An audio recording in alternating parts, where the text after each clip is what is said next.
is back in session. Yep, it's that time again. Hello, everybody. Hi to anybody that's out there. Oh, and look, I got Bush over here. He has taken residence back here. No. So, it's another month. You know what that means? Well, for those that may have forgotten, I said last year, since December, that I was playing one Ace Attorney game a month. And it would eventually culminate into other games I have not played in the series. Like, I was so happy to finally get around to playing the first Great Ace Attorney game because like that was one of the games I have not played, the Great Ace Attorney Adventures, and I really loved it. I'm like, oh my God, it took me that long to finally play it. I was just so glad to you know, share my experience with you all of playing that particular game. And then so here we are now. We're playing The Great Ace Attorney 2 Resolve. That will be the sequel to The Great Ace Attorney Adventures. And boy, oh boy, I'm glad I'm getting around to this one. Cause, oh man, I have, of course, so many questions since the previous game. So, for a little bit of a, so like, before, you know, whatchamacallit, I really want to know those list of names that you know about that message that that the whole the whole Japanese Morse code thing at the end of the first game,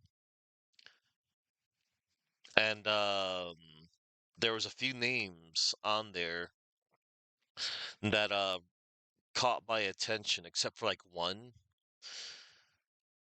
Like Susato knew about Japanese Morse code, and that message that was deciphered, it was a list of names of four people. K Asogi. We can assume that the K stands for Asogi. I mean, excuse me. The K stands for Kazuma. My apologies. It's Kazuma. A Shin. So I don't know who A Shin is, but like that name is such a pun right there. It's like A Shin as in Asian, someone's Asian. And then there's T Guregusen. That would be Tobias Gregson. And then Jay Wilson. That could be John Wilson, presumably Iris's dad. And then the rest of the transcribed message just says that is all four and stops there. And I'm like, what? Like, there's gotta be maybe, of course, you know, there's going to be more to the story. Like I guess in this game I get to find out what is on that message. And yeah, it's gonna be cool. I can't wait. So before I start this game, I'll talk a little about this. So the Great Ace Attorney 2 Resolve was originally released in Japan only on the Nintendo 3DS in 2017. And then it made its way on iOS and Android in Japan in 2018. And then thank goodness that this game, along with the Great Ace Attorney Adventures, came onto this wonderful collection known as the Great Ace Attorney Chronicles. It's all fully English translated and all that, which is great. And yeah, the rest, as they say, is history. You know, hooray, it's finally in English. That means I can read it and understand it. So, the Great Ace Attorney 2 Resolve translates to Great Turnabout Trial 2, The Resolve of Renosuke Naruhodo, is the 11th installment of the Ace Attorney series of video games, which was originally released on the 3DS in 2017. So it's the second half of the Great Ace Attorney Chronicles, being the sequel to the Great Ace Attorney Adventures. Yeah, like I just said. Like its predecessor, it is published by Capcom and directed by Shu Takumi, with Kazuya Nuri heading art and Yasumasa Kitagawa composing a large portion of the soundtrack. Its producer is Motohide Eshiro. So it has 5 episodes. 5 full-length episodes are available in the game, which follow or are set during the events of the Great Ace Attorney Adventures. So instead of following the adventure of naming scheme of the first game, which only the first case does, this game's episode naming scheme is based on the titles of the Sherlock Holmes short story compilations. The Adventures of Sherlock Holmes, The Memoirs, The Return, and His Last Bow. And apparently, so the gameplay is mostly identical to the two adventures due to being directly designed as a part 2. The fingerprint dusting mechanic from the previous Ace Attorney titles returns to this game. That's cool. During the events of the Memoirs of the Clouded Kokoro, but otherwise there is no notable differences in gameplay. I mean, that's fine. Like, I know what to expect when I'm going to be playing, an Ace Attorney game, unless stated otherwise. Okay, so fingerprinting's back. Cool. I love the fingerprinting mechanic. It was always fun to do. Um, so yeah, that's about all I gotta say about that. That is all that needs to be said about that. Oh, and apparently this game, Great Ace Attorney 2 Resolve, it won the Famitsu Awards of 2017 in the Excellency category. That's cool. Hooray for that. All right. So I'm gonna get started momentarily. Excuse me. I'm gonna get started momentarily. I gotta, of course, make sure. Maybe it's already captured, but we'll see. All right. Here we go.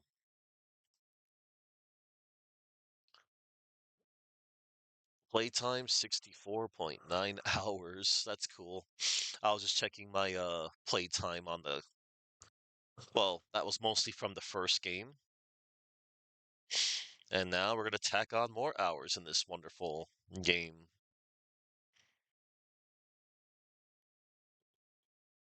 Oh, it went to full screen? Of course it did. Uh, why won't you keep it in one resolution?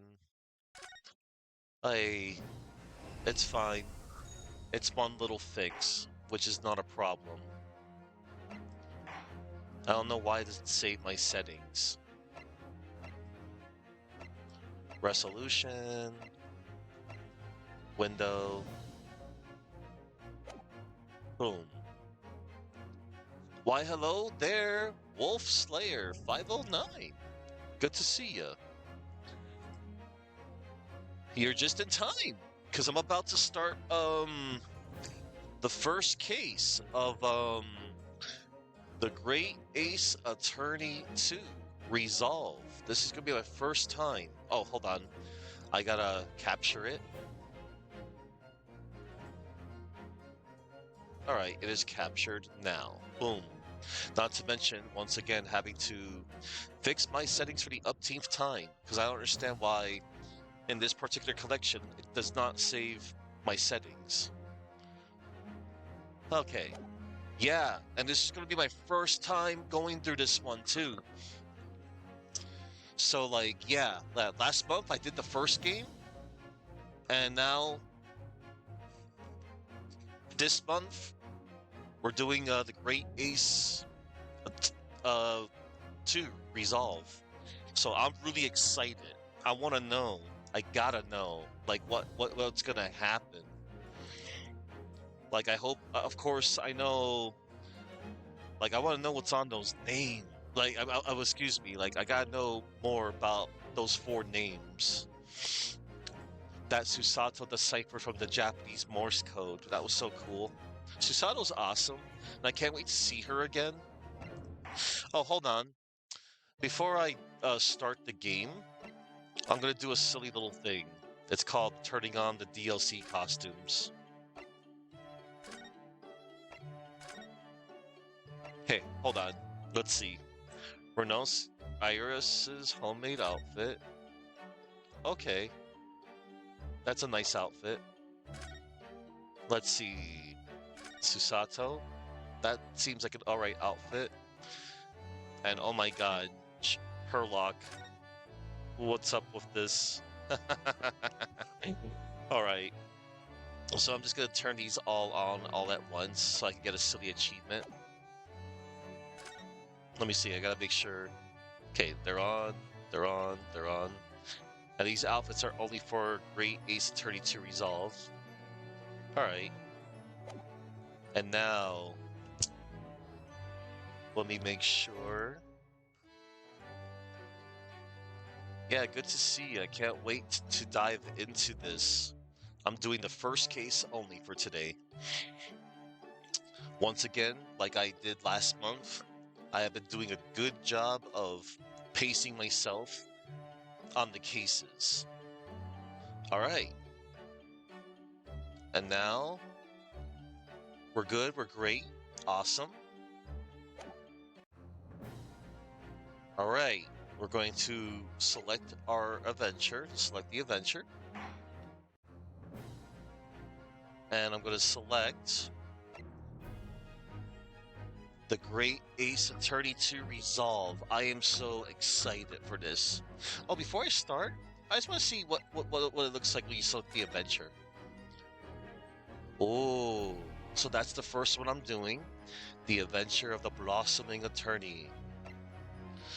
And then the Memoirs of the Clouded Kokoro. The Return of the Great Departed Soul. Twisted Karma and His Last Bow. The Resolve of Renosuke Naruhodo. I like that title.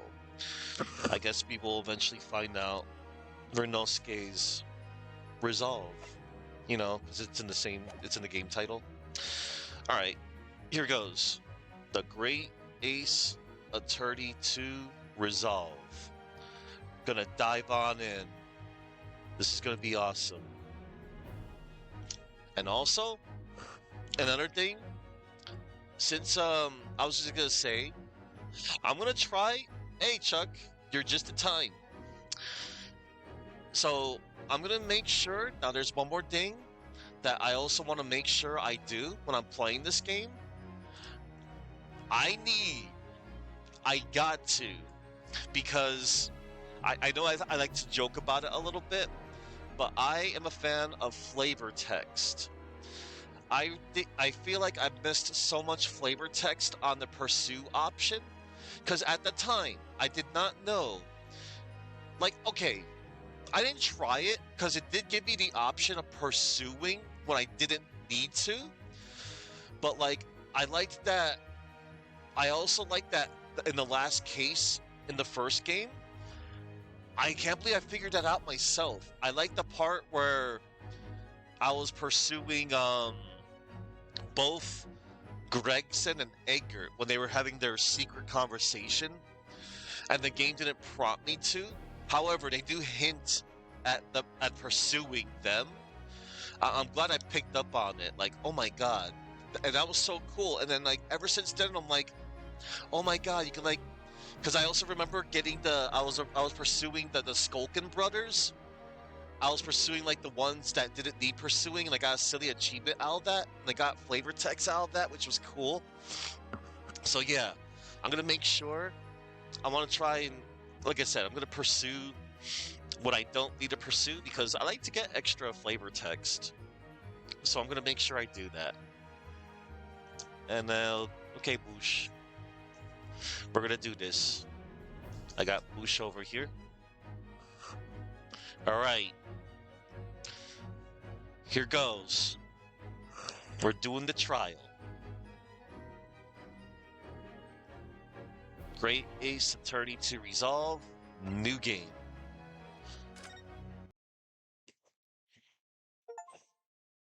Oh, cool. I got the silly achievement already. Because I'm playing the DLC outfits. Anime.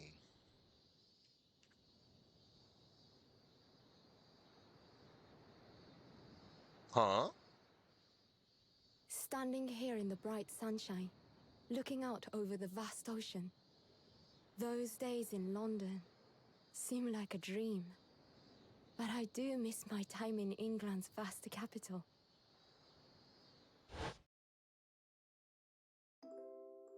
You know, he's flourished into a truly wonderful lawyer. I've no doubt that at this very moment, he's fighting some noble cause in court.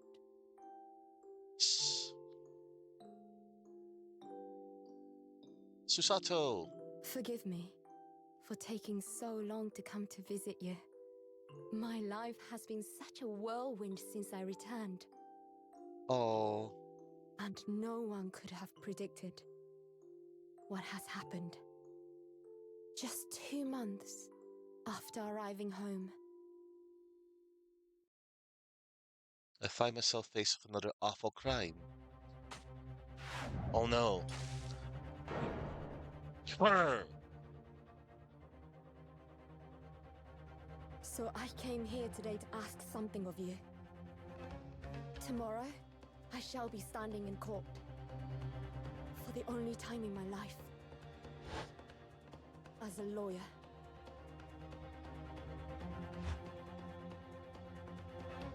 You. Wait a minute. Oh my So god. please, I ask for your guidance.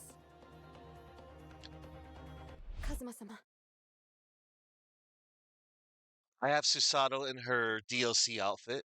I just wanted to see it. Well, I'm gonna play with that on. The Adventure of the Blossoming Attorney. Oh man, I like that art we just saw because I was looking. Different text always makes the scenes better, I guess. 13th of August, 8:26 a.m. Supreme Court of Judicature, Defendants Antechamber 3. Here I am again after 9 months. The Supreme Court of Judicature of Japan. I feel so nervous, but I must steel my nerves and find a way to compose myself. What? Oh, her father. Ah, good, you're here. It doesn't do for a lawyer to be late. Oh, yes, good morning, sir. I hardly recognize you. You cut a fine figure, counsel. But you look as white as a sheet. And those wide eyes aren't doing you any favors either. Oh dear. The truth is, I'm so incredibly nervous, I feel utterly nauseated. I almost wish that I'd never been born. Goodness. Not the sort of thing a father hopes to hear from his daughter, I must say.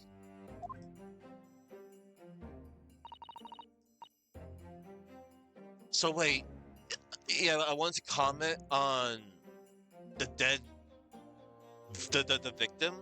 That was that Josiah Brett lady from the first game, and oh my god, she's freaking dead.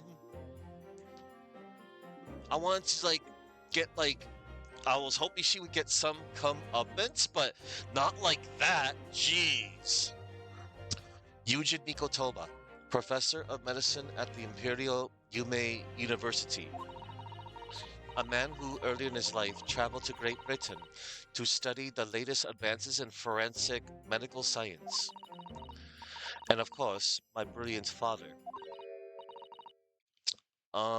Excuse me. Oh, okay.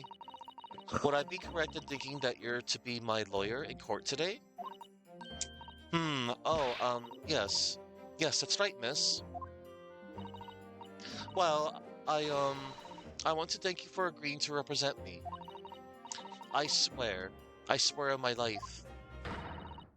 It's a complete fabrication, this whole thing. Ray Mambami, born the same year as I, and my greatest friend. Though unusual for a woman in our time, she works at the university research laboratory helping my father. And sadly, she's the defendant in today's trial. Oh no. Accused of committing a truly awful murder. What? Oh no. Are you feeling alright? Since we started talking, you seem, well, to have become a little flushed. Oh my, it's just that you look so gallant and dashing. Sorry. And when I fall under your intense gaze, it, it makes me feel rather bashful. Goodness, I don't think she knows. She hasn't realized who I am. Wah ha ha ha ha. It would seem our little plan for this trial is going to work. Oh, what do you mean, Professor Mikotoba? If even your best friend can't see through the disguise, I think we can relax. Disguise? Yes. I've never tried dressing this way before, of course, so wasn't sure how convincing it would be. But this does make me feel a little relieved, as you say. Father? Father? What?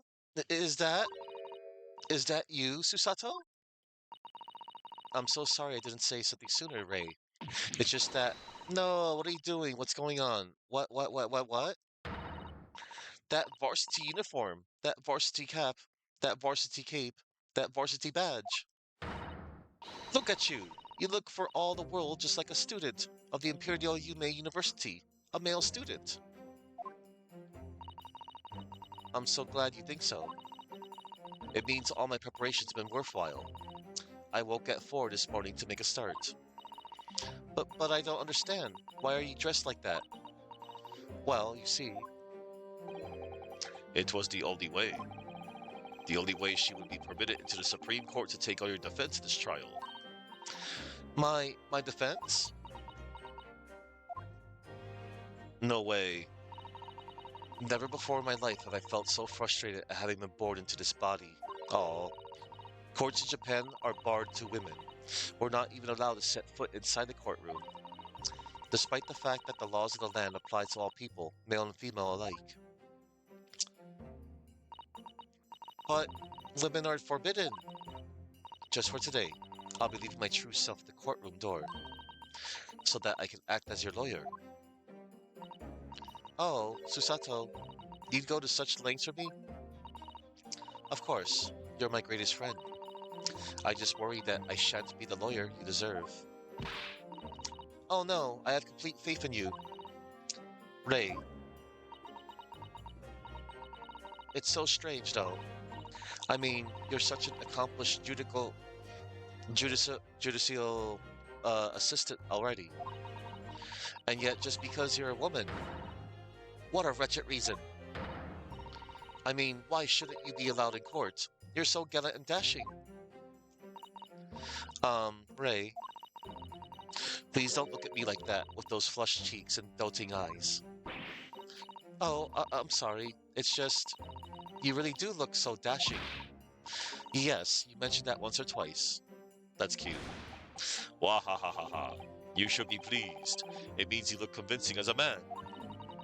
I am pleased, I think. It certainly helped to bolster my confidence today. Ray, you're managing to put on a brave face in all this, but I can see through it. I've noticed how your shoulders are slumped, and how you're trembling ever so slightly. Susato, you do believe me, don't you? I didn't do it. I couldn't have. I mean, murder. Of course. You have nothing to worry about. Your conscience is perfectly clean. Isn't that right? Yes. Yes, it is. Perfectly clean. I have absolutely no doubt in my mind about your innocence, which is why I'll stand by you until the bitter end in this trial.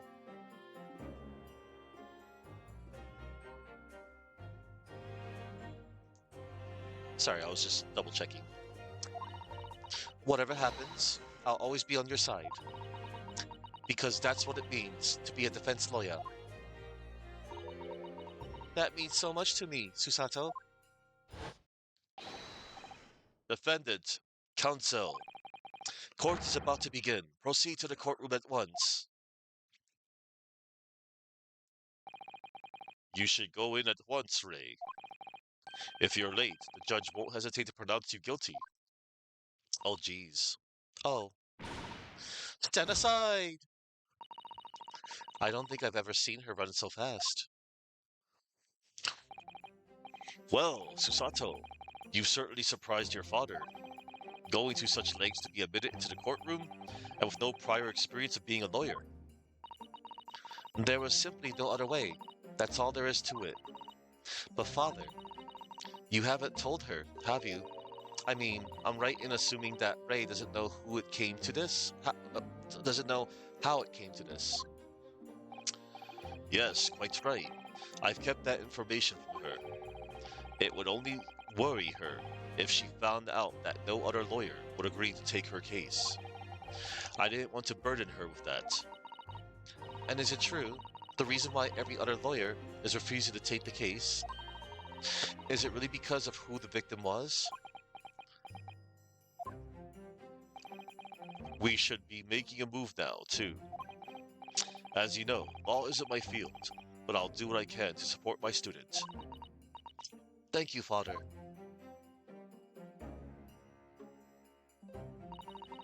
I'm Susato Mikotoba, a judicial assistant. 8 months ago, I accompanied a student of law on a study trip to Great Britain. But 2 months ago, due to unforeseen circumstances, I found myself back in Japan. Yeah. Oh, but how many times have I wished that he was here? I wonder. Still, I have no choice now but to steel myself for the trial ahead. Wish me luck, Naruhodo-san. Alright.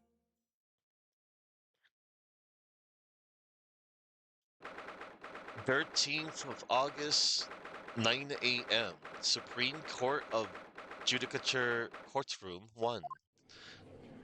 Oh my god. Oh man, Auchi. This court is now in session to hear the trial of Ray Membandi.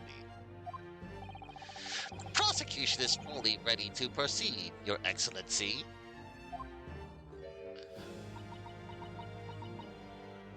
Oh, hold on. Time out, everybody. I'm gonna... Let's see. I'm gonna save my game real quick. And I'm gonna switch back to the, her original outfit. I just gotta see this. My apologies for the pace. Alright, I'm gonna switch it back.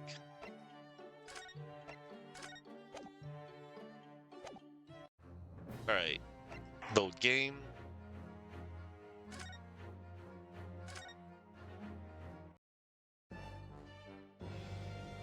Oh my god, she looks so cool. And she could easily pass as, like, you know, a male in that outfit. Defense counsel, are you ready? Yes, Your Excellency, we are ready. Ready! She's even got that glance that Naruhodo has. Renosuke. Ah, yes, counsel. According to your registration details, your name is, Ryutaro Naruhodo. Is that correct? Ryutaro. That's just like a few. That's like a few. Like that's just like one word. Like they just took away just the Nosuke part, and it's just Ryutaro. Ryutaro Naruhodo. Is that correct?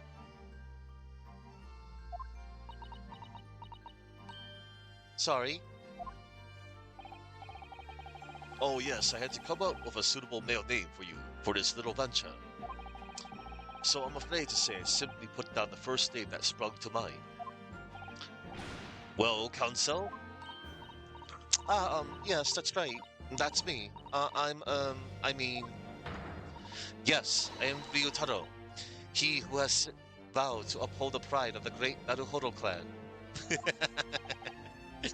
Ah, it seems Ryutaro may need to consider how better to uphold his manly outburst and not overdo it. And those wild, wide eyes aren't doing you any favors either. Just relax and listen. Naruhodo? A fresh face in this courtroom, if I'm not mistaken. But the name Naruhodo, would that perchance be? You may be thinking of Rinosuke Naruhodo, currently in Britain as part of a study program. This is, his cousin. That's right. Ryutaro here has been studying the provinces, but was called to the capital for this trial. I assure you, in matters of law, his knowledge rivals that of any of Tokyo's preeminent lawyers. Any of them. Tut-tut-tut. What a pitiful situation. Having been rejected by every lawyer in the capital, the accusant has had to call in a country boy. How dare you? Susato is every bit as gallant and dashing as any of your Tokyo attorneys. I won't have you making fun of her. Uh? Ray? Nobody's got to know. Oh, please be careful, Ray. What an unrefined tomboy we have here. Yup, she spoke too much. But I wonder, is your gallant and dashing lawyer up to the challenge of defending you? His wide, skittish eyes very much suggest that he is not. Oh, I'm so nervous. I like that she's also sporting the name of Ryutaro. Now that I'm standing in his shoes, I'm starting to understand what Naruhodo-san goes through. Like it or not, eyes are wont to flit. Oh my god, that's that close up. The case to be heard on this day is a matter of great significance to our national interests. In fact, it would be reasonable to assume that the outcome of this trial may well affect the very future of our empire. Just like the trial 9 months ago. And yet, for proceedings of such importance, we have this unknown yokel by the dock. Dear me. Perhaps this will be an appropriate moment for me to assess the defense, to determine whether you are sufficiently competent to practice in this courtroom. 9 months ago, when a certain other Naruhodo stood where you're standing now, this same judge tested him as well. Yep. And even though he was just a student at the time, not even of law, he passed the test with flying colors. For a trained and experienced judicial assistant like you, this will be easy. So, counsel, do you consent to answering some simple questions? Alright, it's time to prove myself. She's doing the same thing as Rinosuke. Yes, Your Excellency, but please do make them simple. What are you? What are you worried about? Very well. To start with, you will state the name of the victim. Ooh, that is simple. I couldn't forget that if I tried. Ah, what's the matter? Now that I'm standing in his shoes, I'm starting to understand something else Naruhodo-san goes through. Like it or not, minds are wont to blank. It's not surprising, really. It's your first time in this position. And in that guise.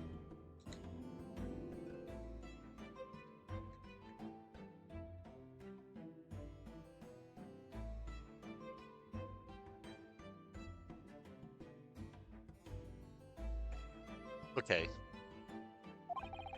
Even a bright spark like you is bound to flicker and falter a little under the circumstances. Oh dear, this is a dismal failure. Don't fret. You need only use the knowledge you've gained as a judicial assistant to overcome the problem. Of course, the court record. Yes, the answer will be amongst all the key information about the case in the court record. That's right. Just use E to open the court record. Then you need to flip to the people section with E. And don't take too long over it. His Excellency is watching you closely. Oh please, it's not like I'm going to be timed. Alright, check the court record with E. That's where the information I need will be. Alright, let's check our court record. Post-mortem report. Time of death, just after 2 p.m. Death is believed to be due to trauma to the victim's lung from a knife blade. Only a single wound was identified. Oof, it's always a knife. Victim, Jazile Brett. Female, British. Couldn't happen to a better lady. Time of death, 11th August at around 2 p.m. Ascertained by examination and witness statements. Cause of death, single deep stab wound from behind, piercing a lung and resulting in a fatal hemorrhage. Death would have occurred within minutes. Notes: extreme meiosis, pupil constriction was observed in the victim in both eyes.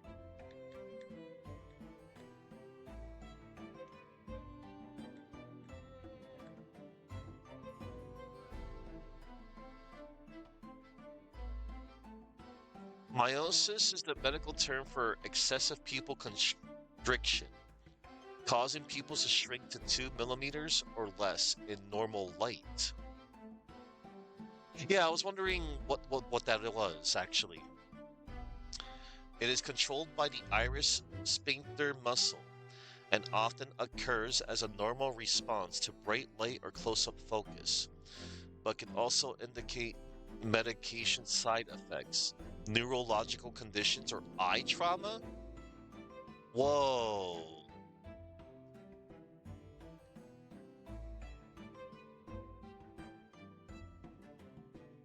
Hang on.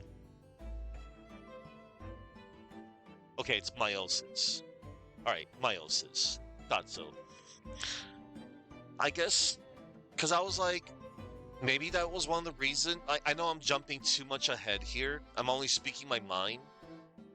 Maybe that was like one of the reasons she always wore that eye mask. She has a cool design too, for the record. Although she was pretty evil. And I can't believe she's the victim. Alright. Yujin Mikotoba, a medical school professor at the Imperial Yume University. He is an authority in forensic medicine in charge of the university's laboratory. He also happens to be my father. Rei Membambi, my best friend, who works as an assistant to my father in his laboratory at the Imperial Yume University. She's a defendant in this case. Josiah Brett, the victim of the case who was a former British exchange student. 9 months ago, she was found guilty of the murder of visiting professor Dr. John Wilson. Takatsuchi Aochi, the lead prosecutor of this case, who appears to be struggling to accept the changes afoot as a result of these turbulent new times in Japan, the Meiji era. Alright. Alright, check the court record with E. That's where the information I need will be. I'm waiting, counsel. What is the name of the victim in this case? I'm gonna be silly and answer the first two things wrong. Because 1, flavor text, 2, it's funny, and 3, I want an achievement. And hello there, Koda's Kitten 333. Hi. Welcome to my stream. I'm whatchamacallit. This is my first time ever playing the Great Ace Attorney 2 Resolve. And I played the first game last month. And I've been doing this thing where I've been playing an Ace Attorney game a month since December. So back then I did the thing. Of almost Christmas means it wasn't Christmas. So I was playing, the first game last year. And then ever since then, I'm like, okay, I'm just gonna stream one Ace Attorney one Ace Attorney game a month, because I was eventually gonna be like, I want to get around to finally playing both of these games, the Great Ace games, which I'm doing, and the second Miles Edgeworth game. So as of right now, it's this game and the second Miles Edgeworth game that I have not played yet, and I'm saving the best for last, because next month I will be playing the first Ace Attorney Investigations Miles Edgeworth in August, and then in September I'm going to be playing the second game, Prosecutor's Gambit. So I'm like, hey. And it felt good, just replaying this series. And yeah, it's been good. It's been fun. And some people have been living on through my streams, of watching me play these games. Alright, what is the name of the victim in this case? It's Takatsuchi Aochi. The victim in this case is, yes, Prosecutor Takatsuchi Aochi. What? Why the sudden triumph cry of yes? Are you threatening to kill me? He seems angry.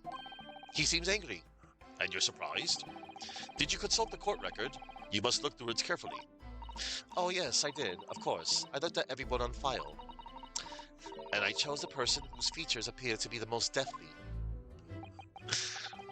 I must say, this most unusual methodology of yours leaves me almost speechless. It occurs to me with renewed certainty that reading the information carefully is vitally important. I strongly recommend it. Oh dear, I simply can't ignore that imploring look. Your Excellency, please remind me to amend my answer. Very well. I will excuse this incorrect response given your wide-eyed state of panic. What is the name of the victim in this case? Eugene Mikotoba, my father? The victim in this case is none other than Professor Eugene Mikotoba. What? Well, to be written off by one's own child.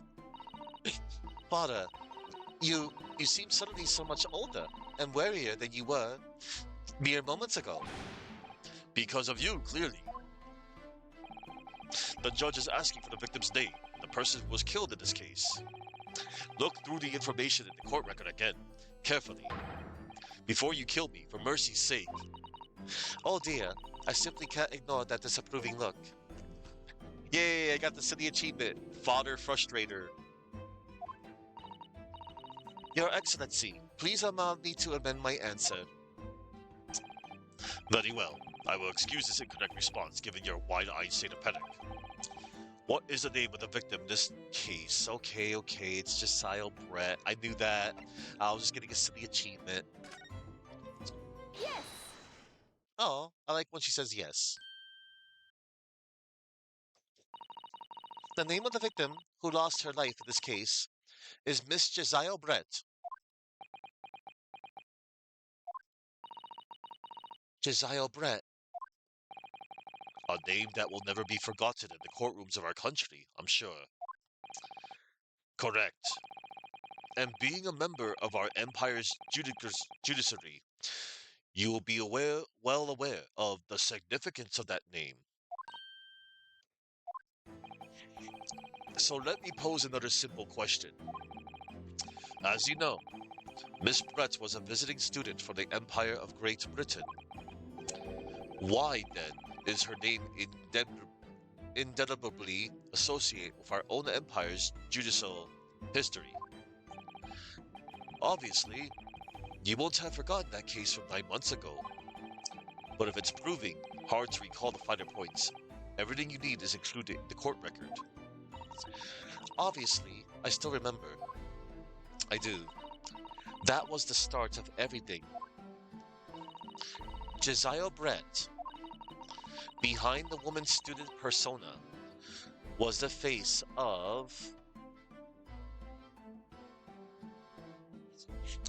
Oh my gosh. I gotta answer these. And I'm not gonna get penalized for this. Queen Victoria.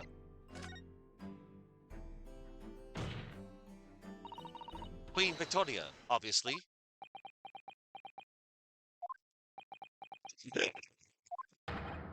Obviously not. A Queen of England studying overseas? I thought it sounded a little odd. Leave me out of this. I'm sure you know all the details of the case in question from 9 months ago. Oh yes, how could I forget? I know every last detail about it. Then what on earth was that absurd answer you just gave? No more absurdity, please, Counsel. You will amend your answer. Yes, of course, Your Excellency. Did they both have to call my answer absurd? Yes. Okay, so hold on.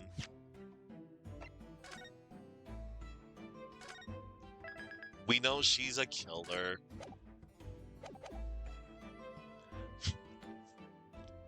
Behind that woman's student persona was the face of... Hold on. I just want to double check.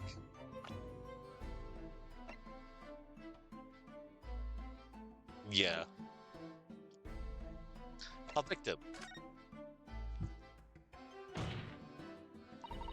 A victim, obviously.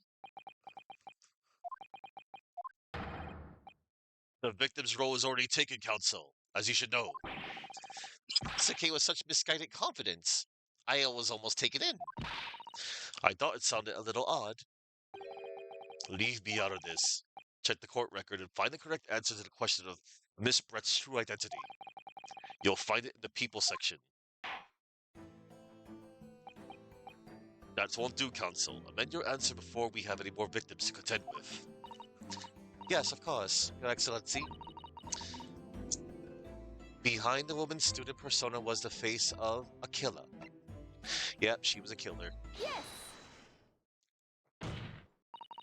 9 months ago, a visiting professor of medicine at the Imperial Yume University was killed. And the culprit was Josiah Brett. Yes, she was a killer.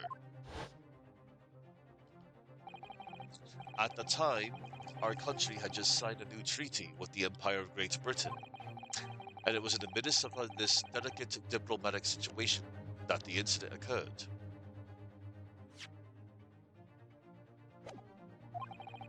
An Englishman, Dr. John H. Wilson, was shot dead. I believe he was an associate of yours, Professor Mikotoba.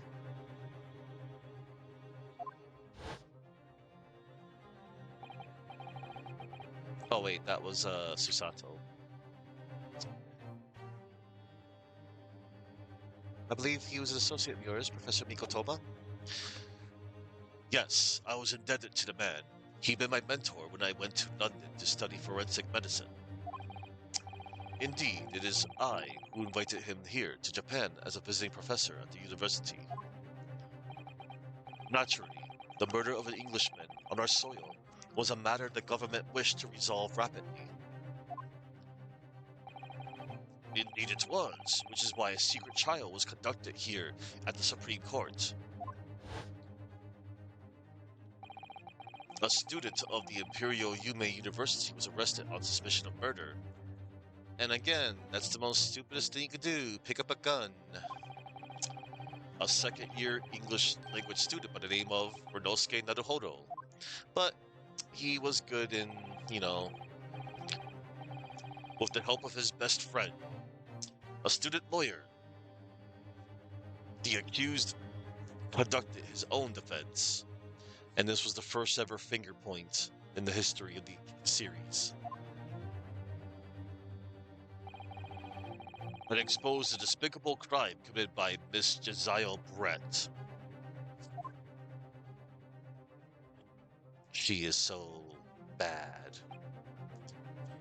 Miss Brett eventually admitted to her crime. However, when questioned about the motive that drove her to take Dr. Wilson's life, she gave no satisfactory answer before the trial reached its conclusion. Immediately after the trial, the British government brought its consular jurisdiction into play. We were unable to sentence Miss Brett according to our empire's laws. It was decided that she would be removed to Shanghai, China, instead. Why Shanghai? There's a British consular court there. Correct. I oversaw the negotiations personally. The date of her transfer to Shanghai was finally settled upon only last week. All that remained of our empire's obligations was to see the woman safely on board a steamship. And yet, the very day before her departure, the Englishwoman was killed. Yeah. Only the day before? Yeah, it's messed up. Like, she was evil, but man, she died. That will do. I'm satisfied that the counsel for the defense is sufficiently capable of representing the defendant. Oh, thank you, Your Excellency. Over the first hurdle. Now, summary of the incident, if you please. Prosecutor Aochi. As is your wish, Your Excellency. The repugnant crime took place on the 11th August in broad daylight. On the outskirts of the imperial capital, under a bright blue sky, at a secluded bathing spot by the sea. The incident occurred inside a small beach hut, erected for bathers to rest or change their clothes. Oh. Dang. The cause of death was a single stab wound to the posterior abdomen that pierced the victim's lung. An injury which proved fatal. There were two persons alone together in the beach hut at the time of the victim's death. Miss Brett in her bathing attire, and the accused, Ray Mambami. Oh no. Accordingly, there could be no doubt of the accused's guilt, especially when we consider she had a powerful motive. The police arrived rapidly at the scene and promptly arrested the young lady.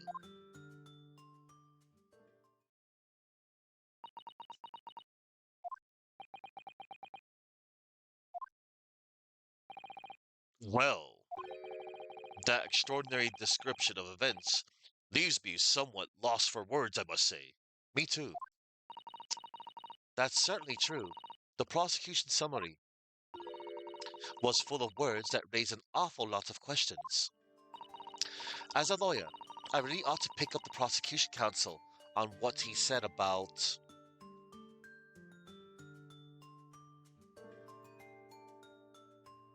You know what? Yeah, let's Let's ask about the bathing spot. If I may, Prosecutor Aochi, what do you want, you fresh-faced young Yoko student? I wonder, could you explain, please? You mentioned a bathing spot. Ah, my apologies. Clearly my modernity has confused the poor country bumpkin's simple mind. Bathing spots are the very latest trend in health practices from the West. We are told that bathing in the water of the ocean is curative, therapeutic, and excellent for the skins. No, that's not what I meant. I was referring to the fact that Miss Brett had, to all intents and purposes, been found guilty of murder. Why would a known criminal have been relaxing by the sea? Good question. For old time's sake, I believe. Sorry. Miss Brett was to depart for Shanghai the following day. Her final wish, as it were, was to enjoy a day at our country's wonderful coast. And the British Embassy put extreme pressure on our government to comply. But on what grounds would we agree to such a request? Because, as usual, our government is unable to stand up to foreign powers. In matters of diplomacy, it seems we don't even have the courage to decline the whims of a known criminal. Don't look at me, Professor. It was the government who granted permission, not I. In any case, it was decided that with a dedicated detective on duty, nothing could go wrong. But in fact, a murder took place. I said don't look at me. It was that young student girl who did it, not I. No one has proved that yet. I wouldn't provoke the man if you don't need to. At this stage, I need to get more information, I think. As a lawyer, I really ought to pick up the prosecution counsel on what he said about being alone together. I would like to know a little bit about that, kinda. Membami-san. Yes, what is it, Naruhodo-san. Yes, please. I'm really starting to wish we made my alias Ryutaro Susato. Ryutaro Susato. Aw, she looks cute there. She looks cute there. Please tell the court why exactly you were present at the bathing spot with the victim in the first place. And why were you alone with her? Oh, well, no, that's not true. It wasn't like that at all. There were other people present. A detective who was guarding Miss Brett, for starters. I was just asked to accompany Miss Brett as a companion, that's all. But let us be clear. At the moment of her death, you were alone together with the victim in the hut. You and no one else. The truth is, there is only one reason why this young woman accompanied Miss Brett on her bathing sojourn. It was the accused's last chance to take the victim's life. No. Because, as we know, the following day would see Miss Brett extradited to the British authorities in Shanghai. And the accused would never have an opportunity to dispatch her again.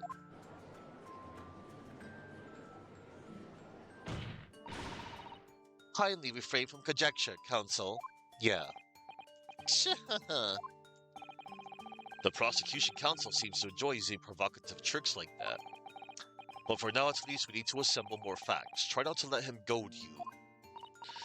Oh dear, this is really terrifying, but Father's right, we need more information. As a lawyer, yeah. Let's ask about a powerful motive. You're clearly exaggerating. Powerful motive is a blatant overstatement. Tut tut tut. Is the Yoko boy using long words he doesn't fully understand? Oh, hold on.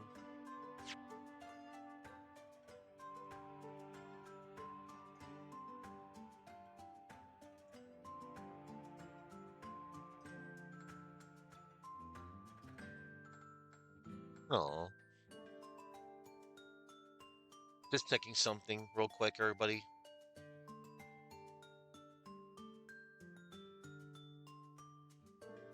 All right. Proceeding.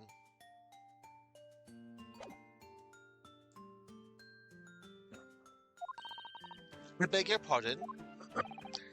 Matter. Let us put this to the accused, shall we? Membabi-san, you are a research assistant at the Imperial Yume University, I believe? Yes, I am. I'm working with Professor Miko Toba in his laboratory at the moment. I can confirm that the defendant is an excellent assistant with a strong sense of responsibility. Fascinating to hear. Now another question. Prior to your work with Professor Miko Toba, research whose research were you assisting then? Oh, I was studying under Dr. John H. Wilson. Oh, the Dr. Wilson? The visiting English professor who was murdered by Miss Brett 9 months ago? Uh-oh. The accused had a deep-seated respect for her former mentor, Dr. Wilson. Great, they're gonna use this little fact that she was the one that killed Josiah Brett because Josiah Brett killed Dr. John Wilson. But of course, there must be more to the story. The accused had a deep-seated respect for her former mentor, Dr. Wilson. Is that not true? Yes, Dr. Wilson was a wonderful man. Interesting. Then tell the court what deep-seated feelings you had towards the English woman who killed him. Well, obviously, I was filled with hatred for what she'd done. A powerful hatred. Oh no, Ray. Be careful what you're saying. Yes, please, be careful what you're saying. Ah. The motive was revenge. Plain and simple, Your Excellency. Oh no. I believe we all have a clear picture of the incidents now. Despite her guilt being determined 9 months ago, Miss Brett managed to avoid incarceration, instead continuing her research work at the university. Obviously, over that period, she and Ray would have encountered each other on a number of occasions. Seeing the murderer of the mentor for whom she had such great respect, enjoying such undeserved liberty. Yeah.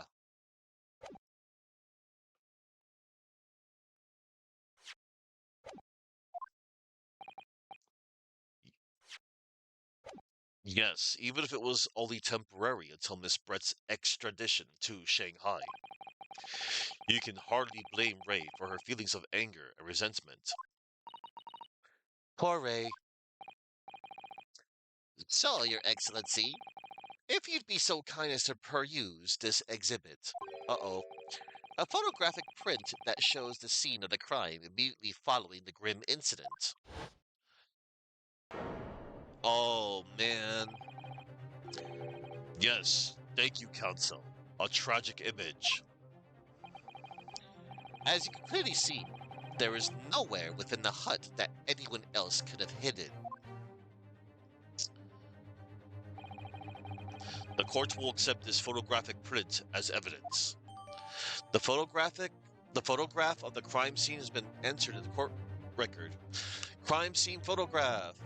A photographic print of the scene taken by police just after the incident occurred. The stab wound in the victim's back is clearly visible. Oh no.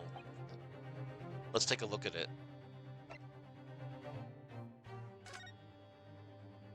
Let's see. There's her mask. There's a slipper right there. Wait a minute. Okay, that's like a little table-ish. Oh, wait a minute. A bottle. Her glass. I see footprints. I'm sure all this will be relevant soon enough. As I understand it then, the victim and the defendants were alone inside the beach hut at the time. This is deeply troubling, I must say. The finger of guilt points firmly at the defendant. Well, Your Excellency, naturally the prosecution has much more to its case. We intend to prove that the accused's appalling actions beyond all possible contention. To that end, I can confirm that we have multiple witnesses to the crime and damning evidence. Witnesses? But who? One of whom, I might add, is a highly respected police detective. I assure you, the testimony of these witnesses will leave no room for doubt. Oh. Very well then. Counsel, bring forth your witnesses. I, Takatsuchi Auchi, have been waiting for this moment. Sorry? Oh yes, I haven't forgotten that trial 9 months ago here in this very courthouse. When that irreverent little student boy utterly humiliated me. Ha ha ha ha ha ha ha ha. Ah, Minosuke Naruhodo. Oh, what? Yes.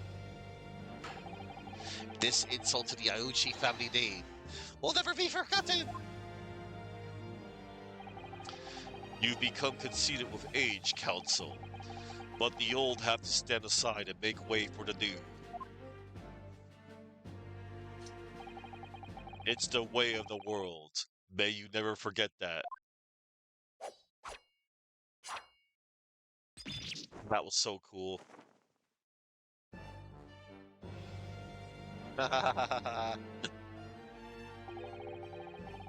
Strike the head of a samurai whose top knot has been cut, and the bell of cultural enlightenment toils.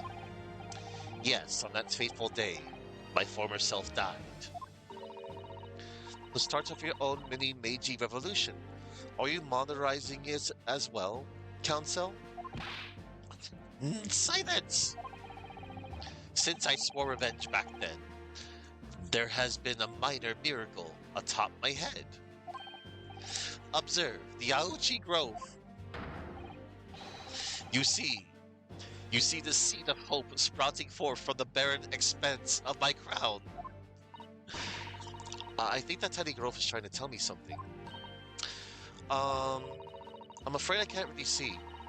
Where is the hope exactly? I said silence! Today, I face another Yoko student of the Naruhodo clan. Well, I will vanquish you. And my victory will be fertilizer for the seed of hope atop my head. You have been warned. With that, the prosecution calls the witnesses to the stand. It looks like the stakes are high on both sides of this trial. The prosecution and defense each has much to lose. A haircut is hardly comparable to Rei's life. Yeah, that's messed up. Hey, Hosonaga! And what? Nami? Witnesses, please state your names and occupations for the court. Chief Inspector Satoru Hosonaga, Imperial Police Bureau. I'm in disguise, obviously, so I can go undetected. Oh my god, he's got a swimmer's outfit. He's got a little turtle on his head. That's adorable. And freaking Soseki here. And I am, well, the next big thing in books. An author renowned throughout the capital, in fact, yes. Soon to be sold out! The satirical I Am a Cat. A sensational success by Soseki Natsume. And who is this guy? Who's this Lupin the Third looking dude over here? Oh my goodness! Struggling student from the provinces, yet please. You needed to be in awe of me. I need it. It's only natural that you'd feel nervous in my presence, but all of you, please relax. Call me Soseki, even. Um, yes. What on earth is Sasaki-san doing here? Good question. Good freaking question. Read carefully, Susato. That author fellow knows you from your time in London, doesn't he? If he exposes you for who you really are, this will be over before it's begun. Yes, of course. I know. I presume Soseki-san won't have forgotten about me. I would certainly never forget him. I could never certainly forget about him. Although he does seem to have changed somewhat in the 6 months or so that it's been since I last saw him. And as for Inspector Hosonaga, that amazing outfit is hard to believe. Do I have something on my face? Well, your glasses for one, although they don't seem to be helping you see.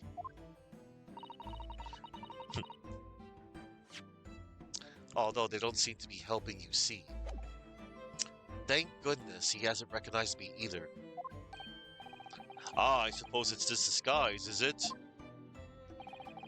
I thought that appearing here in the clothes I was wearing at the time would make for a more faithful testimony. It is my guiding principle to carry out all testimonies flawlessly. Well, I can appreciate why an Imperial Police Bureau detective might have been present. But what business did a writer such as yourself have being at the scene, Soseki-san? Ah, well, you see, I had been asked that day to give a lecture on the morning of the incident in the Imperial Yume University's Grand Lecture Hall, no less. At Yume University, after the lecture, I had a very pleasant conversation with a researcher from the Medical Science Department. The professor over there, in fact. With Professor Mikotoba? Yes, that's right. It was arranged by one of the newspapers. They wanted some story or other about 2 former students who'd studied in Great Britain. Of course, being a renowned author, the press never leave me alone. They secretly spy, snapshots, scribble stories, and scupper my privacy. Ha. As you can see, the conversation was written up in this newspaper here. Read it at your leisure, my provincial struggling student friend. I have plenty of copies. Thank you very much. He practically threw that paper at me. The Soseki Natsume article has been entered into the court record. A newspaper containing an article about a discussion between my father and Soseki-san. The debate became quite spirited. Let's take a look at it.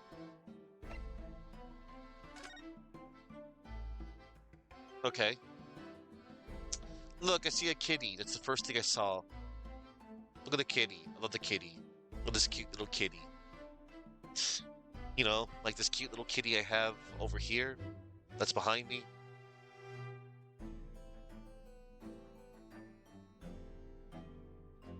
Let's see.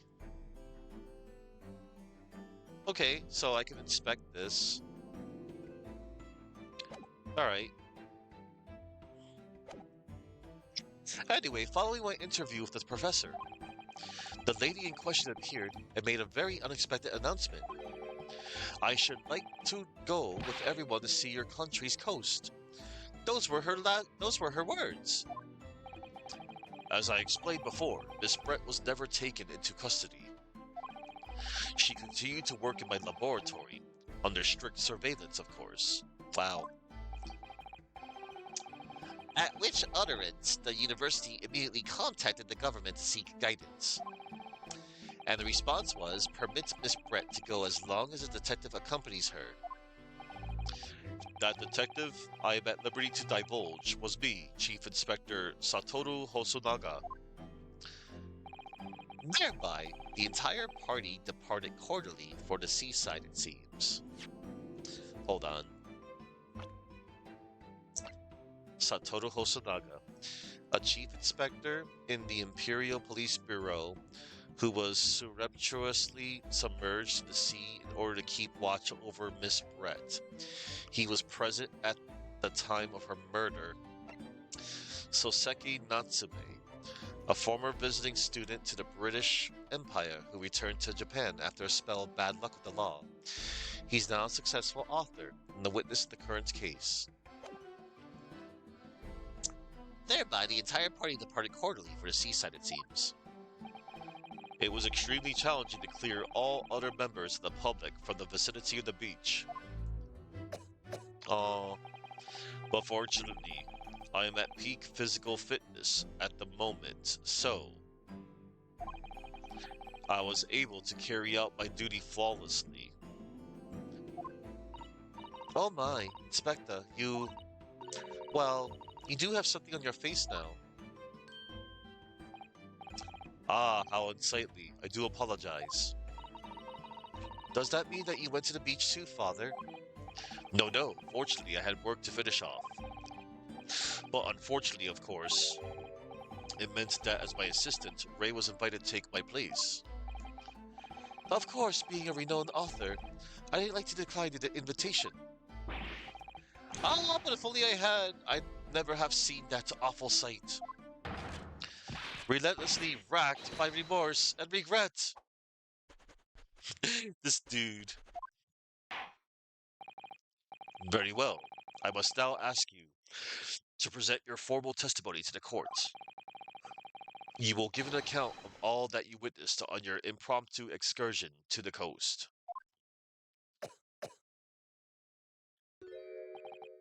Of course, Your Excellency. Relentlessly racked by remorse and regret, I am. Oh boy. Finally, we made it to the first witness testimony in like 1 hour, 28 minutes, and 55 seconds, according to my runtime. On the day of the incident, I was ordered on a special surveillance assignment in this disguise. I just managed to catch that crab when I suddenly heard a caterwaul from behind me.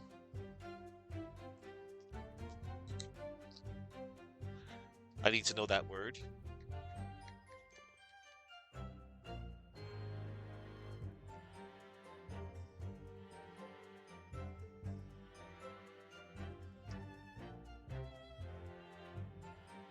To caterwaul means to make a harsh, shrill, and unpleasant shrieking sound, much like a cat in heat or fighting.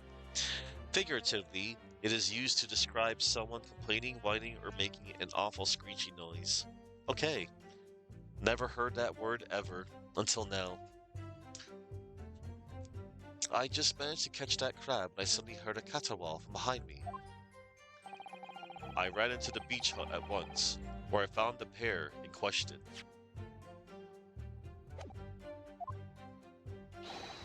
Yes, that young girl was astride the English woman, dagger in hand, as she stabbed wildly. I saw blood in the blade. It proved to be that she'd stabbed the victim multiple times. Oh no, this doesn't look good. Indeed, it does appear from this testimony that both witnesses here present saw it. The very moment of this heinous crime. What? Now, if you will recall, I promised evidence as well. Oh no. What phrase did I use again? Ah yes, that was it. Damning evidence. What have you there, Counsel? A so-called fountain pen, is it? Correct, Your Excellency. I found it at the scene, while examining the body. It appears that in her dying moments, with her final ounce of strength, the victim clutched a piece of evidence that would positively identify her killer. What? Your Excellency, if you would cast your eyes over the photographic print of the crime scene once more.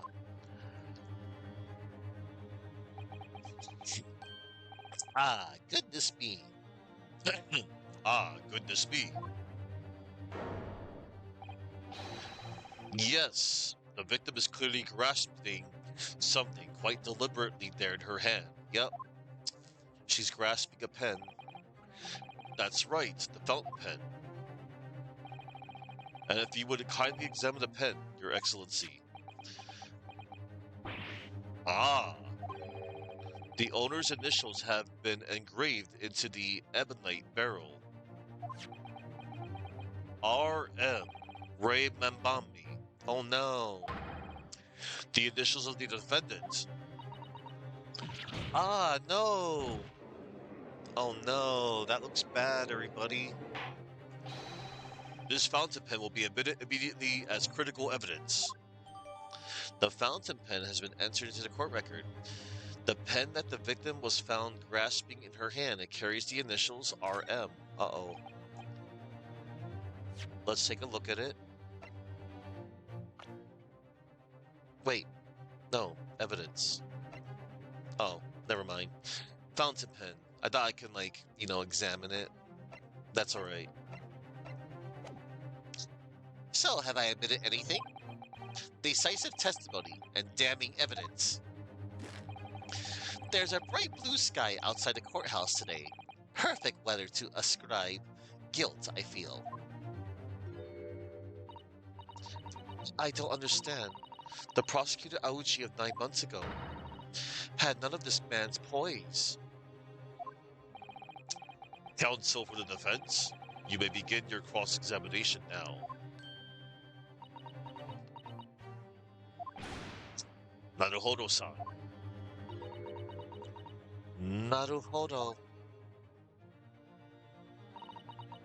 That means... Oh yes, me. Is there another Naruhodo in my courtroom? Actually, there isn't even a single Naruhodo in your courtroom. Cousin Ryutaro, pull yourself together, please. Alright, I've seen this countless times as a judicial assistant. Find inconsistencies in the witnesses' testimonies to prove that they're lying somehow. That's all there is to it. That's how a real lawyer would handle a cross-examination. So let's see what I can do. Oh my god, this is so cool. Playing as Sato, or rather Ryutaro. The witnessed scene. Alright, let's save real quick.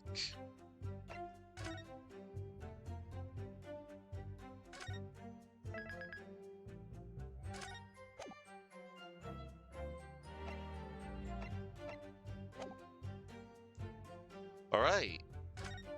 Hang on.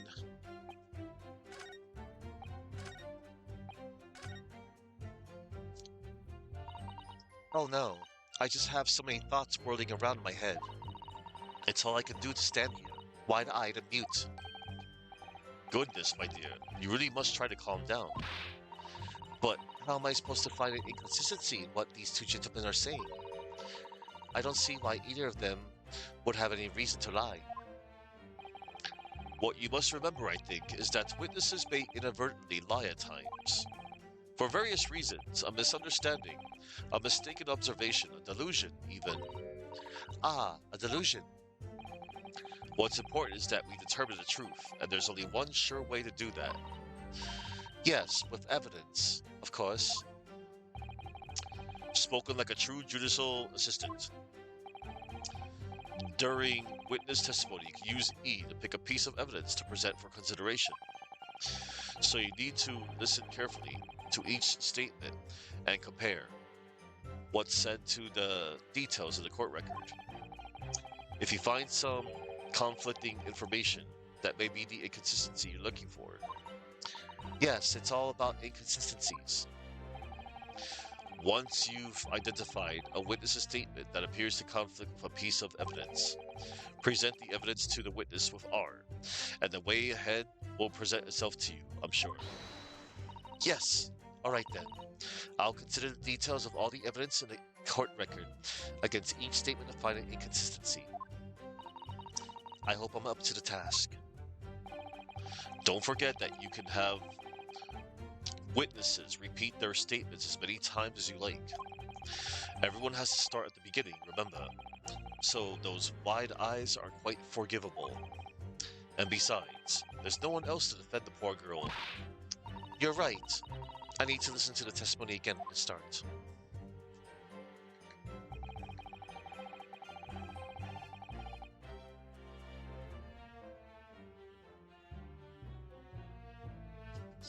Judicial. Okay, it's time to press. On the day of the incident, I was ordered on a special surveillance assignment in this disguise. Hold it! Hold it. In that jaunty disguise? Correct. Wait, no. I mean, it wasn't the first time I've worn this swimsuit for a dip in the ocean. It's tried and tested. Do what must be done to keep the English woman under surveillance. Those were my orders that day. And this tried and tested outfit was the answer? Being able to blend flawlessly into a crowd is an important part of the detective's job. Aw, that's so cute. I like that little turtle on his head. I submerged myself in the salty water, leaving only Mr. Turtle floating inconspicuously on the surface.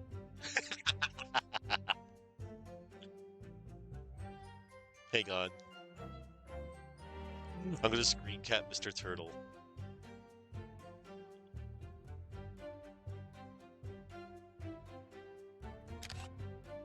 Adorable.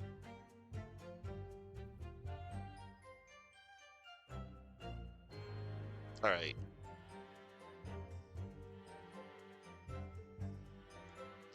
Let's see. Mr. Turtle loves the water.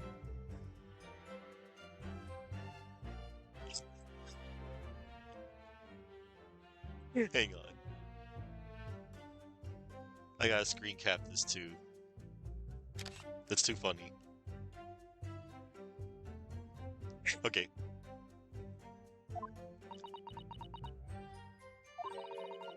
But there was no need for you to blend into the background on this assignment, really, was there?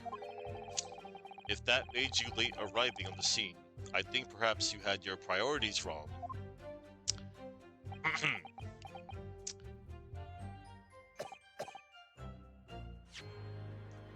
If that made you late arriving on the scene, I think perhaps you had your priorities wrong. Perhaps I shouldn't pursue this line of questioning any further at the moment. Yeah.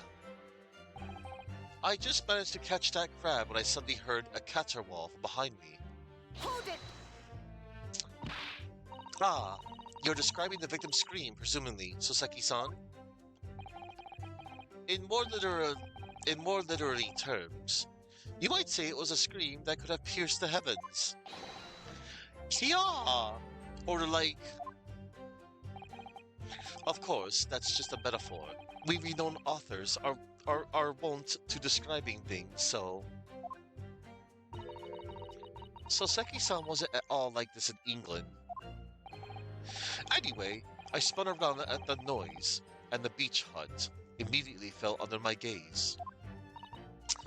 Yes, the beach hut. The area is popular with government ministers. Many have seaside retreats there for rest and recuperation. Locals are prohibited from entering the area, so it's always very quiet. The beach hut is a simple structure, erected as a place for people to change or take refuge from the sun. Oh. I mean... Although, the English woman commandeered the hut for herself. Which meant that I was forced to change into my swimwear on the strand. Ah, I imagine that was rather embarrassing for you. Well, anyway, I tossed the crab aside and headed for the beach hut at a run. Or, in more literary terms, I decrabbed and beetled off hut-wise. I ran into the beach hut at once, where I found the pair in question. Oh. Hold it! This sounds important. Wait, my pair, you don't mean to say... But how could that be? No, no, you misunderstand. Obviously, I mean the victim and the defendant, Rei Membami-san. Oh, it would have been helpful if you could have just said that from the outset. If you jump to conclusions, you have to expect to fall flat on your face sometimes. Dear me, pinning your hopes on such an outside chance. Foolish, very foolish. It really was an outside chance. I just wish I'd realized that before I said something silly. So, Inspector, why don't you tell the court how exactly you found the aforementioned pair in the hunt? Well, it was a sorry sight. A really grisly scene. I parted the Noren curtain hanging in the doorway and stepped inside, only to see.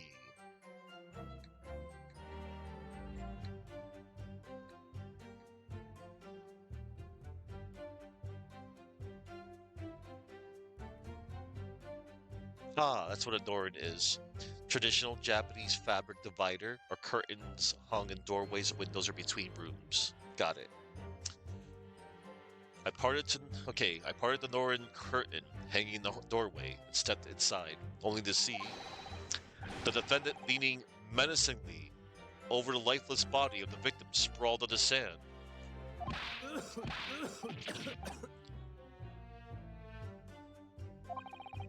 My glasses are very nearly cracked at the ominous sight that met my eyes. How thoroughly appalling! Ugh, he doesn't appear to be lying here. Well, Soseki-san, can you confirm what Inspector Hosonaga is saying, I wonder? Ah, you like a literary man's opinion? Yeah, maybe, I don't know. Yes, yes, yes, that young girl was astride, the Englishwoman, dagger in hand, as she stabbed wildly. Hold it! Stabbed wildly? You actually saw her do it? Oh, indeed. The terrible spectre, the terrapin inspector, the bloody torrent, the author's torment. Eek! Every sight and every sound is still carved in my melancholy memory. That was my impression, at least, as a feature literary sensation. Counsel, what on earth was that shrill, effeminate scream? Oh, no. No. What are you insinuating? I'm as manly a Japanese man as you. I wonder if I might interject here, Soseki-san. Something you said is troubling me. That was my impression. Were your words just now, I believe.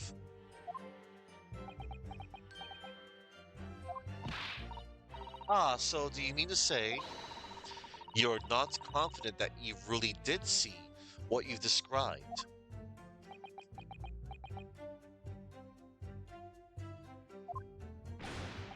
No, yes, I know what I saw. My ears didn't deceive me when I heard that scream. Hence, my eyes didn't deceive me either. I could describe everything I saw vividly. I could publish it all in tomorrow's newspaper serial.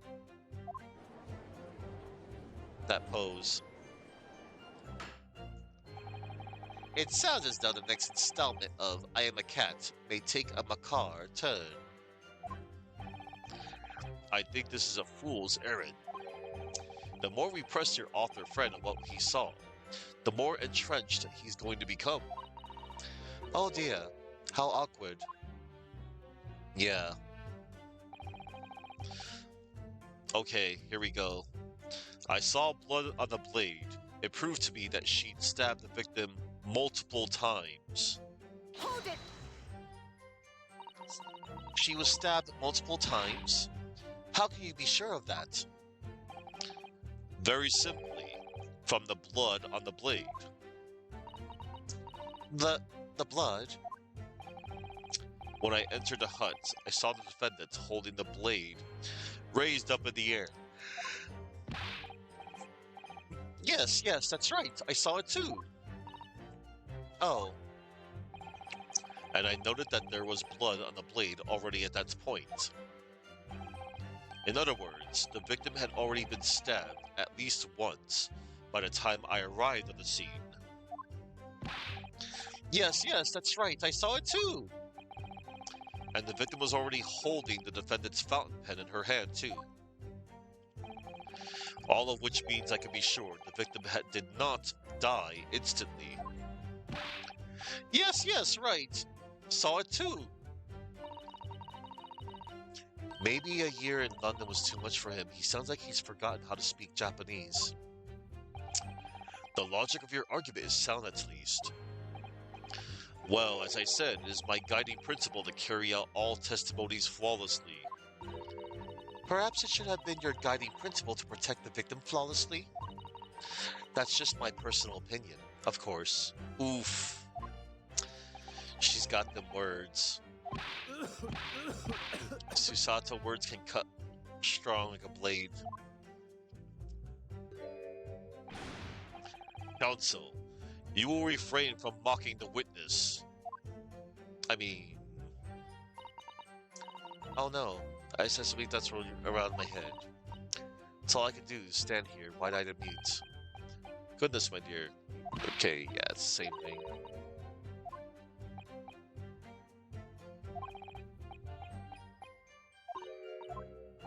Alright. Here goes. Let's drop another save real quick.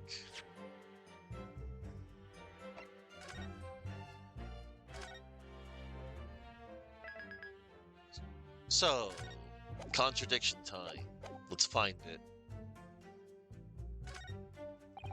I think it's over here.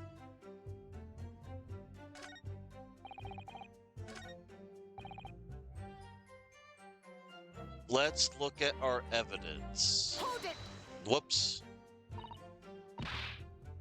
I pressed the wrong button. I pulled a Deadpool. I don't want to go through all that text again. Anyway, let's present. Let's look at our evidence.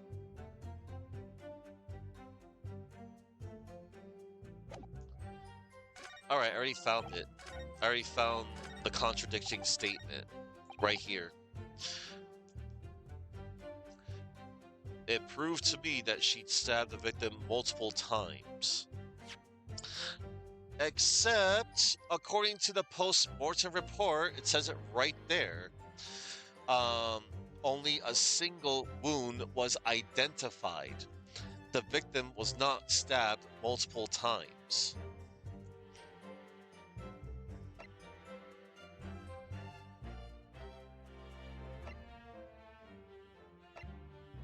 So, boom, right here. Objection! Post-mortem report.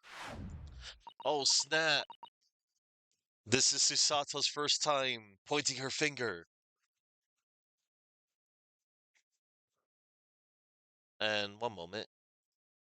Let me destroy that. Take that, bot. Take that. Ryutaro. With that accusatory cry that just welled up from deep inside me, I think I finally understand. Every time Kazuma-sama and Naruhodo-san have stood here at this bench, the stakes have been very, very high indeed. What's the meaning of that menacing pose, Counsel? Oh. I'd like the witness to clarify something for me.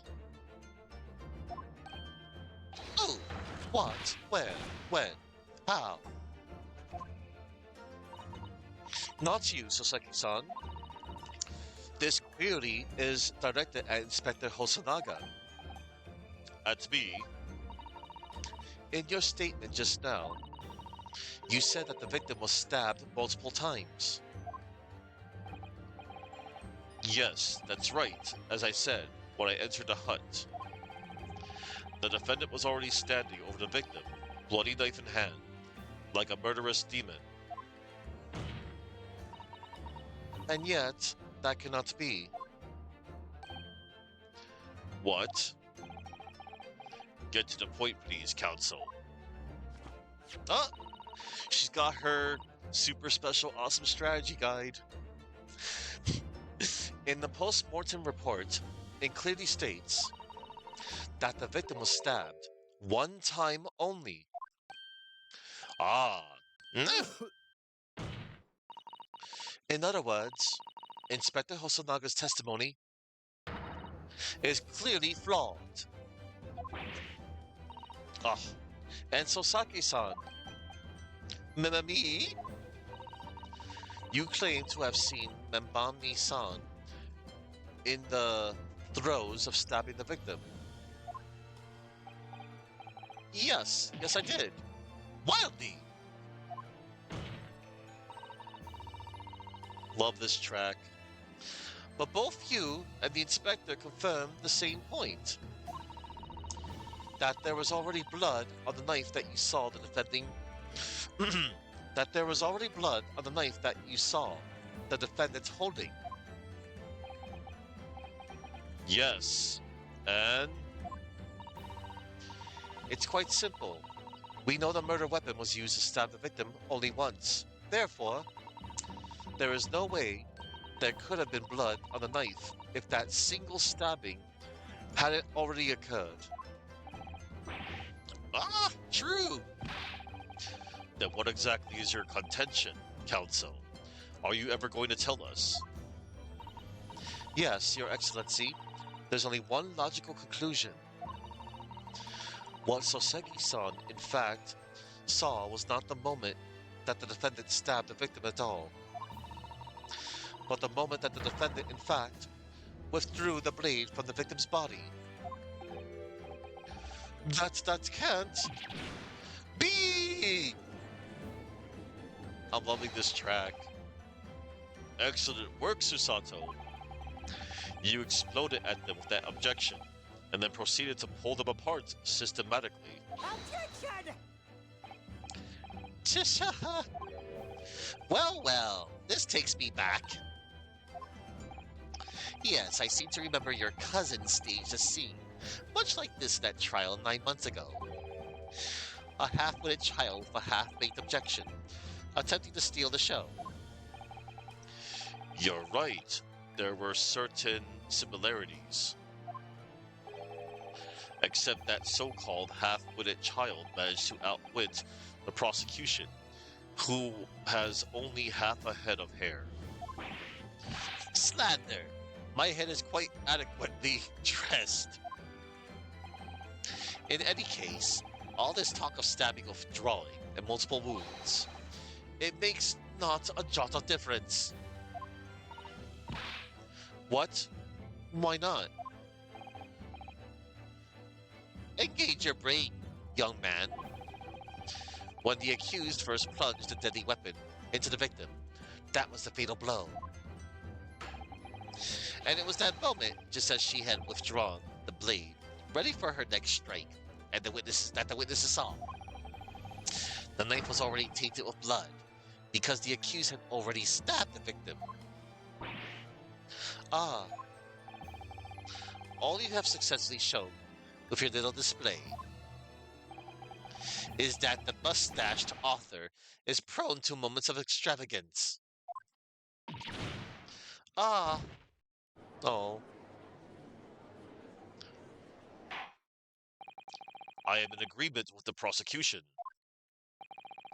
If the defendant was seen wielding the blade at all, that is sufficient grounds for her actions to be viewed with suspicion. But if she was withdrawing the blade, then we are back where we started. Sorry? Consider this, young yokel boy. If the student girl is innocent as you claim, then why would she have pulled the blade from the victim? And with a demon's cold-blooded composure, too. The prosecution demands an explanation, and it had better be good. Why did Ray pull out the knife? Ah, yes. Going for the jugular. What does father mean by that? Let the court hear your answer then, counsel. The truth is, I don't really know. but I have to come up with a plausible reason here, or we don't have a case. The reason why the defendant pulled the knife blade out of the victim's body was surely so she could... Hang on.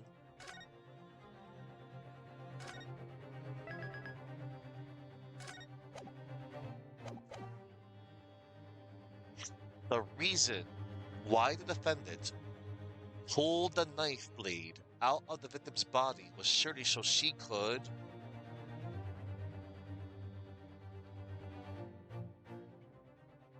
save her life? According to the post-mortem report, the victim's death was not instant. That's correct. It's thought she would have remained conscious for a short while after sustaining the injury. Indeed, giving her the time to take hold of this piece of evidence that clearly indicates her killer. The point is, being a medical research assistant, Membami-san was compelled to act when faced with the wounded victim. Instinctively, she pulled the blade out in an attempt to save Miss Brett's life. That does sound like a plausible reason.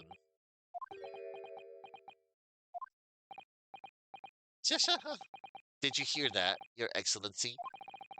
It would seem this is the best we can expect of this young yokel. Indeed. Oh, is it just me or does it suddenly feel much colder in here? Your Excellency, if I may.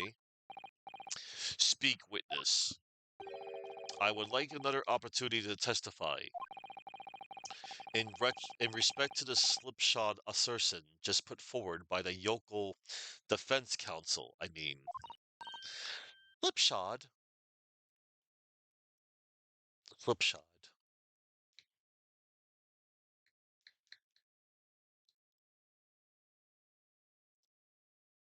An adjective to describe something done in a careless, sloppy, or disorganized manner, showing very little care, effort, or attention. It often implies poor workmanship or negligence. Ouch. Haha. Haha. An excellent idea, Inspector. Our young yokel, hopeful, has a modicum of knowledge when it comes to the law, it seems.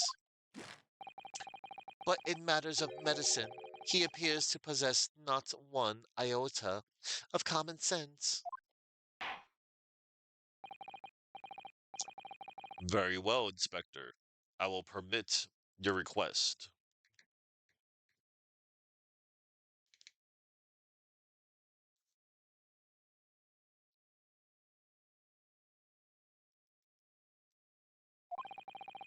You will testify again before the court on the subject of the defense counsel's assertion.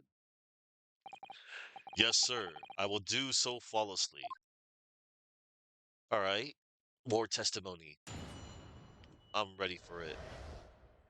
Forensic medicine primer. Holding a blade from a wound without thinking could cause heavy bleeding. That's basic knowledge that any medical research assistant with an ounce of sense ought to know. In other words, there's no good reason why the defendant would have tried to pull the knife from the victim. Let's not forget that the young student did have a motive for killing the victim. The man the victim murdered 9 months ago, Dr. Wilson, was the defendant's highly respected mentor. Yes. Is what you just said true, Inspector? Could pulling a knife from a wound really cause the wound to bleed heavily? Yes. Think of the weapon itself as a stopper in the wound that prevents excessive blood loss. Yeah.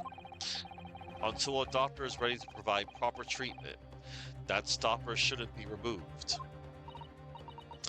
Oh, I see. This is why Yoko should stay in the farm. Even a quack from some obscure mountain village would have such basic knowledge.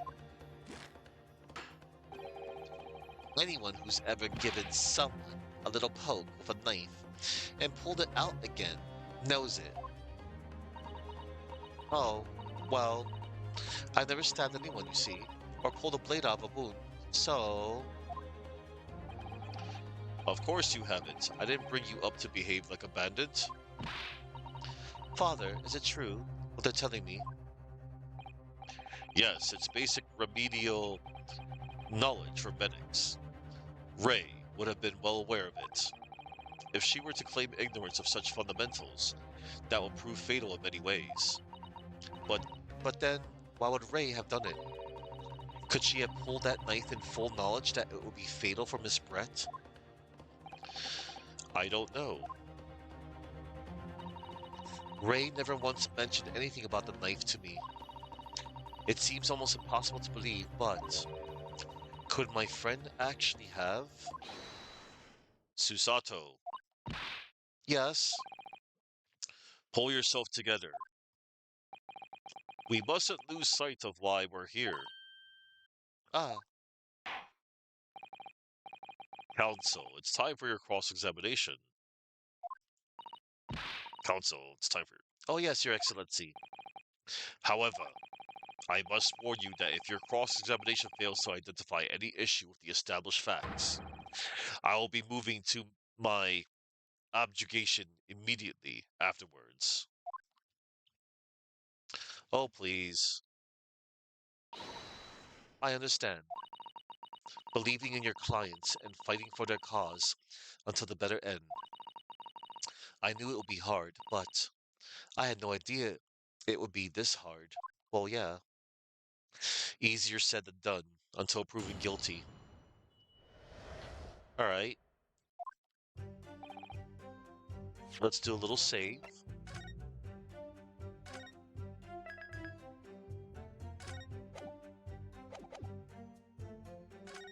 Let's get that flavor text over here. This is hopeless. I can't find a single crack in this testimony anywhere.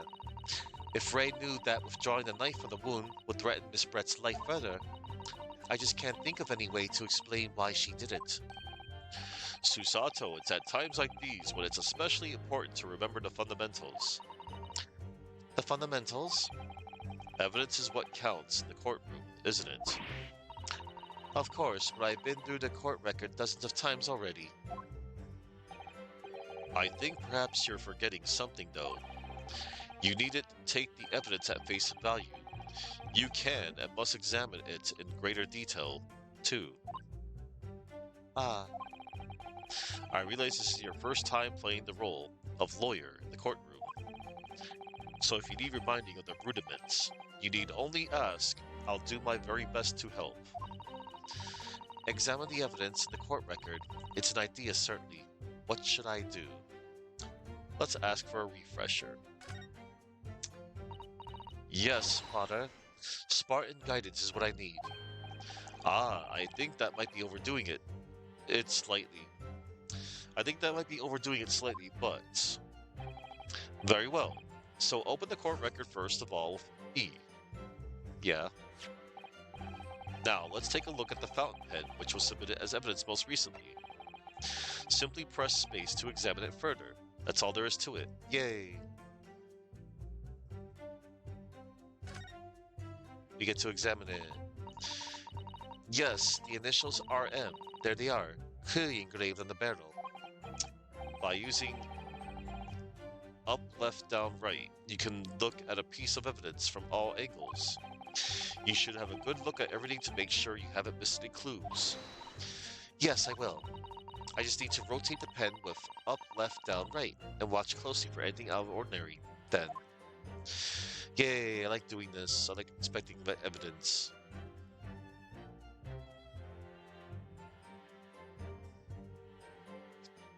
Oh. Okay, so. I guess we can inspect that very top of the pen here.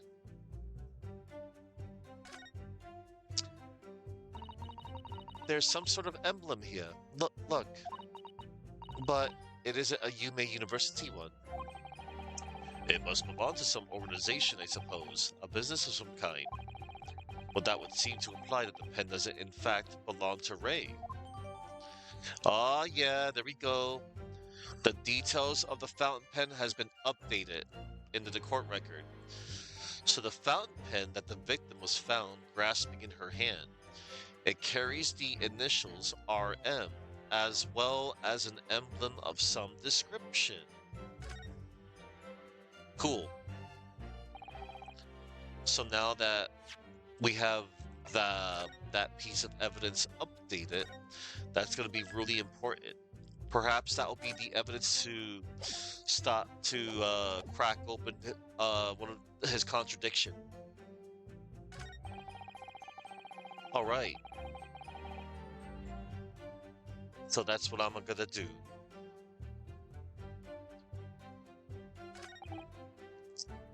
Oh, hold on. Holding a blade from a wound without thinking could cause heavy bleeding. Hold it! You say doing it without thinking could be a problem. Does that mean that if you used due care and attention, it would be all right? I wouldn't have thought this needed spelling out, really, but the blade is like a stopper in the wound. Remove it, and a serious hemorrhage will occur. Oh.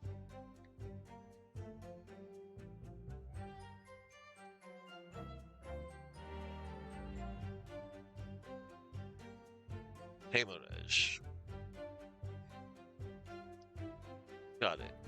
Rapid excessive loss of blood from damaged blood vessels.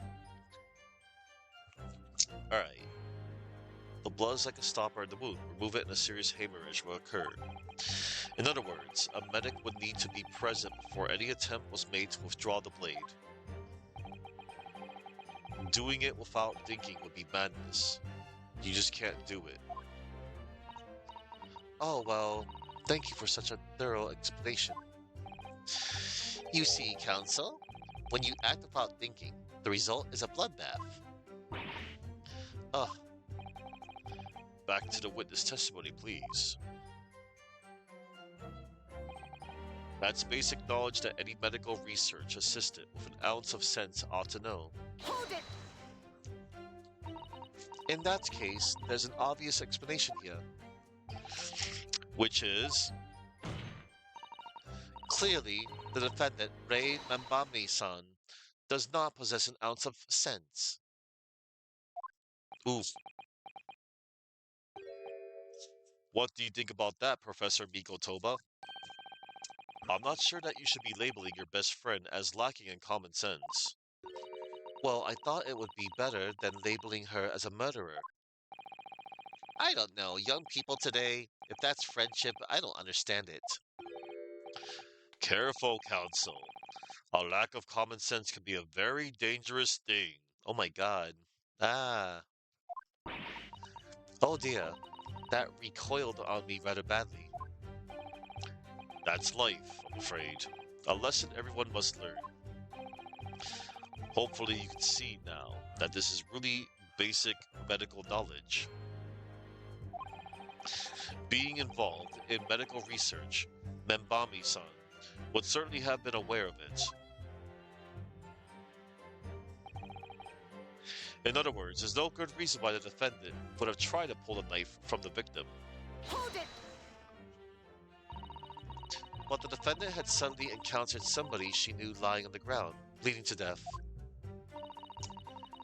The sight could have shocked her delicate sensibilities, causing her to remove the blood inadvertently. I really don't think inadvertent actions can explain this. The woman is a medical research assistant. I can't imagine she would behave so irrationally. Oh, but irrational behavior is a woman's prerogative, isn't it?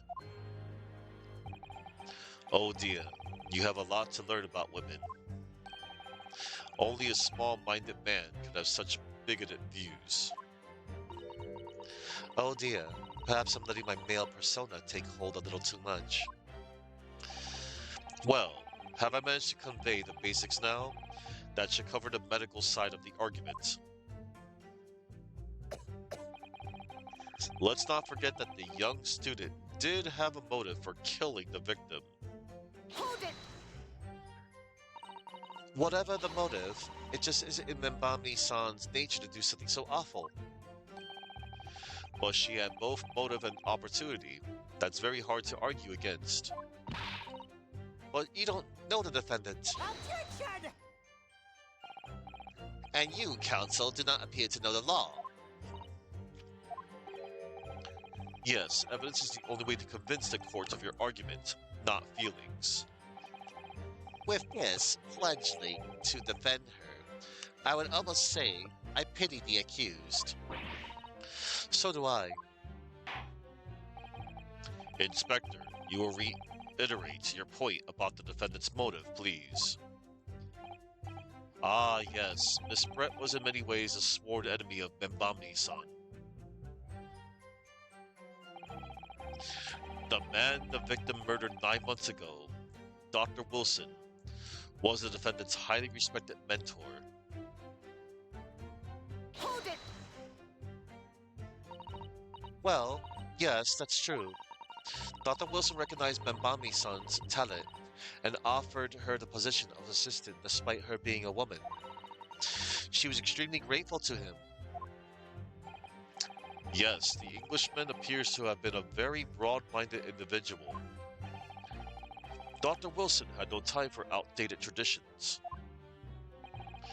He met with opposition, of course, but he believed firmly in Membami-san's abilities. Clearly, the defendant was in the man's debt, which only serves to prove my point. Okay.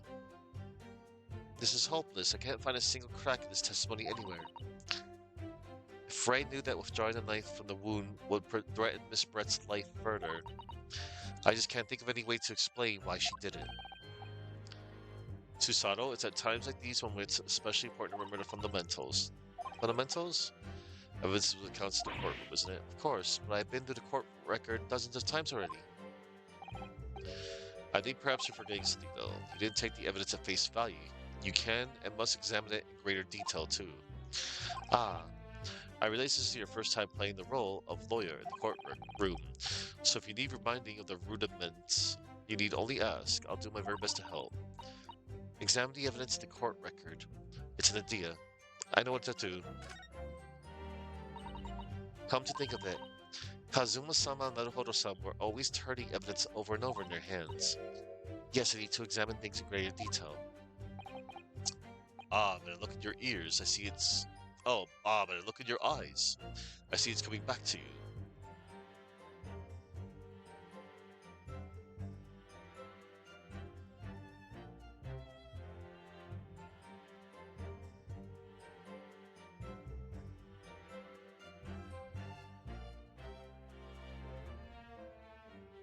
Let's see. Yes, by the look in your eyes. Hang on, everybody. Alright.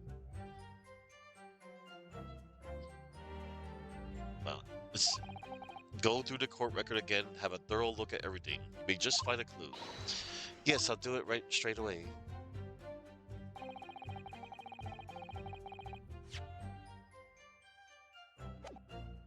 Alright.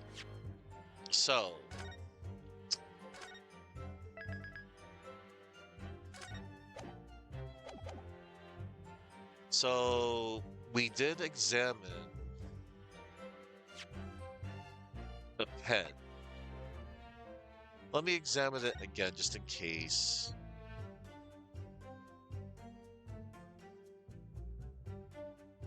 Oh, wait a minute. If we take off the pen's lid... Oh...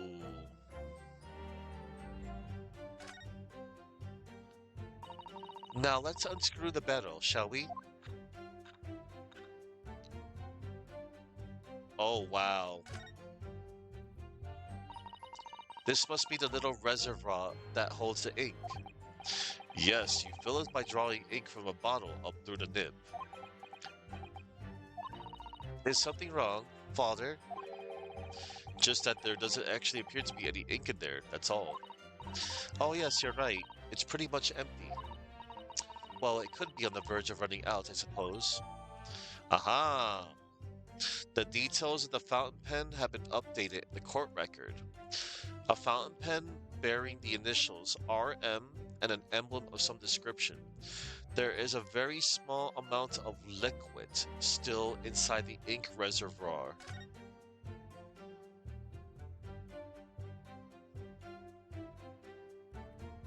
Alright. Cool.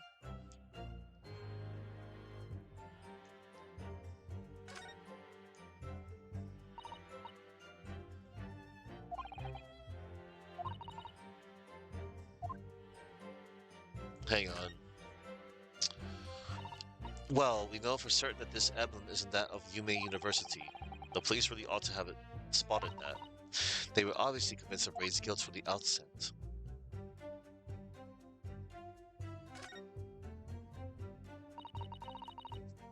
This must be the little reservoir that holds the ink. Filled by drawing. Yeah. Alright.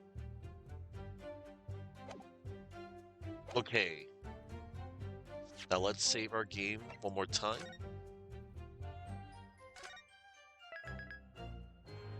Now let's look through the statements.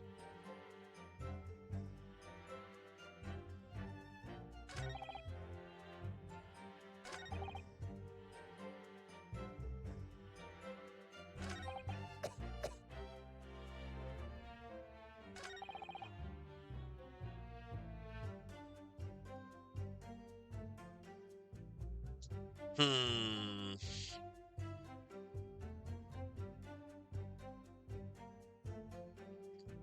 Let's see.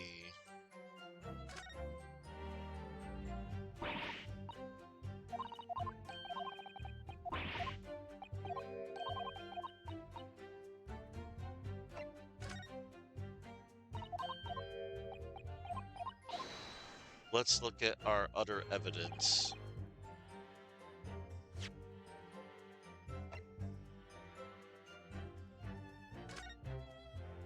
Oh.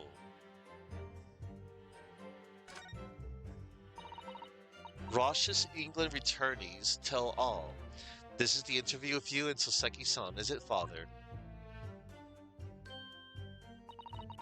It looks as though it was quite an exchange. Yes, he became a little over-animated when he was talking about his time in England. The photographer managed to capture the moment his hand karate chopped me on the neck. I do hope you weren't hurt. Ouch. Let's look at the back of the newspaper. This is the newspaper from Soseki-san. There seems to be an important article on the back page as well. Exclusive. Deadly poison stolen from Yume Medical Research Laboratory. From Yume's Medical Research. Father, isn't that your lab? What the? Let me see that. The poison's been stolen? It's this morning's paper that Soseki-san gave us. Are you saying you didn't know? As embarrassing as that is for the head of the laboratory, I didn't. I've not heard any such thing. Where on earth could a reporter have gleaned this information? Come to think of it, there was no article mentioning this story in our paper this morning, was there? It's a highly toxic poison we've been working on in the strictest confidence. I put Rei in charge of the project. Rei, she was managing it? If what's written here is true, it means that she tried to hide the death from me. And moreover, the details were leaked somehow. I don't believe it. We need to read this article very carefully. Oh wow, the article about the poison has been entered into the court record.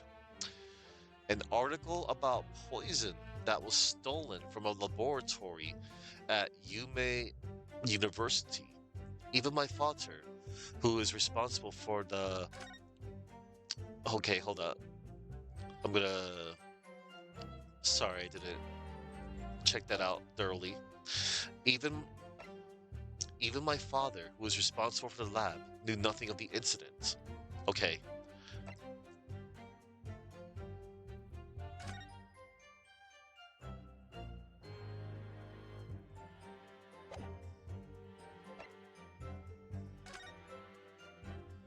Alright, so now we got two pieces of evidence that were updated.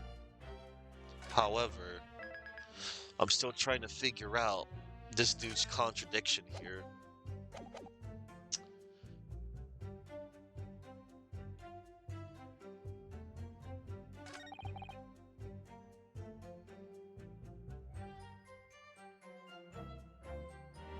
Huh. Hold on.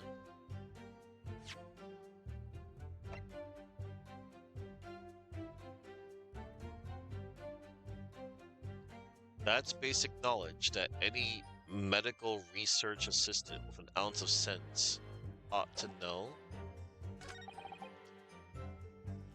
There's no good reason why the defendant would have tried to pull the knife from the victim.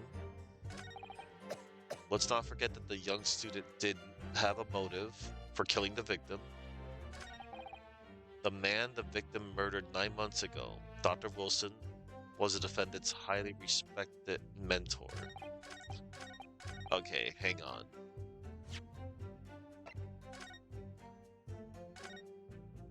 I'm gonna press him again. Hold it!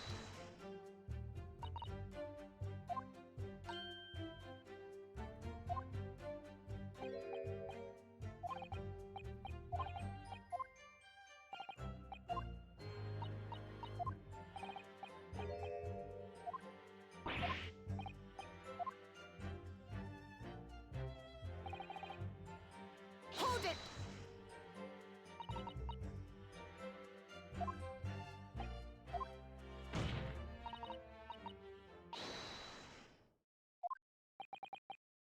Oh yeah.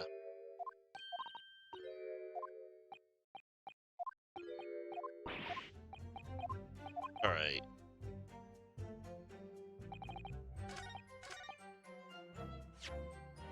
Hmm.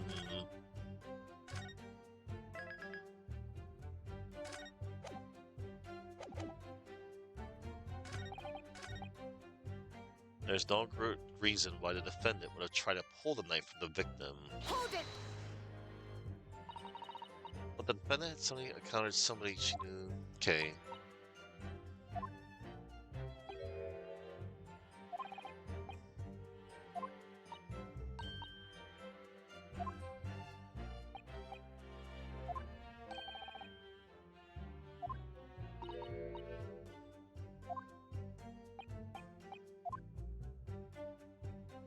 Let's see. Hold it!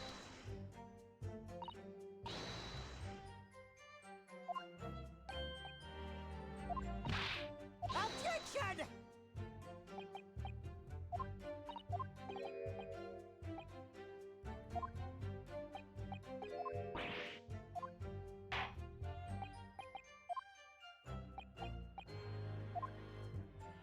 Hmm. Hold it!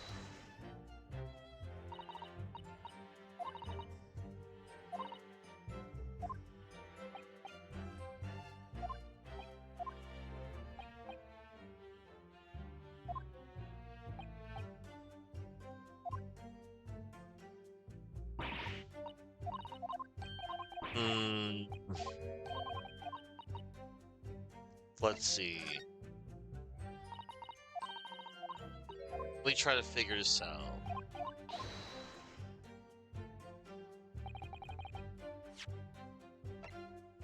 Hmm. I feel dumb for not knowing, but we'll see.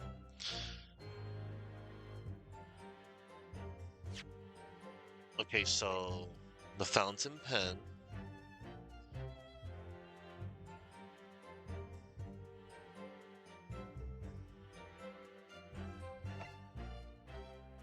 An article about poison that was stolen from a laboratory.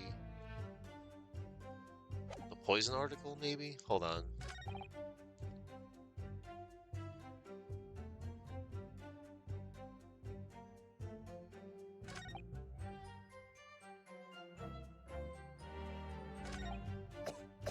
Hmm.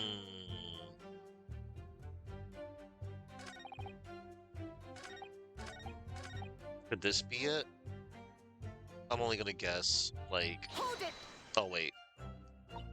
No, don't scold me. Again. Alright, hang on.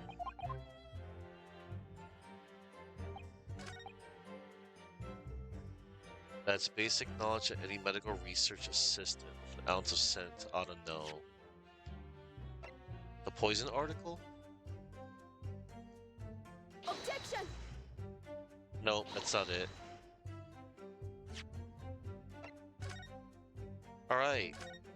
I know we're still early in the game, but this stumped me a little.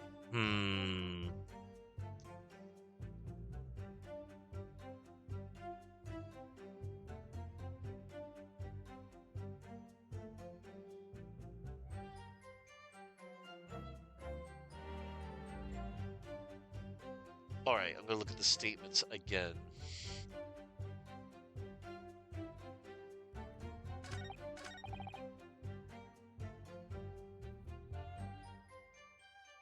Oh, wait a minute. I might have been right on the right piece of evidence, but it was the wrong statement. In other words, there's no good reason why the defendant would have tried to pull the knife from the victim. Hold on, let me press this. Hold it! But the defendant had suddenly encountered somebody she knew lying on the ground, bleeding to death. The sight could have shocked her delicate sensibilities, causing her to remove the blade inadvertently. I really don't think inadvertent actions can explain this. The woman is a medical research assistant. I can't imagine she would behave so irrationally. Oh, but irrational behavior is a woman's prerogative, isn't it? Oh dear, you have a lot to learn about women. Only a small-minded man could have such bigoted views. Oh dear, perhaps I'm letting my male persona take hold a little too much. Well, have I managed to convey the basics now? That should cover the medical side of their argument. Okay, so it's this statement. In other words, there's no good reason why the defendant would have tried to pull the knife from the victim.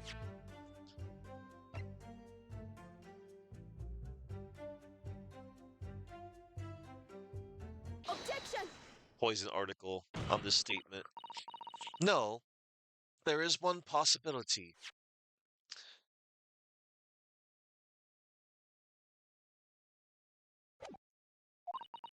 One very good reason why the defendant might have decided to withdraw the knife from the victim's wound. What? The yokel not only has a poor grasp of the law, but is also a poor loser. Tell us then, what possibility do you think you've identified? It's here, in this newspaper article. An article about a deadly poison having been stolen from a laboratory at the Imperio Yume Une. Objection! The victim perished from a stab wound. Poison has no relevance in this case.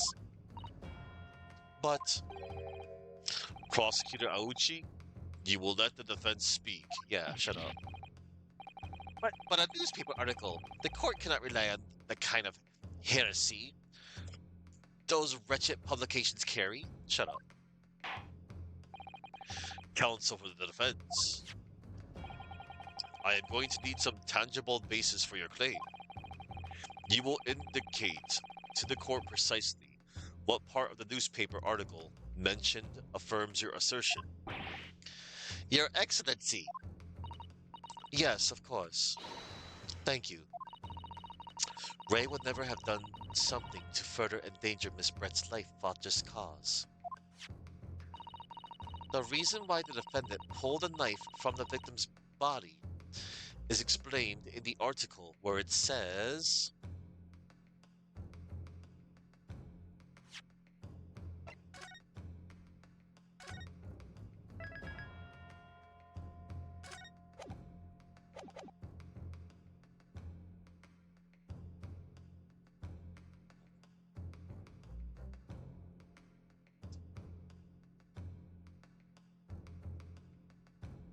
Oh, hold on. Let me look at the newspaper again. Oh, wait. Oh, that's cool. I can look at it. Oh, because it updated. Now I can look at it. Examine. Exclusive. Deadly poison stolen from Yume Medical Research Laboratory. Following a lecture at Yume by Soseki Natsume on 11th August, it's come to light that a very disturbing incident took place. A deadly poison being secretly developed in the university's forensic science laboratory was stolen. Deadly in tiny quantities.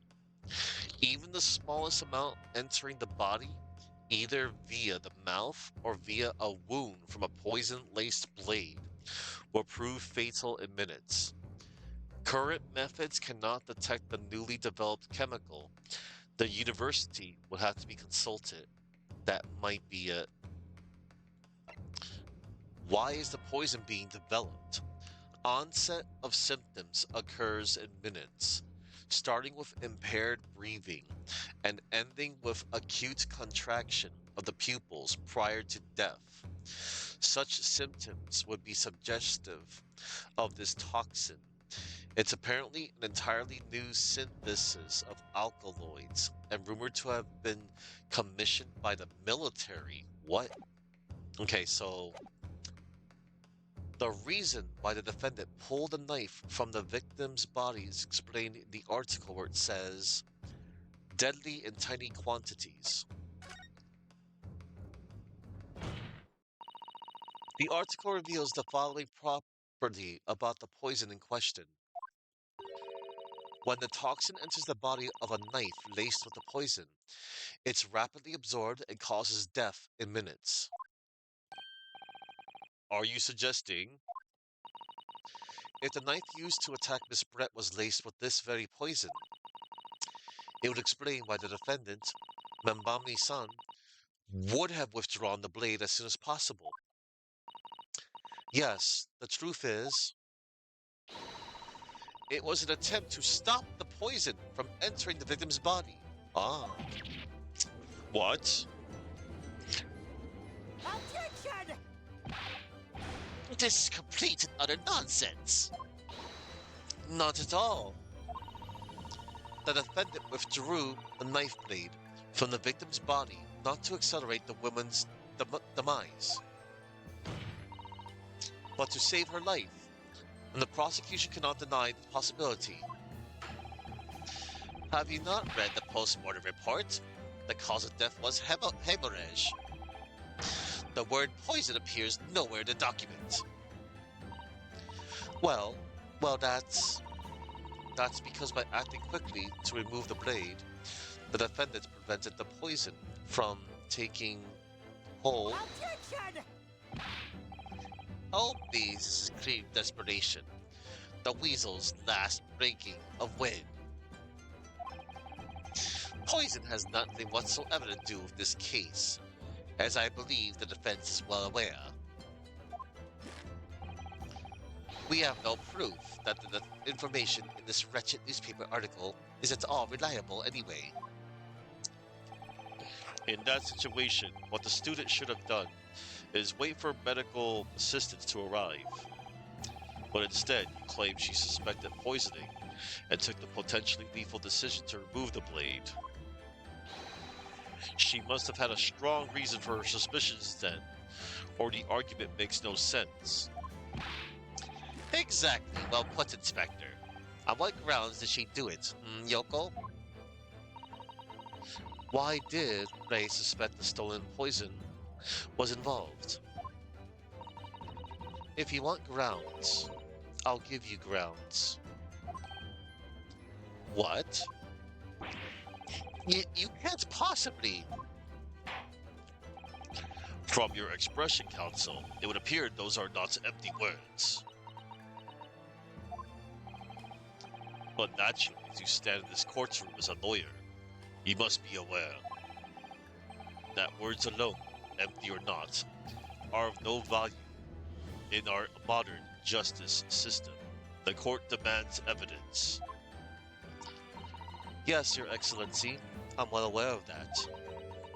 I've seen it many times, from my place at his side in the Old Bailey. In that case, Counsel, you will present the proof to the courts now. What evidence demonstrates a clear link between this case and the poison in the newspaper article? Ah. Why? Let's see. A clear link between this case and the poison. Why would it be the fountain pen? Because there appears to be a very small amount of liquid still inside the ink reservoir. Because I'm thinking maybe the poison was also in the pen. Take that! How exactly would you explain this piece of evidence connection to the newspaper article? In truth, I'm not really sure. Uh-oh. But my father always taught me to ask my elders whenever I was in trouble. So I thought I should ask your opinion, Your Excellency. If it is advice you seek, Counsel, then I suggest that before indiscriminately thrusting evidence under my nose, why not thrust it under the nose of the professor at your side? I think he means you. Good grief, thrusting that under my nose isn't going to solve anything here. We must use our heads. The article in the paper had details of the toxin. Now, where have we seen similar details? Does nowhere come into mind?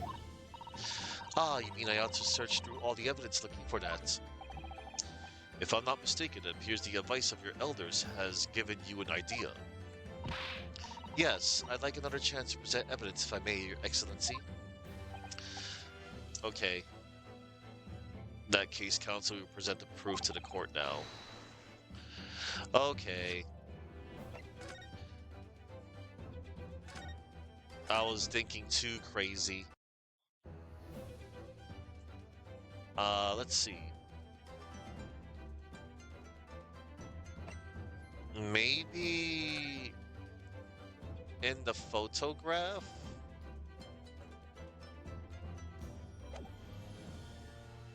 This is my second guess. Take that! Nope. Hang on.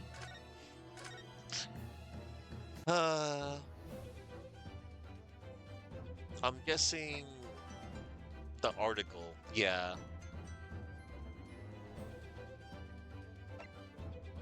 The poison article.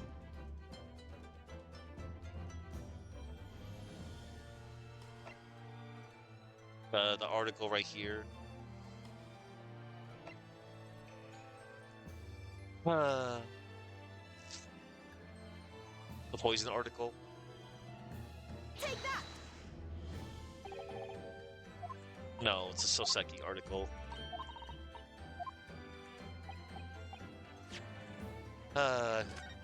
Yeah. It makes sense now. I think. Yeah. Take that! No, it's not. Wow. I was totally wrong in all four pieces of those evidence. It's in the post-mortem report. Hang on.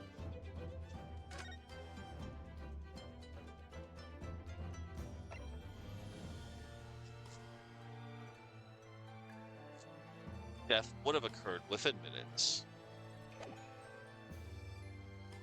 Take that! Yeah. I would ask the court to refer to the notes section of the post-mortem report, which reads, extreme meiosis, pupil constriction was observed in the victim. Ah. Clearly, being a yokel with no knowledge of forensic science, I have no idea, so please, do tell me. Presumably, the fact that this condition of the victim was noted in the post-mortem report means that it's an unusual symptom of death. Well, Under normal circumstances, the pupils dilate when someone dies. If there was extreme constriction instead, that's most certainly unusual, yes. What are you doing, you yokel detective? In a newspaper article, there's the following information about the stolen poison. Onset of symptoms occur in minutes, ending with acute constriction of the pupils prior to death. What? If the defendant, upon seeing the victim stabbed in the back, happened to notice that the pupils of Miss Brett's eyes had constricted severely. Yes, as a medical research assistant, she would have suspected poison immediately, without doubt.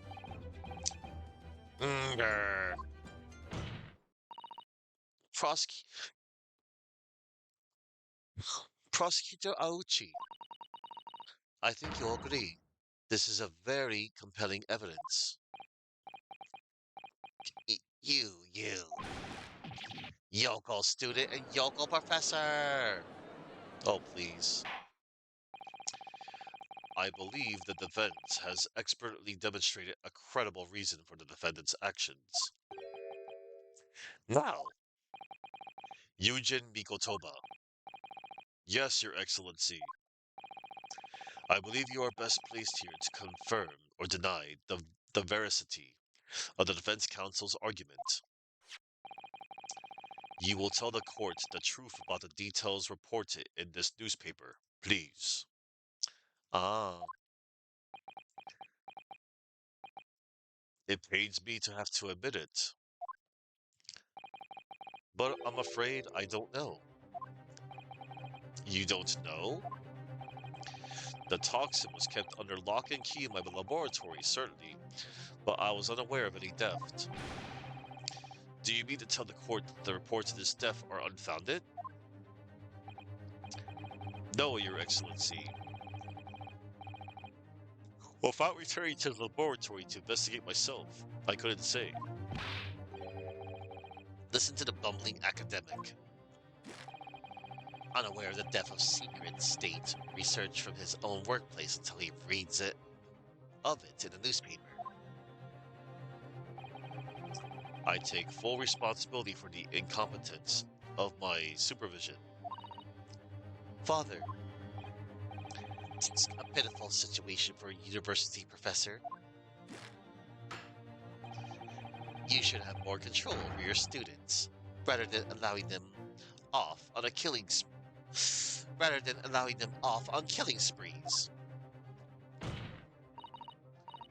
That's totally unfounded. Who said hold it? Oh, it's Ray. None of this is Professor Mikotoba's fault. It's all my fault. Oh no. Ray. Membami-san, you stand accused here. Outbursts like this will not be tolerated. But it was me.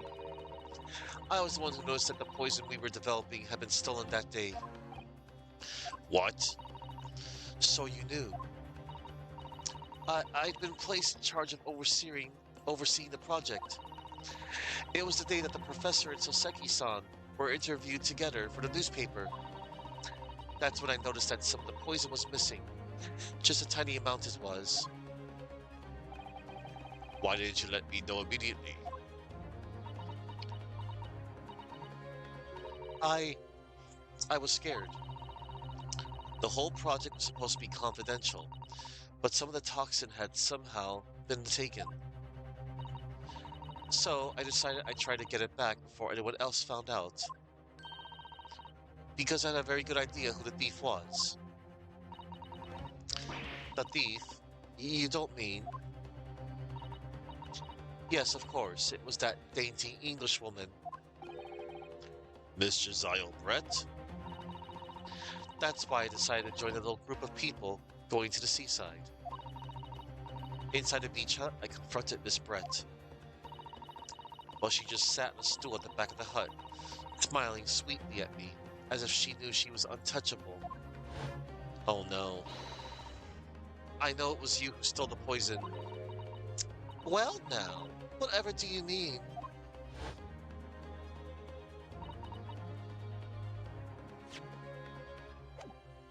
And then she suddenly got to her feet before falling to her knees in front of me and then collapsing on the floor. That's weird. That's when I saw the knife in her back. I couldn't understand what had just happened. And then, a moment later, I was seized with fear. The pupils of her eyes they'd shrunk to tiny pinpoints. I don't believe it.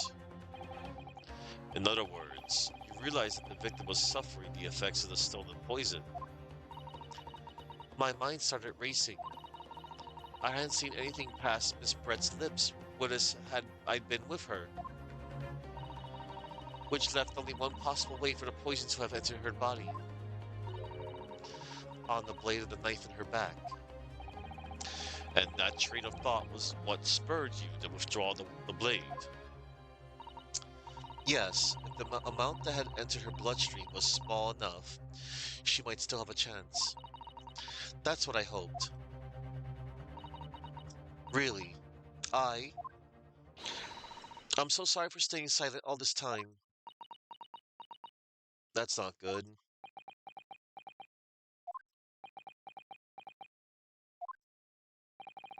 Your attempt to hide the truth of what happened is not something that can be overlooked. However, I have duly noted the courage with which you confessed in the end. Thank you, Your Excellency. It's barely perceptible, but I do think the balance has shifted a little here. In his courtroom now. Objection! Your Excellency, do not be deceived. The victim just collapsed before your eyes, you say? Well, Membami-san, if that is the case, perhaps you could explain how Miss Brett came to be stabbed. Well, you have no answer because the simple truth is that you stabbed the victim motivated by revenge. Objection! But you have no conclusive evidence to prove that assertion, do you?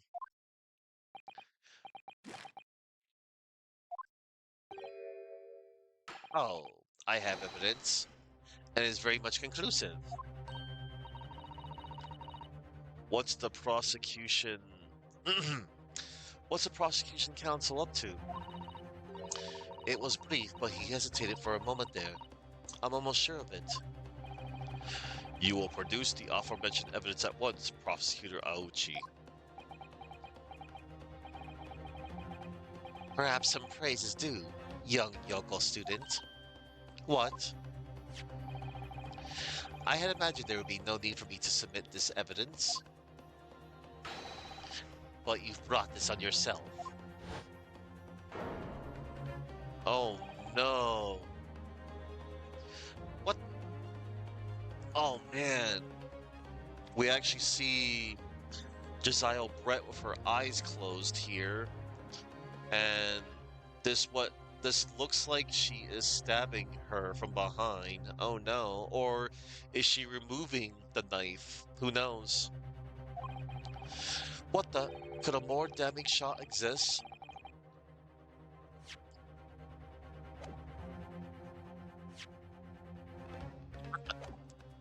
Could a more damning shot exist? The cruelty in the air on that beach is almost palpable. This evidence, more than any other, reveals the true extent of the accused's murderous nature. For it shows the precise moment that Membami-san plunged her dagger into the victim's back. No, that's not true. No. I don't believe it. Ah. Oh no.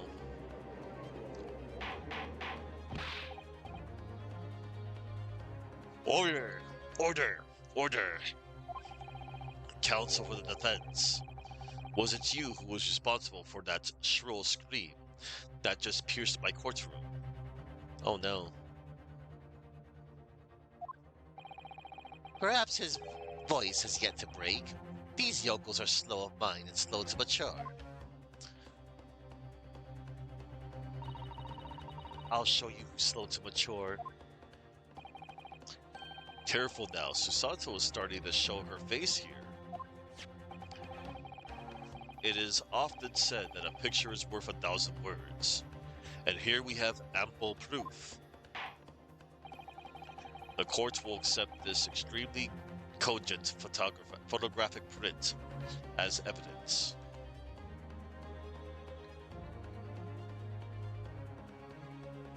Cogent. Clear, logical, powerfully convincing. Used to describe an argument, reason, or explanation that is so well thought out, easy to understand, that it compels people to believe or accept it. The incriminating photograph has been entered into the court record. Oh no, incriminating photograph. A photographic print taken at the moment the victim was attacked. My friend Ray can be seen kneeling over Miss Brett.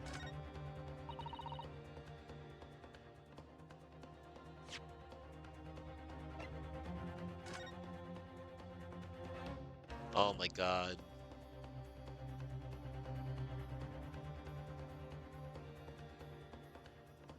This is no good.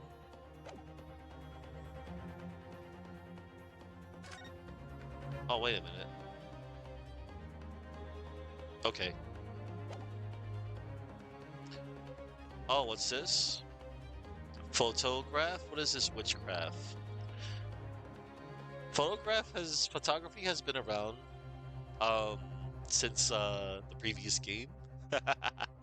Hey there, famous adventurer. Welcome to the first case of the Great Ace Attorney 2 Resolve, my first time playing it. I'm on the first case, The Adventure of the Blossoming Attorney. So, right now,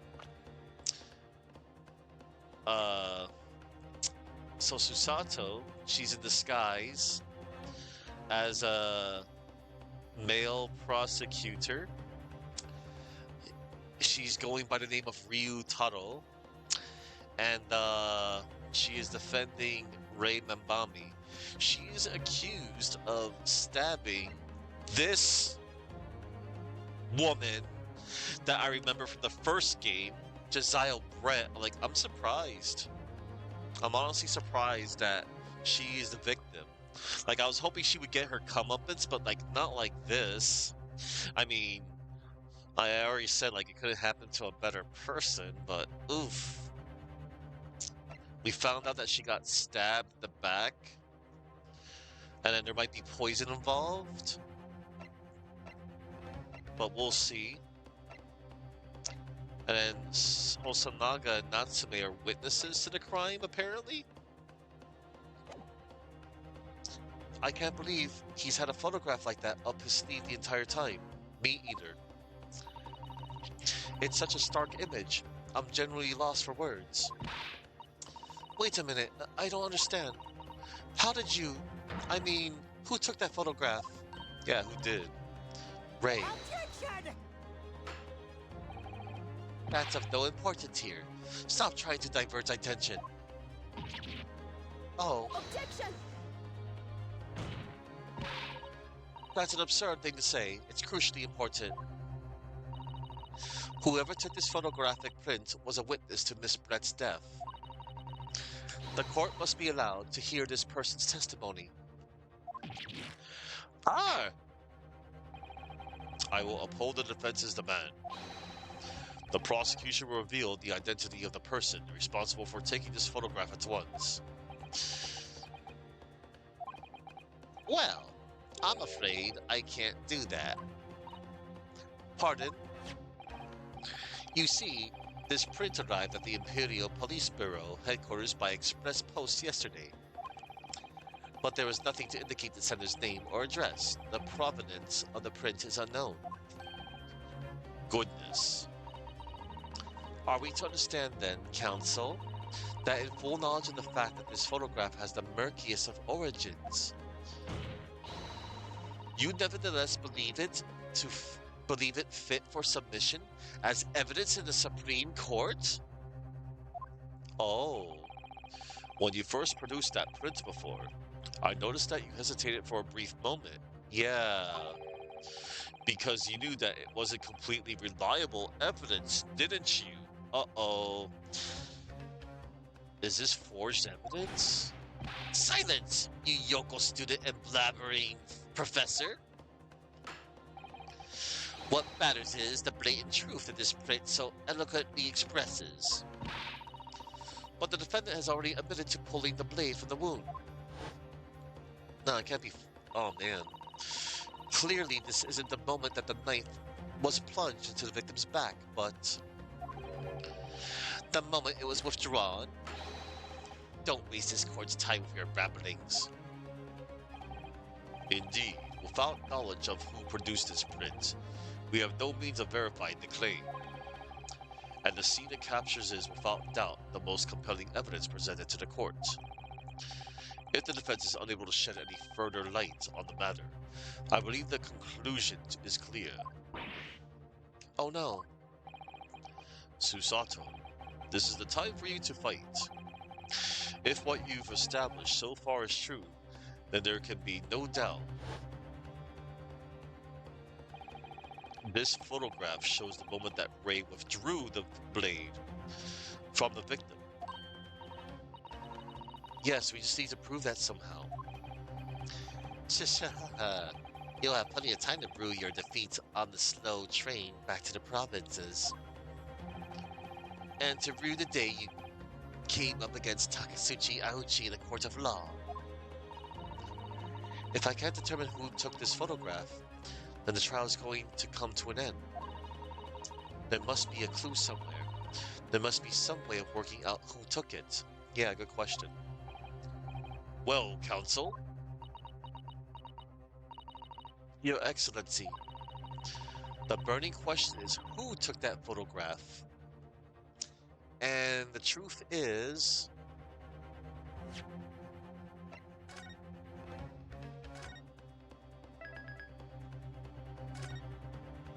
honestly, I truthfully don't know.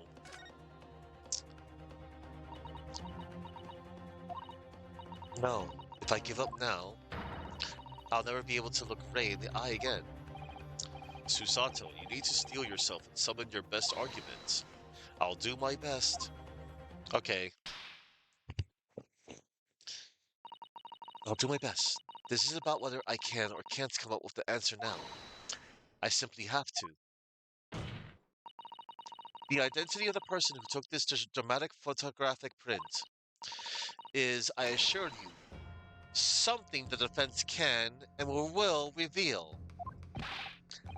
Why? No, you can't possibly. But as you so boldly claim that you can, please do enlighten us. Unfortunately, I'm unable to present a name. How utterly underwhelming. Did you really believe? Did you really believe you could? However, I am able to present evidence. The defense has a piece of evidence that reveals important details about the photographer's identity. Oh. What? Very well then, counsel. Present your proof to the court. We got proof, I guess. Sure.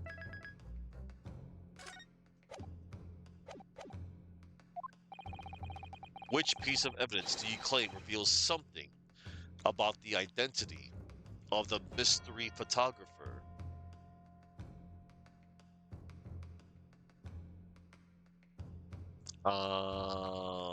Hang on.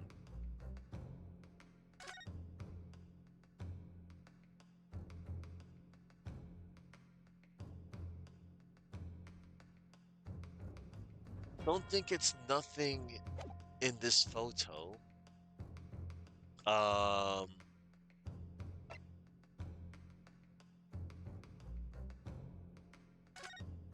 Can't be the... It can't be the Soseki Natsume article. It surely can't be the incriminating photograph that we are already looking at. And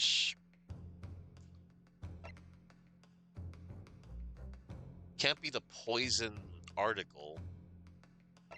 I'm guessing maybe the fountain pen?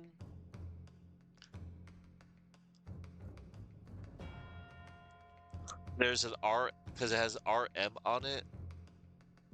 And there's an emblem of some description. Is this it? Maybe? Take that! The piece of evidence in question is this. Uh-oh. She's got those crazy eyes. I'm afraid, counsel, that when presenting evidence, you must learn to temper those wide, nervous eyes. I'm obliged to penalize you for the lack of focus in both your eyes and your answer. Okay. Would you care to squeeze your head in your hands again, counsel? To punish yourself for presenting such utterly irrelevant evidence. Ugh. I'll squeeze my head as many times as it takes to win this trial. Your Excellency, may I? You may present another piece of evidence, but no more squeezing, counsel. Alright, so hang on. Let's think about this.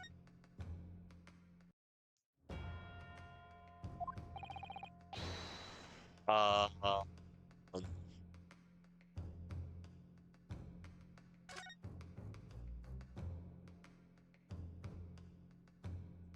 Wait a minute.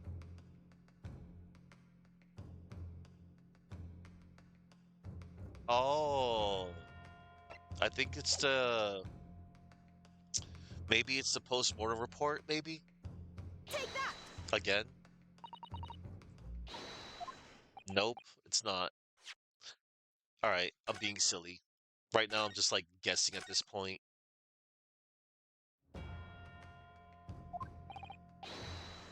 Um,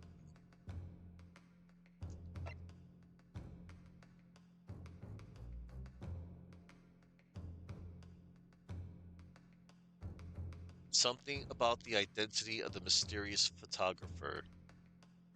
I guess this one? Take that!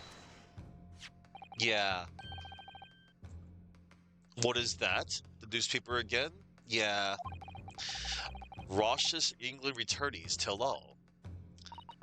It's not the headline that's relevant here, Your Excellency. It's the photograph. Yeah. If you look at it closely, you'll notice that there are some white lines on the right-hand side. Yeah. Okay. Yeah, because I'm like, because I'm like, oh, that makes sense, sort of. But again, this is throwing me a lot of curveballs. Because, yeah, look, the incriminating evidence has this same cracked line here. And this right here. If you look at it closely, you'll notice that there are some white lines on the right-hand side. Ah, yes, indeed. They had already caught my eye, as it happens. Ha! What of it? A shadow of some kind, presumably?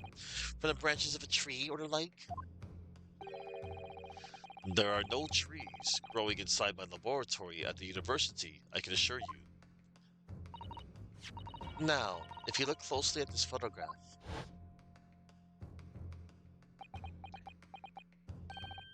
good gracious.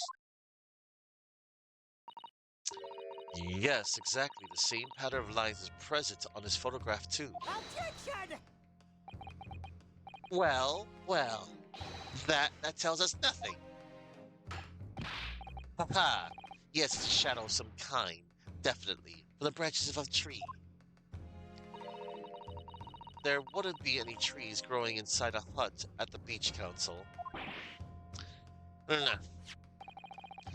What's quite remarkable about it is that the two patterns are absolutely identical. How could such an extraordinary similarity have transpired?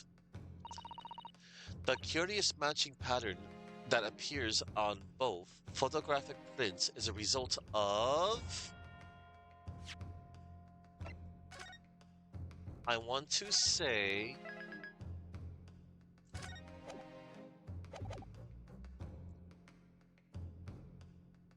I wouldn't say the photographer's technique, maybe, And that's definitely not tree branches. Maybe it's a camera defect? Obviously, it must be due to a problem with the camera used to take the photographs. With the photographic device? Yes, we can confidently say that the camera's lenses must be scratched, and that the scratched lens causes unwanted lines to appear on every print taken with the device. In short, the two photographs under consideration here were taken with the same camera. But there must be hundreds of such camera devices here in the capital. It will be utterly impossible to identify the owner of this particular one. Objection! I think you're forgetting, Prosecutor Aochi, that one of the photographs featured in a newspaper article. A newspaper? Ah, that's right. The author of that article is the mystery witness to this crime. What? Oh boy.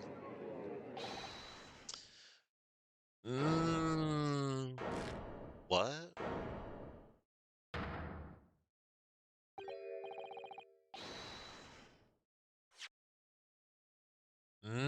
Menabel!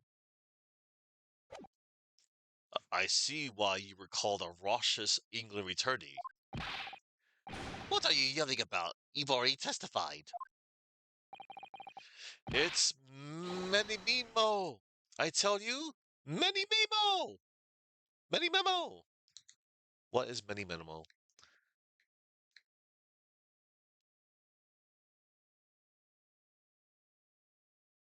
Raiten Many Memo? Oh, the character's name. Meeny Memo! Meeny Memo?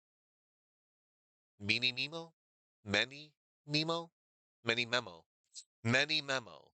Many Memo. Ah. Soseki-san, what was that? Did you say many memo? Ever since I returned to Japan, a reporter from the Shoyu News has been hounding me, following my every move.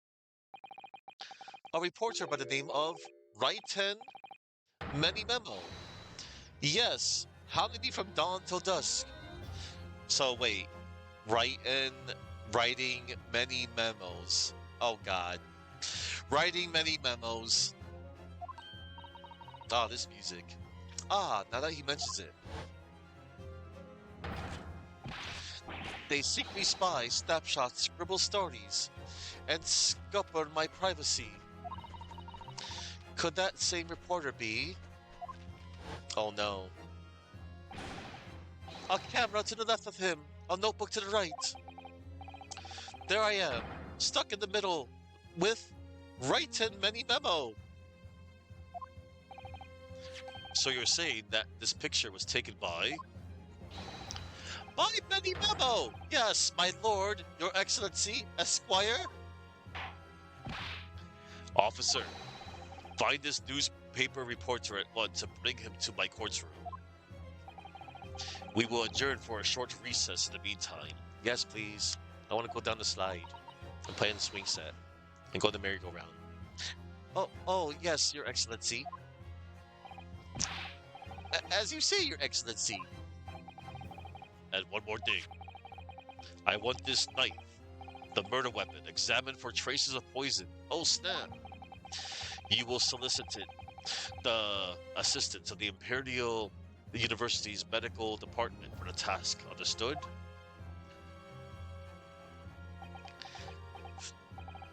Many memo! Many memo. Write in many memo, everybody. What a name. Finally, we passed the first part of the trial. Jeez. That was like, wow. I'm looking at my uptime. And then, yeah, I was a little stumped too. Okay, now we're gonna go on to the second part of the trial. 13th August, 10:41 a.m. Supreme Court of Judicature Defendants Antechamber 3. Woof! What a mouthful. Okay. I'm so sorry, Susato. I should have told you about the toxin. Ray,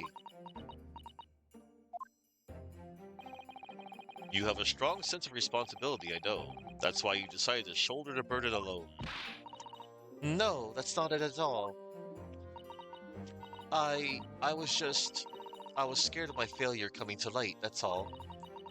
So I hoped to retrieve the substance from the English woman before anyone found out.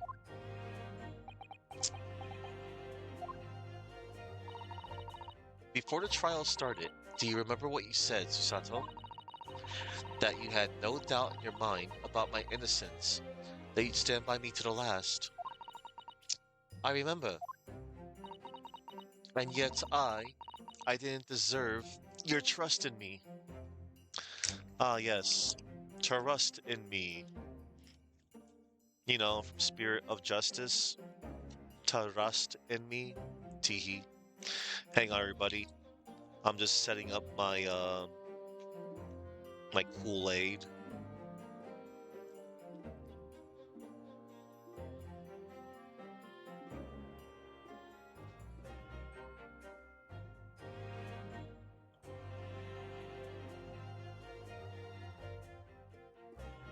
I want something a little sweet right now.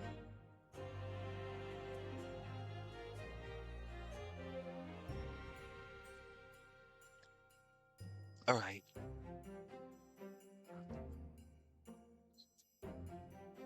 Alright. And yet I didn't deserve your trust in me. I had important details from you, Susato. I completely betrayed your faith in me. Hit me, Susato. I deserve it. No, in fact, throw me to the floor.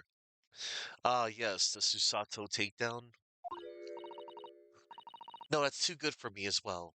Drag me through the city streets. I'm no better, you know. Oh? Even though in my heart I knew that you'd pull the knife blade from Miss Brett's back, there was just a brief moment when, in my mind, I doubted you.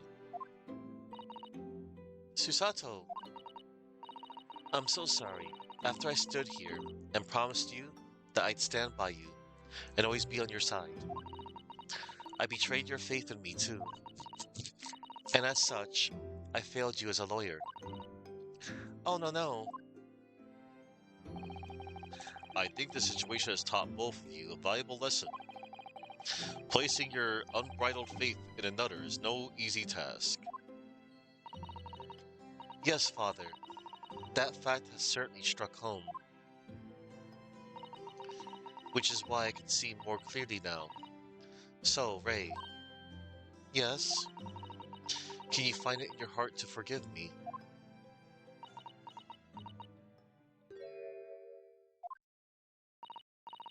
Oh, Susato. You know you'll always be a gallant, dashing lawyer in my eyes now. Oh, Ray. Cute. I was so scared, you know.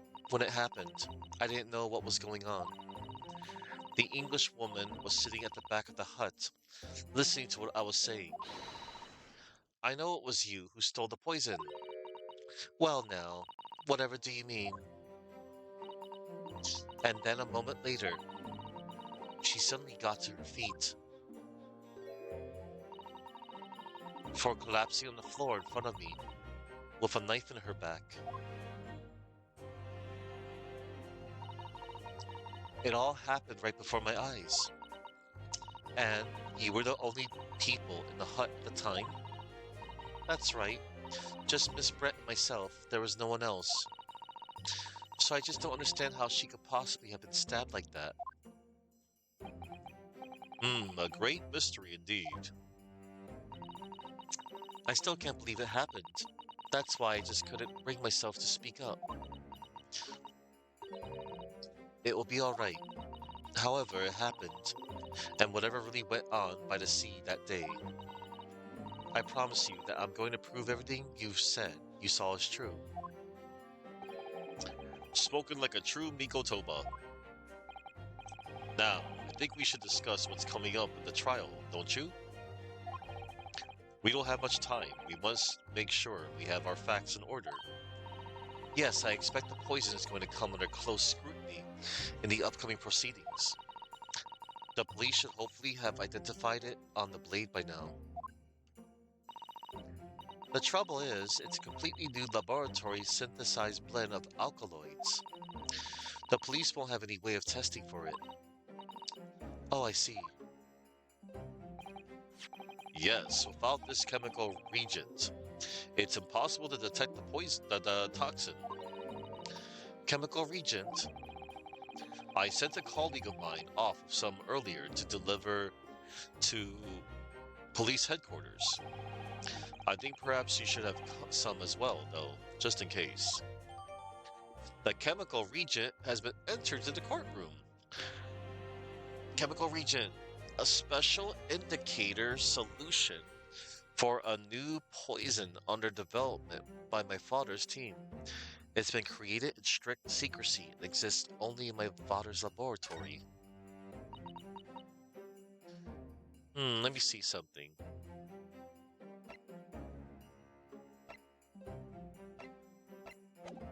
Okay. Can we examine it right now? Cool. The label appears to be written in a foreign language that I don't know. It's German, so your knowledge of English is going to be of little help here, I'm afraid. Couldn't you just have written medicine on it in Japanese? Then we'd all be able to read it. German is an international language of medicine, my dear. But yes, I can certainly see the merits in labeling the bottle in Japanese. I mean, though I'm sure medicine would be entirely appropriate. I'm not sure. Medicine would be entirely appropriate. Okay. Whatever you say. Gotta make everything complicated and harder for everyone. Okay, whatever. Nothing to inspect, just the label.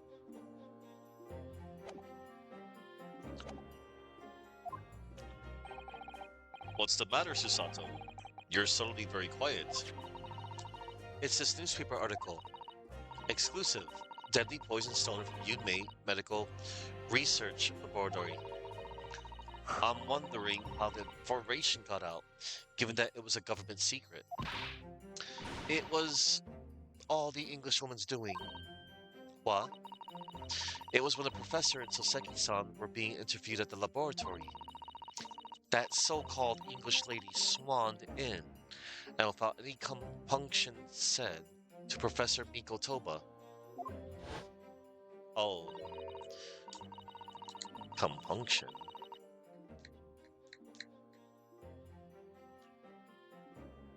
Compunction means a sharp, uneasy feeling of guilt, moral anxiety, or conscience-driven hesitation before or after doing something wrong. A slightly more formal term for guilt, regret, or moral scruple. Oh, Professor. Oh, Professor. Surely your guests would love to hear about your work on that substance there.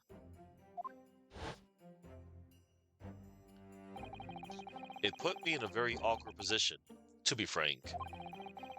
But Soseki-san's curiosity had been piqued, so I had little choice but to give him a cursory introduction. So then, Soseki-san knew about the poison. Yes, and it's highly likely that the reporter who was writing up the story about us would have caught a glimpse of the toxin too. This Menimemo-san. By the way, did that reporter join you all when you went to the beach? Oh, no, I don't remember the reporter being there. Indeed, he shouldn't have been. I very much doubt anyone would have wanted him there. Oh, a known criminal had been given permission by the authorities to bathe by the seaside. Soseki-san pointed out that inviting a reporter might be problematic, so the man was sent back to his office. Yet he obviously didn't go back. He secretly followed the party to the beach and took this very candid photograph. And then presumably he posted it anonymously to the police. Ah, yes, that must be what happened. Counsel, we've just heard that the new witness is now ready to testify. The trial is about to resume. Please proceed into the courtroom at once. Okay, bailiff. It's time to steel ourselves once again then. Defense attorney, Ryutaro Naruhodo. Oh, yes. Ray has just put her faith in me now and told me everything. So I can't let her down.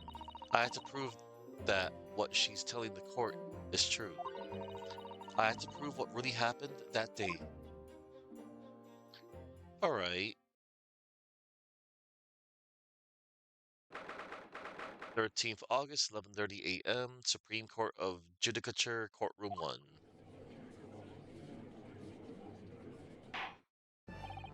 I hereby call this court to order as we reconvene to continue the trial of Ray Membami. Prosecutor Aouchi, we summon the new witness.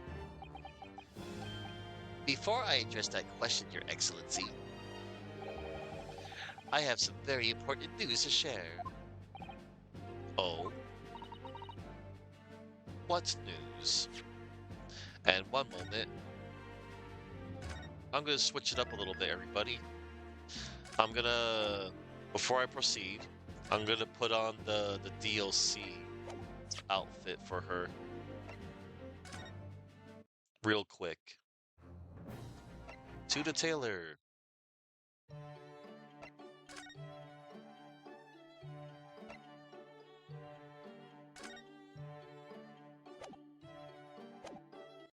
Alright.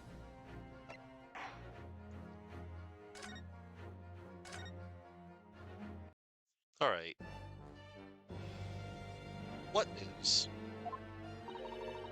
And why does he look so happy about it? During the recess with the collaboration Professor Mikotoba's laboratory at Yume University, the police re-examined the knife that was used to end Miss Josiah Brett's life. Yeah. I switched the outfit just for a little variety. Let's see.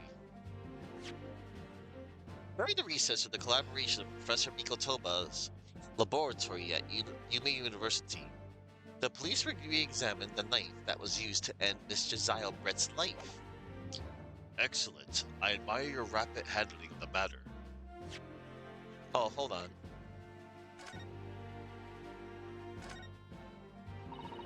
Okay, she still wears... Right, that makes sense. Excellent. I admire your rapid handling of the matter. Oh, too kind, Your Excellency. Too kind. I was merely carrying out your instructions, of course. I had the regent delivered to police headquarters by rickshaw, so it should be there in good time. What the? Rickshaw? What is rickshaw? A rickshaw is a light human or engine-powered vehicle used to transport passengers, common in many Asian and African cities. The term originates from the Japanese word jinrikisha, literally meaning human-powered vehicle, which combines the words for human, jin, power, riki, and carriage, sha. Okay. Oh, that's a rickshaw. Oh, okay. One of those pull carts. But judging by the man's swagger, I fear we might need to brace ourselves for the inevitable. And counsel, what were the results?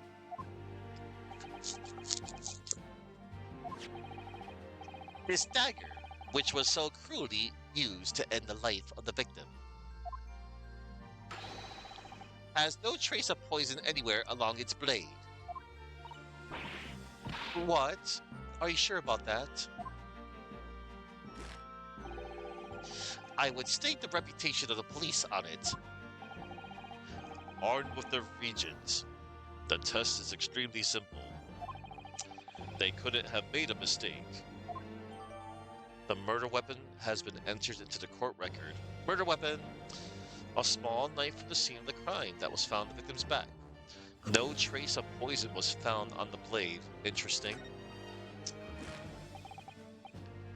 Let me check that knife right now.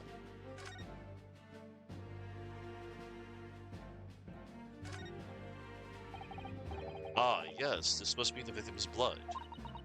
Oh dear, blood is never a pretty sight, is it? I'm having to fight the urge to run it under a hot tap and get it clean. You've always been fastidious about cleanliness, haven't you? I think this is something else, Father. Fastidious.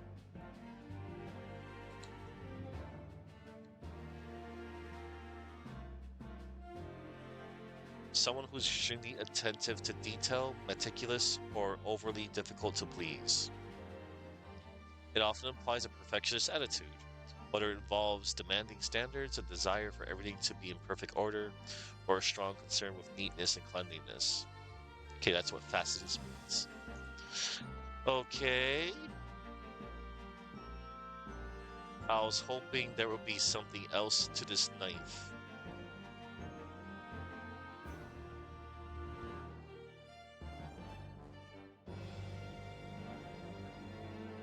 A pity. Okay.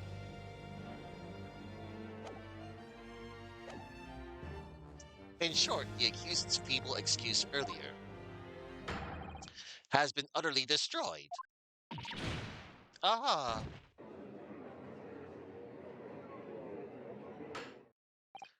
Now, the prosecution is ready to call the new witness. Ah, newspaper reporter who managed to capture a photograph of the crucial moment. Good. Very well, officer. Bring in the witness. No trace of poison on the knife. But if that's really the case, how could the toxin have entered the victim's body? Oh boy, here's this guy. Witness, please state your name and occupation for the court. Write-in Many Nemo of the Shoyu News on what people like to call a journal. Journal. A journal? What?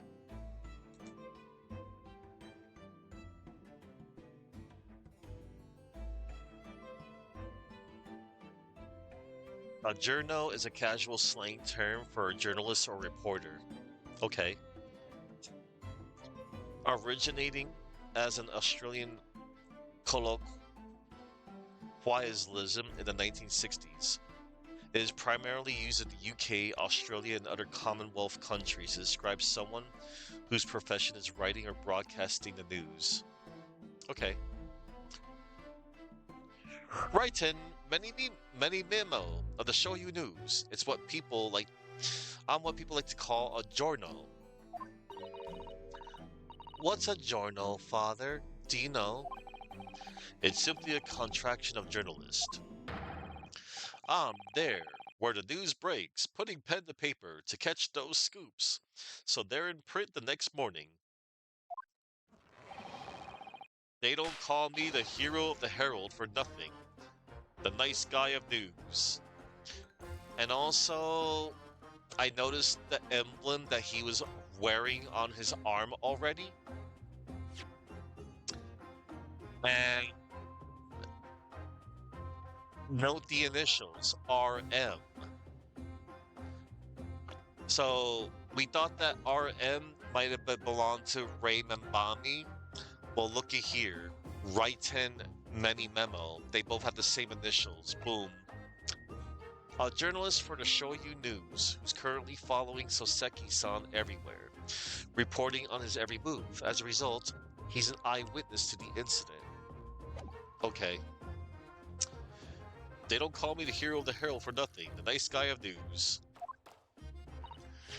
Oh, so, it was you who took this photograph, was it? Well, well, what have we here? I'm sorry. Oh, brace yourselves, people. Many memos senses a scoop in the offing. Female student up to foul play, defended by curiously handsome young lawyer in Supreme Court. The readers will lap this up. We'll set it above the fold at 72 point in a 5-leg format for the morning edition. Oh, jeez. Huh? Right then. Let's start with your name. Oh, it's Ryutaro Naruhodo. Next, what made you want to become a lawyer? Well, I wanted to reform our country's legal system, I suppose. Ryutaro has suddenly become very ambitious, I see. I just borrowed Kazuma-sama's dream for a while. By the way, my name is Takasuchi Aochi. That's Takesu-chi. Aochi. The so-called dark horse of the Supreme Court. My objections strike fear to every defense lawyer's heart. No, the readers won't buy that. What? Witness. Yes. What this court demands to know is whether or not you were responsible for the taking of this picture. It was delivered anonymously to the Imperial Police Bureau only yesterday. Yeah, I wouldn't be a journal if I didn't click quick or present it with a scoop like that now, would I? Sometimes stories call out to me. Sometimes I have to chase them down, but either way, you've got to be fast. Fast legs to run with, and a fast hand to write with. It's no good if you don't note it down, I always say. That's what I call my many memoism. Many memoism. Ah, yes, I remember your face. We met that day when you were interviewing myself and Soseki-san. Yes, right. That was me. Many memo again. But you were supposed to be going back to the Shoyu news offices after our meeting. But the scoop is, I didn't. Because that Englishwoman's words had piqued my journalistic interest. Miss Brett's words? A criminal, left to do so as she pleases. A criminal left to do as she pleases, just because she happens to be a British citizen. Hello there, Gargoyle.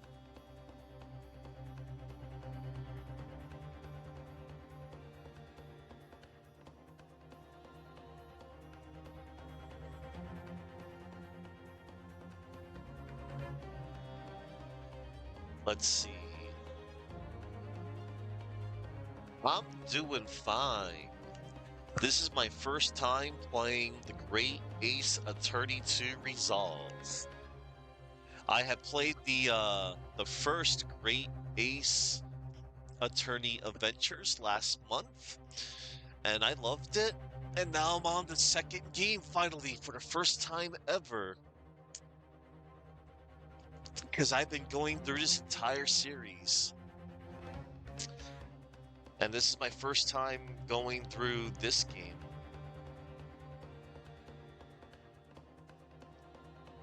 Because, yeah, last month was my first time playing the first Great Ace game.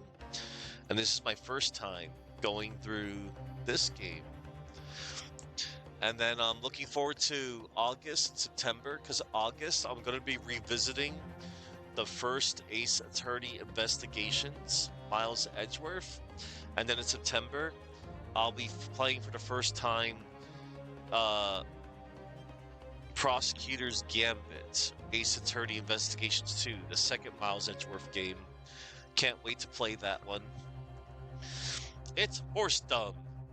This country's judiciary is rotten to the core. Oh.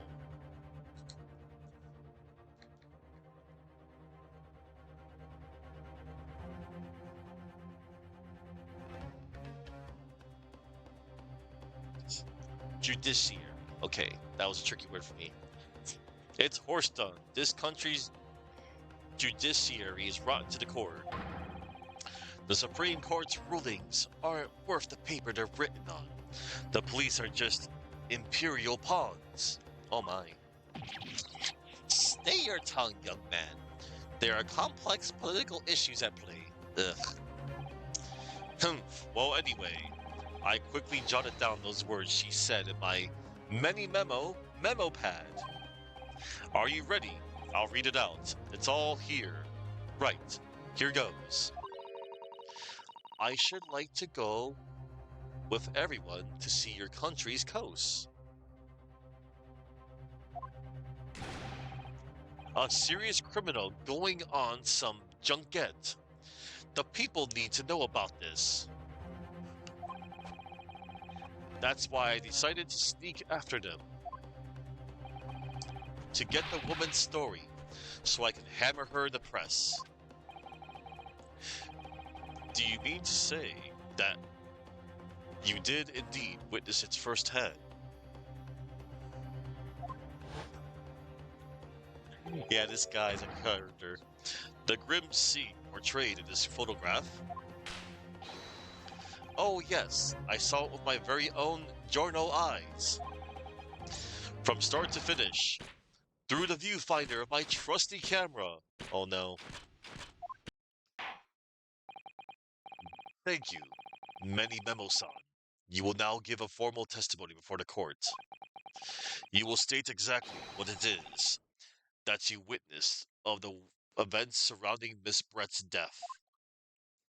Yes, please tell us. Oh boy, witness testimony. The camera never lies. The beach hut was made of shoddy old reed screens, so there were plenty of gaps I could see inside through. The Englishwoman was sitting on a stool when the student girl came in and started arguing with her. Oh. Seconds later, the girl pulled out a knife, throwing the Englishwoman to the floor as she stabbed her in the back. What? My smoldering Giorno spirit burst into flames. Quick as a flash, I whipped out my camera, ready to click. I pulled apart the rough weave of one of the screens and poked the lens through for the perfect shot. This dude's animations are all over the place. Reed screens, you say? Right, you can see them clearly enough in that great shot I snapped. The hut walls were just screens, made of coarsely woven reeds. Yes, it allows the breeze to pass through and bring some relief from the summer heat. And it was a breeze for me to poke my camera through and see the whole thing hotting up. Ignoring, for the time being, the appalling invasion of privacy involved. Did you witness everything that happened from the moment that the defendant entered the hut? Oh yes, I saw it. I saw the whole thing from start to finish. And you say that you took the photograph through a gap in one of the screens. Luckily for me, they were pretty shoddily woven. I pull the reeds apart and thrust the lens of my camera through the gap. You also have an ink spot underneath your hand. Would I get away with it? Or would I be seen? It was the gamble of a lifetime. A tenacity of purpose that's considered admirable in a journalist, I suppose. Run a risk one day, run a scoop the next. That's Benny Memoism in a nutshell. At last. It would appear we have a genuine witness to this wicked crime. The evidence and testimony are extremely compelling. I believe we may be close to a verdict. No. Wonderful news, Your Excellency. Wonderful. Nevertheless, it cannot be denied that this testimony begs one very large question. What question? Exclusive news. A startling photograph. All the makings of an exceptional story for the reporter. Why, then, was the story never published? Oh, that's right. Yeah, why wasn't it published? It seems clear to me that there are circumstances at play here that are yet to be understood. Ha! More pathetic excuses. Very well then, counsel. Proceed with your cross-examination.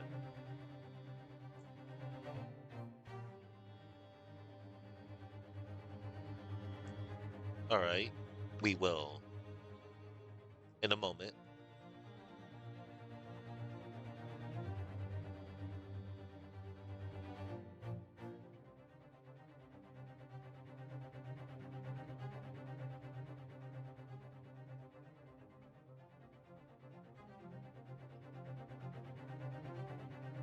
Hang on, everybody. Alright.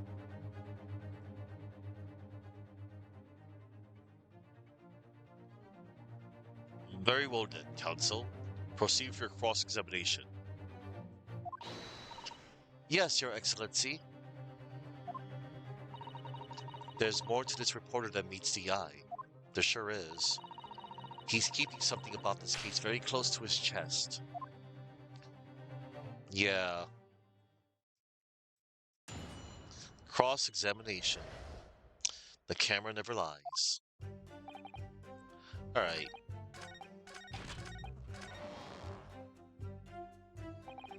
He claims to have spied the whole affair from start to finish.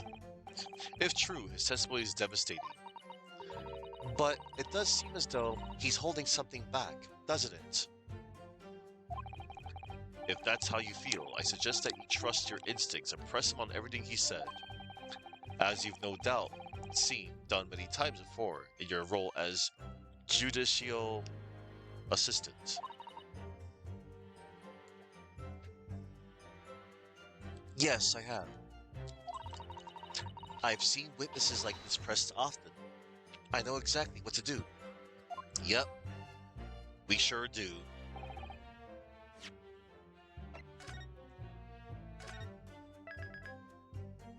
Alright, it's time to press.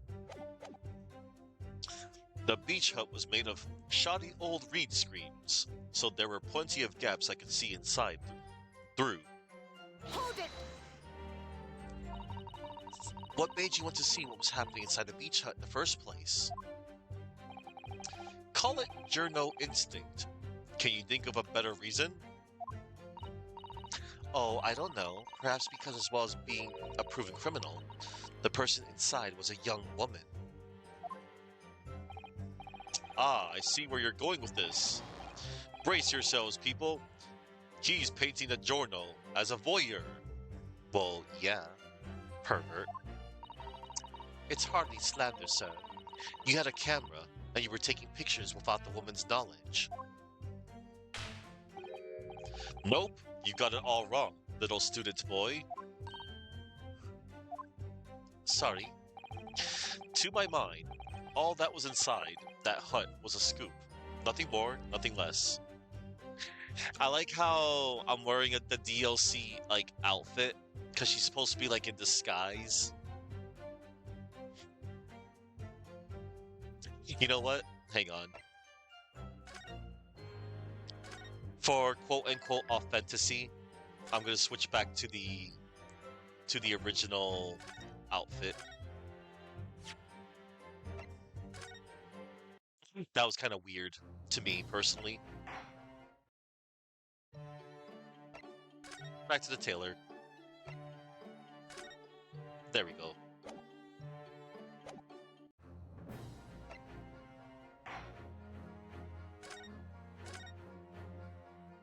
Anyway, to my mind, all that was inside that hut was a scoop.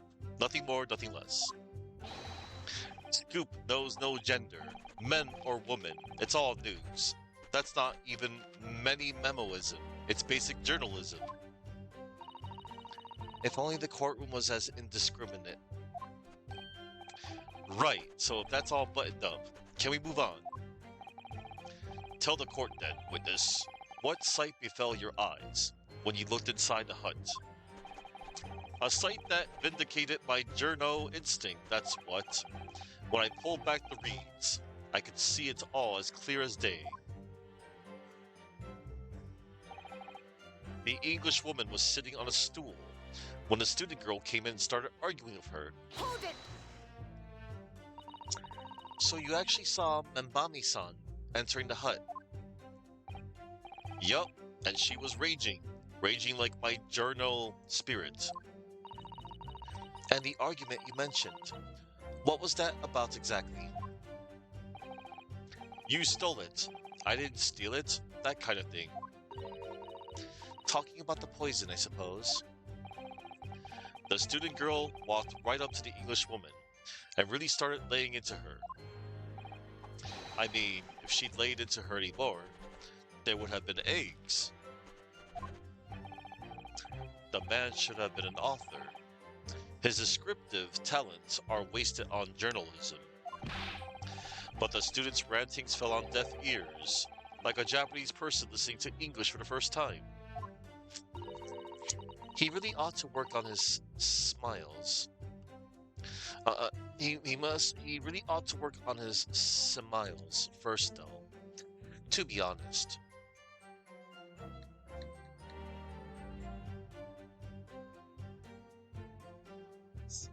A simile. My bad, simile. He really ought to work on his similes first, though, to be honest.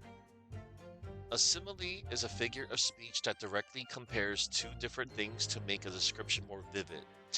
It is easily recognized by the use of the words like or as. Okay. He really ought to work on his similes first, though, to be honest. Anyway, the point is, that woman in the dock was mightily angry. And her temper finally got the better of her, it seems. Dear me. Which was the climatic moment that I caught on film. Seconds later, the girl pulled out a knife, throwing the Englishwoman to the floor as she stabbed her in the back. Hold it! Do you swear before this court that you actually saw the precise moment when the stabbing took place? Ha! The precise moment. I didn't see just that. I saw the whole hellish scene play out, from start to finish. I have here a simple plan of the beach hut. Uh-oh. Perhaps you can use it to explain to the court exactly what you witnessed.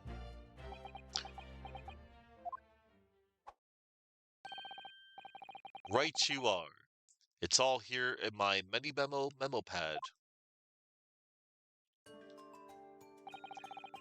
When I first peered into the hut, I'm sure that the English woman was on this stool at the back of the hut here. Yes, the accused's own testimony confirmed that.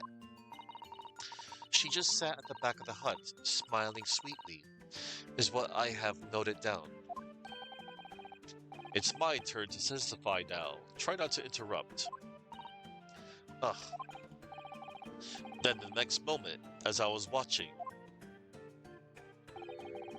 The evil student girl entered the hut. Evil student girl. After a while, the pair of them ended up in the middle of the hut, arguing furiously.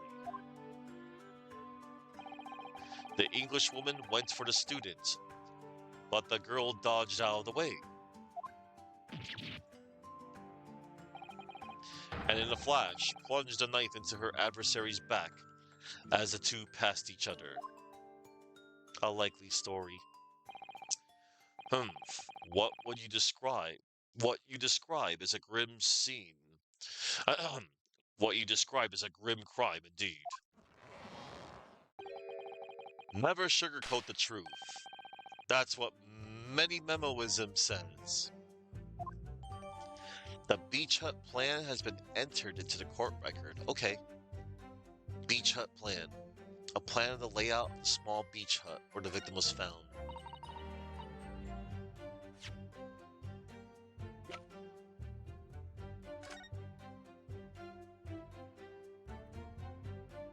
Okay.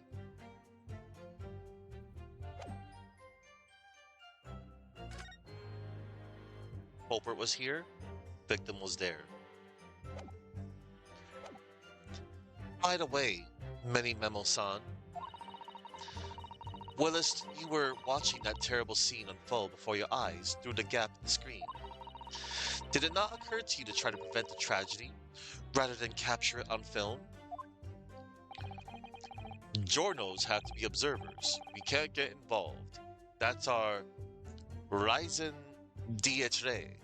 What in the world? Raison d'etre. Oh, raison d'etre. Raison d'etre. Raison d'etre is a French expression adopted into English that translates to reason for existence or reason to be.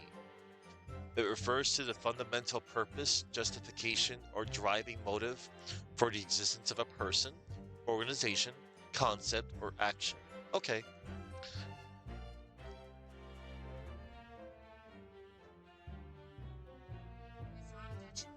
Raison d'etre. Okay.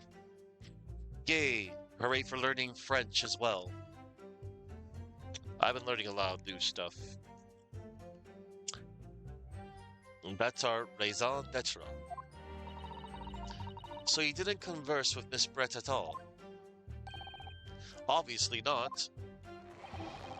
An observer always remains on the outside looking in. And that's something to be proud of, is it? Your Excellency, if I may.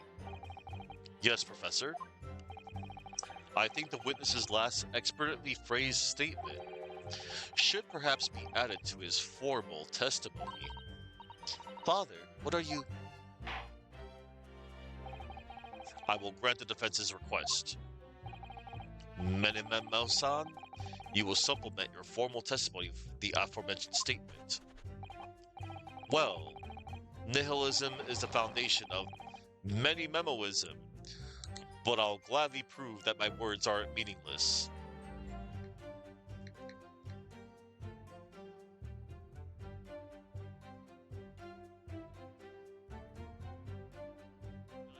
Oh, nihilism. My bad. Well, nihilism is the foundation of many memoism, but I'll gladly prove that my words aren't meaningless. Life is without objective meaning, purpose, or intrinsic value. Nihilism. The philosophical belief. Philosophical. Okay. Love the double meaning behind nihilism and being the opposite of being meaningless. Hey there, Grotto.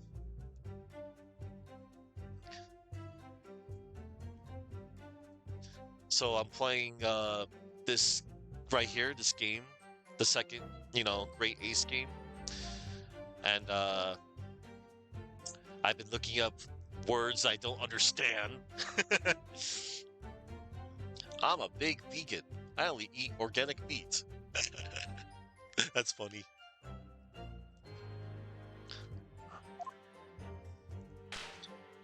Snap. All right. You've been Listening while you're repairing your house? Awesome. I never once set foot in the hut, nor spoke with the Englishwoman. I was there only as an observer. Hold it! Really? Really? You didn't set foot inside the hut at all? Are you quite sure about that? I think you may have the wrong impression of me. I do. We're talking about a murder scene here. My nerves were stretched to breaking point already. Oh, I see. You were scared. Maybe I did have the wrong impression of you. Yes. It was all I could do to stifle us to It was all I could do to stifle a scream and hold my hands steady enough to snap the shot. You really should have summoned help before thinking of your camera. Many memoism and humanism don't always agree.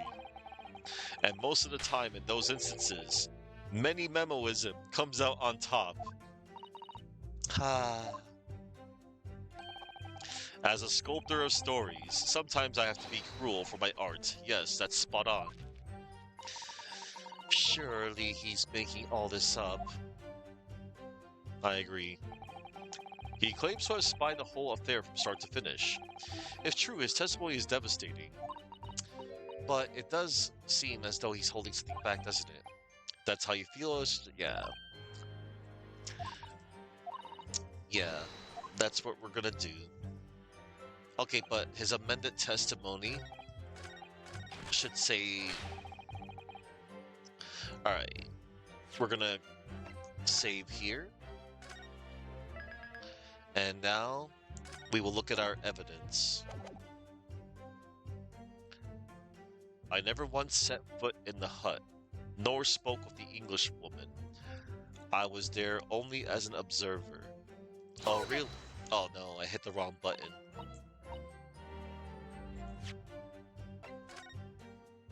I keep pulling a Deadpool, everybody. Alright. Present. Okay. Never once stepped foot in the hut, you say.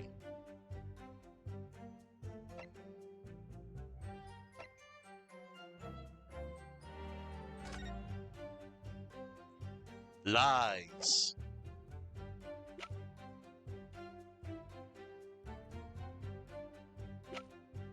We're gonna present this incriminating photograph.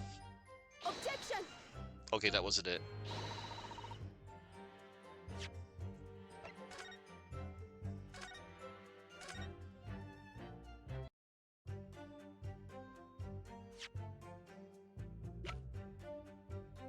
Objection!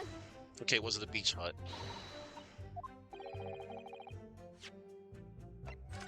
Alright. Maybe the amended testimony might not even be the contradiction, but it usually is.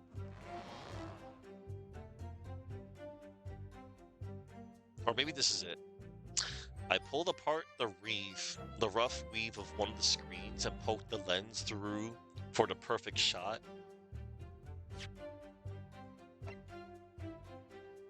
Objection! No, that wasn't it. Don't mind me, I was just guessing. I'm getting ahead of myself.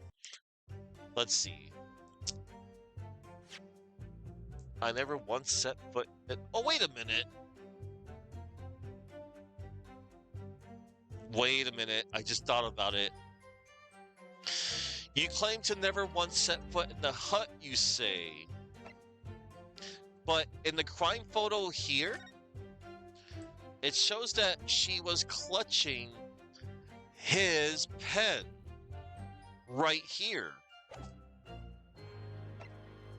And his fountain pen. This fountain pen has his initials right there.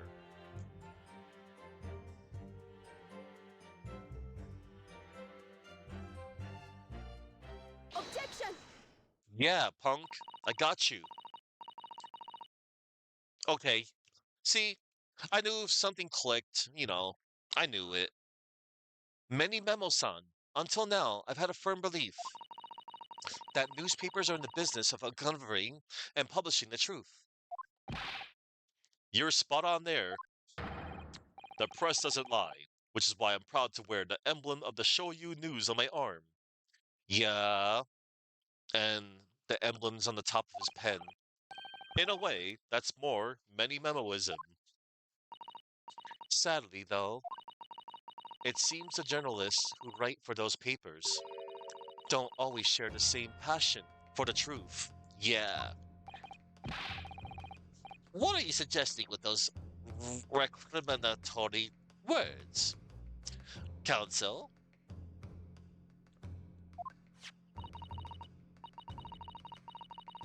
Many Memo-san. Do you recognize this fountain pen? Ah, yeah. This pen was found at the scene of Miss Brett's death. In fact, the murdered victim was gripping it in her hand as she died. Yeah. What are you? If you look at the barrel of the pen, you'll notice that its owner's initials are engraved there. Yep. RM. Yes, thank you for bringing that up, Counsel. The initials of the accused, Ray Membami. No. Is it a coincidence, I wonder? That your initials are also RM. Yeah. Now, write in many memo. RM. That's horse dung. Can't you see? One of the central tenets of many memoism is being a pencil user. I don't buy that. And yet, as the court will clearly be able to see, on your right hand, yeah. Dude, stop. Also, whoa, that wrist. That model. Ugh. There is a very obvious blue ink stain. It would appear that you must have rather carelessly left it somewhere recently. Yeah, D-Gen. Your favorite fountain pen, that is. Horsey horse dung. Many Memo-san, is it not the case that before she died, you met with Josiah Brett in that beach hut? Objection! Why should we listen to this absurd nonsense? It's nothing but another excuse. Exactly. Shoyu News will stand behind me all the way. I deny everything. There must be as many people with the initials RM as there are stars in the night sky. Stop it. Stop it. Just stop. The defense has neither the time nor the inclination to count every star in the sky.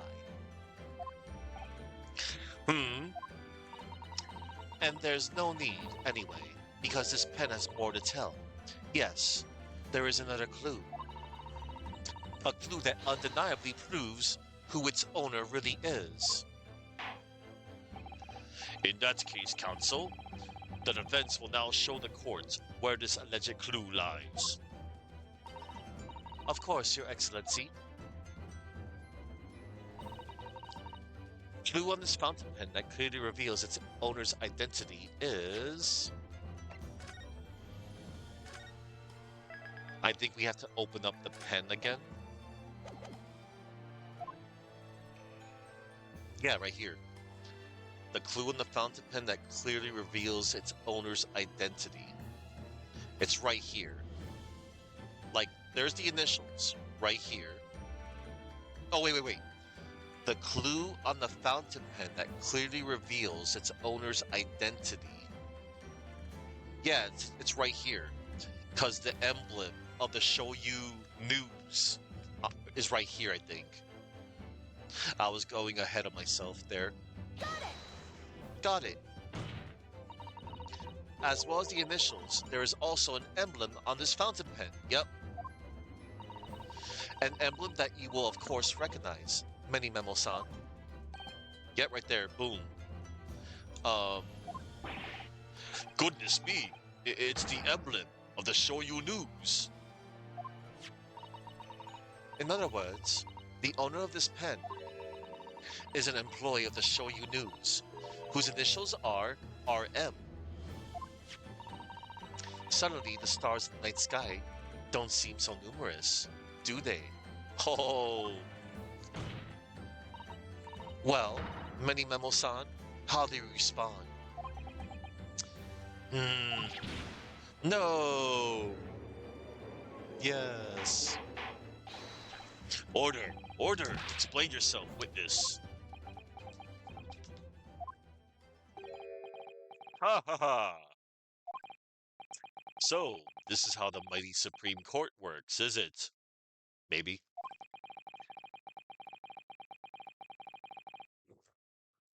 Using coercive tactics to have well-meaning citizens reveal harmless secrets. I've used nothing but honest tactics. Yeah. All right then. Fine. I won't try to hide it anymore. Yes, not long before that grim tragedy unfolded, I, a Shoyu News reporter, on behalf of the public, conducted an interview with the English woman. An interview? You never mentioned this before. When exactly was this? As I said, it was before that evil little student girl showed her face in the hut. It couldn't have lasted more than 2 or 3 minutes. That's all. It was just a brief exchange. But it came to nothing. And as we, many memoists say, the people don't pay their dues for unworthy news. However insignificant you deem it to be, this court cannot overlook the meeting between yourself and the victim. You will testify now under oath about the precise nature of this meeting and what transpired. Got it. Yes, all right, but on one condition. Condition? In all good conscience, I couldn't speak out alone about this. You need to call back the earlier witness, Soseki Natsume-san. Oh no. Are we gonna do the pursue thing, maybe? Hang on. There we go. Soseki-san? Oh yes, according to my notes here, that man has a secret of his own. Embrace yourselves. It's not a harmless one, it's big. What? What? Oh no. Money Memoism states that one man's secret is every other man's front page story. Very well. I will grant the witness's request in this instance. Officer, summon the earlier witness back to the stand. Soseki-san, hiding something? Oh no. Not this guy. Again. Witness testimony. Oh boy. The witness's secrets. I asked the Englishwoman for an interview, but she declined, so I left the hut without making a fuss. Then, watching secretly from outside, I saw the woman being stabbed, and the other witnesses come running. The detective realized that the victim still had a pulse, so he ran off to fetch help. That's when this writer man here asked the woman a very significant question. But he didn't say anything about that in his testimony, which is why many memoism demands I reveal it now. Oh boy. You mean to say the victim? The victim regained consciousness? Ah, well, ah, well, and when she did, you decided to ask her a question? That's, true. Yes. He did. And that's not all. The woman gave him a very definitive answer. An answer that incriminates the accused. Oh no. This is preposterous. Why am I only hearing about this now? Why didn't you mention this before, you yokel hack? It wasn't even a conversation. Yes, I did pose the withering English Rose a question. I don't deny it. But she could no longer speak. She was barely conscious even. Counsel for the defense. I expect a thorough cross-examination to be conducted here. This court must and will know the truth. Absolutely, Your Excellency.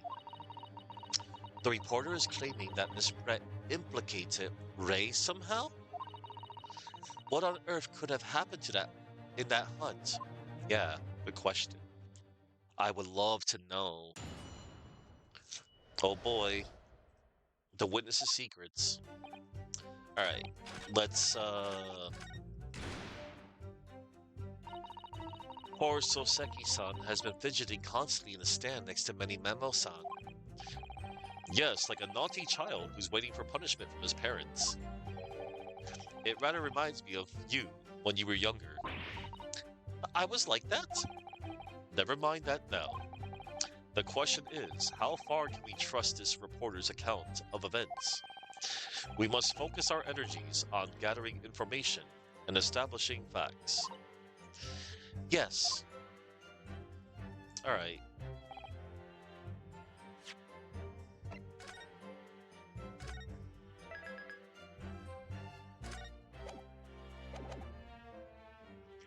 I asked the English woman for an interview, but she declined, so I left the hut without making a fuss. Hold it! You asked her for an interview, you say? Well, of course I did.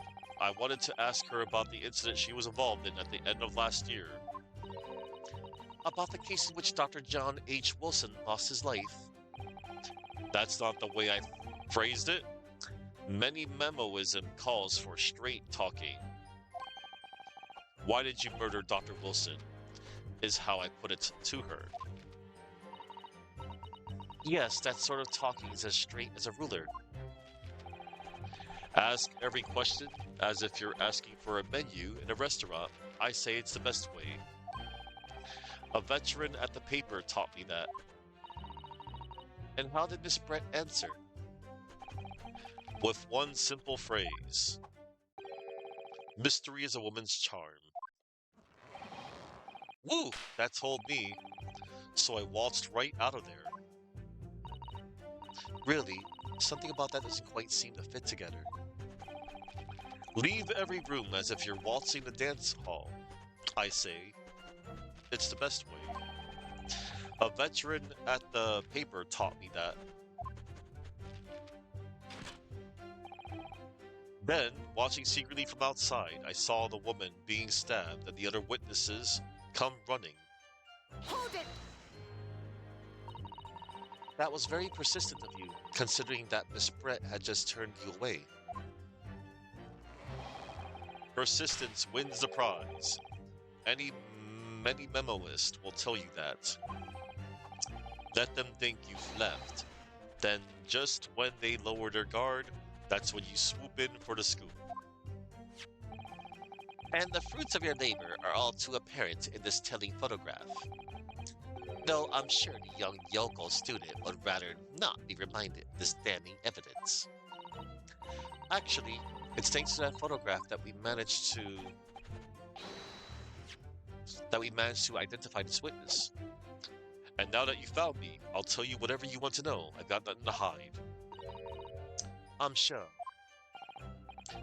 Please, do go ahead, witness. The court is eager to hear what you have to say. Try to stop me. There's a story to tell here, but I'm going to tell it. The detective realized that the victim still had a pulse, so he ran off to fetch help. Really? Hold it! And Soseki-san remained behind the hut? That's right, yup, our author friend here. was a blabbering wreck, shaking all over from his head to his toes, mustache twitching, eyes bulging.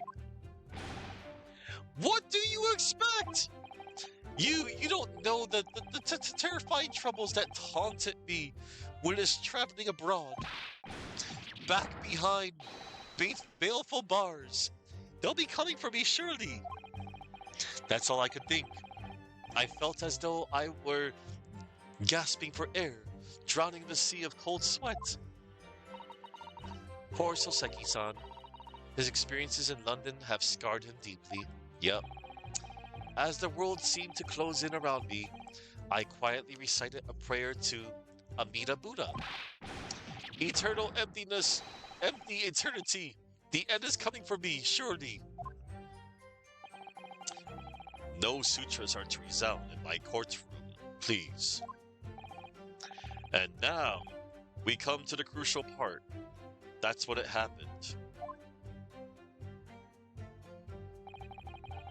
That's when this writer man here asked the woman a very significant question. Hold it! Yeah. What question? What exactly did he say?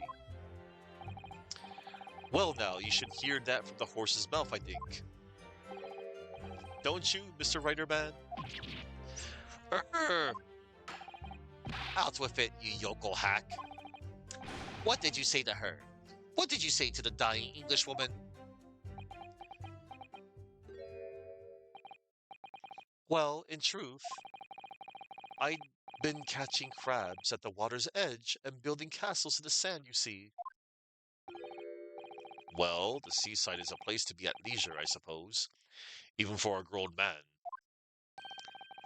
But then all of a sudden, from that little beach hut, a young girl's panic-stricken cries for help pierced the air. Ray.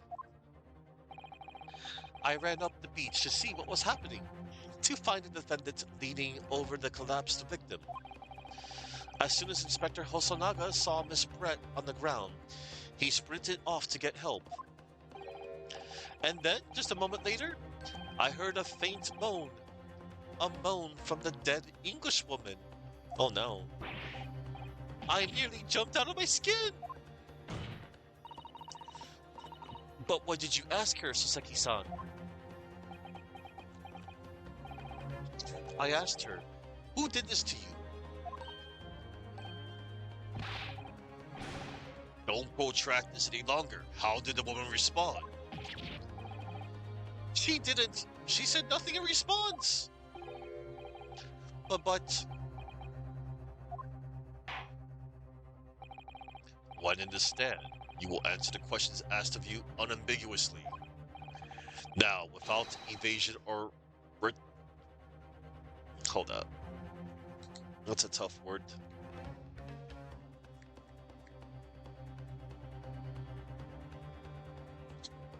Reticence?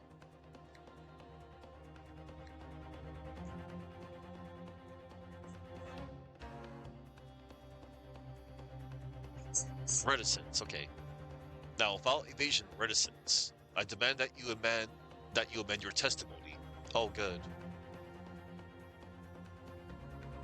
Reticence, the quality or state of being reserved, restrained, or uncommunicative in the speech. Alright. Now, without evasion or reticence, I demand that you amend your testimony. I will! Okay. I asked her, who did this to you? But she never replied. She just lifted a trembling finger and pointed in the direction of the defendant.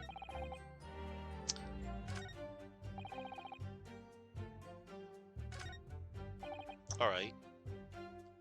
Hold it! She never replied. So you tried to find out who the culprit was. He who asks a question is a fool for a minute, but he who does not remains a fool forever. And having been labeled a criminal twice during my time in Great Britain, I was quick to make up my mind. Better to be a fool for a minute than remain a fool in prison forever! However, you've indicated that the victim failed to respond. Is that correct? I know why. I know why the Englishwoman said nothing. She was ignoring me because of my stoop and mustache because I'm Japanese. Oh dear. Soseki-san has really developed a dislike for the English, it seems. Oh no. Man, that's a word even I don't know. Yeah. Retesians. Having read the reports on his time in Great Britain, I can't say I'm surprised at his xenophobia. But the English woman didn't ignore you at all. Did she, Mr. Writer-Man? Well, yes, alright. She did respond in a manner of speaking, I suppose. Okay. One moment, Oreo break.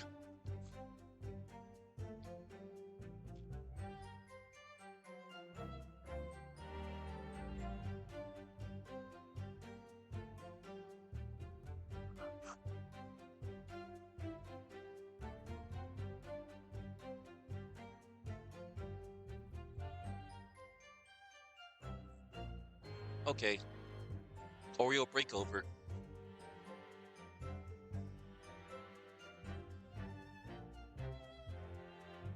And hydrated. I just don't want to, be seen eating. I get really self-conscious on that.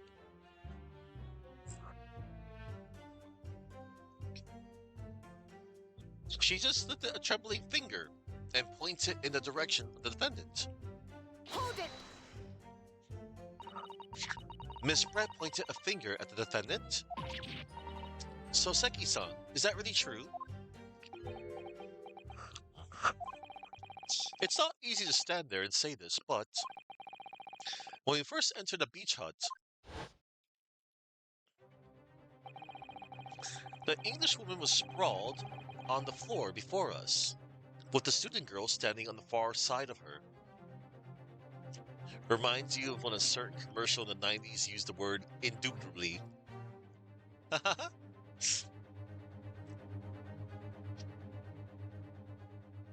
Let's see.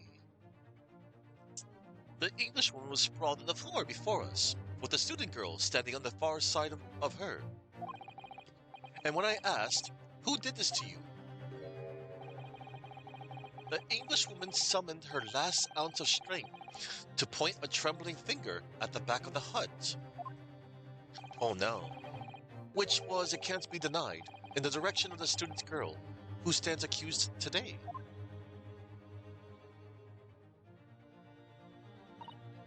No. Soseki-san, why on earth did you neglect to mention this in your original testimony?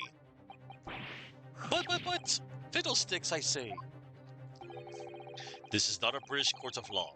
You will respond in Japanese. Yes, of course, the Englishwoman did point her finger towards the back of the hut. But I was trembling, and she was trembling, and everything was a blur. And thinking about it, I feel as though perhaps she was pointing in a slightly different direction. Actually, no, not slightly. In a very different direction, to where the student girl was standing. To somewhere at the back of the hut, where nobody was standing at all. You mean that your memory of events and the direction in which the victim was pointing are both unclear? And also where the photographer guy was hiding. That's what I'm guessing too, man. Yes, that's it. Unclear. I'm very, very unclear. Objection! Your Excellency, surely this proves the matter beyond all reasonable doubt. Yes, the woman may barely have been conscious. And yes, perhaps her finger wavered slightly. But there can be no doubt that this was an attempt by the victim to confirm the identity of her assailant. Why? Because as the court can see, there was no one other than the accused in the direction the victim was pointing. It is now abundantly clear that no one besides the accused could possibly have committed this crime. I am inclined to agree. And in the absence of any credible argument to the contrary, I believe we can now conclude this trial. No. No! Ha ha ha! The headline's writing itself. Dashing lawyers' hopes dashed. 92 point across the whole page. We'll do an extra edition. This is a serious blow, Susato. Unless we're able to identify the true culprit and substantiate our claim with evidence, the judge will give his ruling and the trial will be over. But that's impossible, Father. We don't even know how the crime was committed yet. Impossible? Though the task may seem, we have no choice. We must think back over everything we've learned thus far. Somewhere in all those details, I'm confident we'll find the clue we need. Ray gave us her account of how events unfolded in the defendant's antechamber before the trial resumed. She told us what happened at the precise moment Miss Brett was killed. The Englishwoman was sitting at the back of the hut, listening to what I was saying. And then, a moment later, she suddenly got to her feet before collapsing on the floor in front of me with a knife in her back.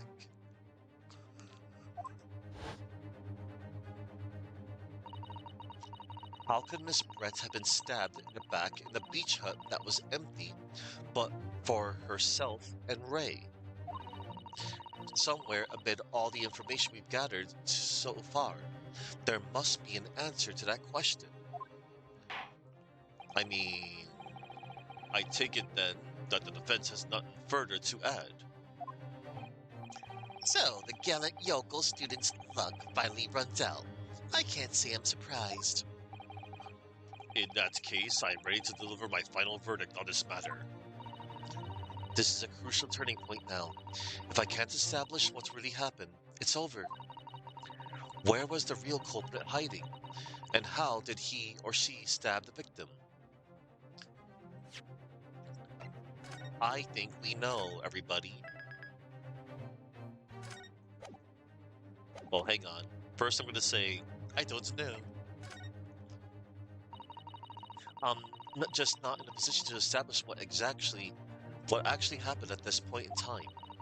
But if I fail to come up with something, if we fail to present a credible alternative to the judge, this trial will reach a very unfavorable conclusion. There's no time to hesitate here, Susato. I understand. I'll worry about whether or not I can establish an alternative theory after I've established it. Whatever you really mean by that, it's worth a shot. Objection! We are objecting. I think I might know on how it happened. And what Grotto said earlier. Your Excellency, I respectfully ask you to postpone your abjugation for the time being. Oh, to what end, counsel? The defense would like to present the court with an alternative theory.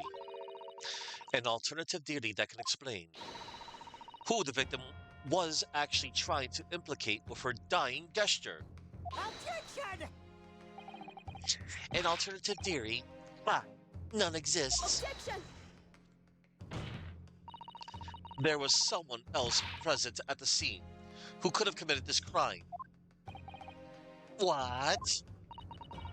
And the victim, Miss Brett, tried to reveal who it was to those around her at the time by mustering all her remaining strength and pointing a trembling finger in the killer's direction. This is fiction, fantasy.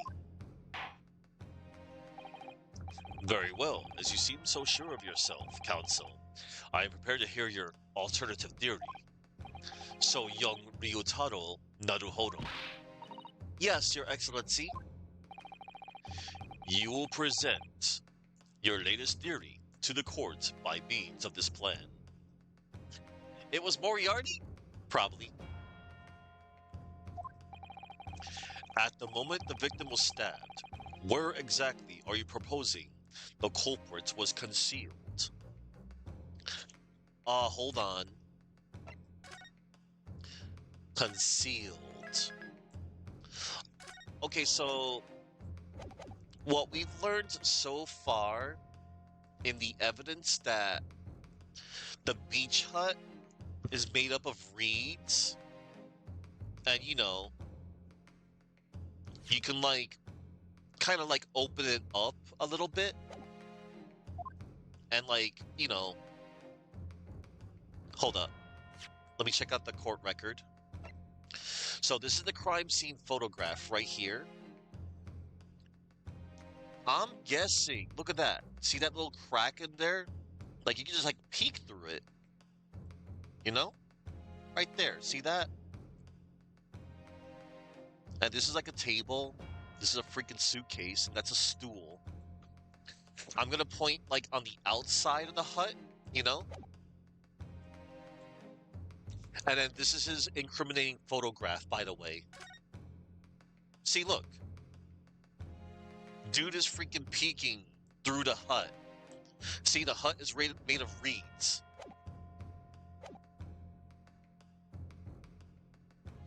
So this is my guess.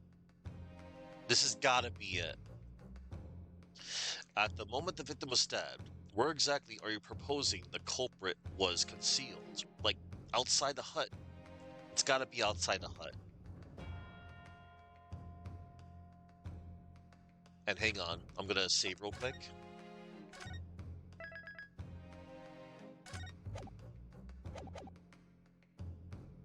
Right here. It's gotta be it. Take that! Naruhodo-san would never give up, and I'm on Naruhodo now. The true culprit who fatally stabbed Miss Brett was concealed in this location here. Are you mad, counsel? You're suggesting the culprit was outside the hut? Yes! Because, you know, and that'd be a good way to, you know, I mean, excuse me, I wouldn't say a good way, but work with me here.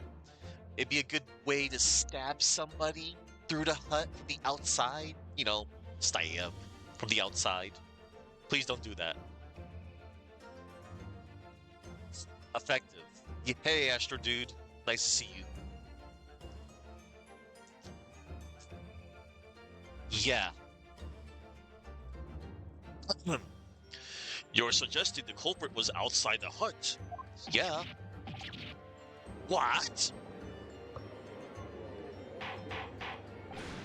Order, order, order.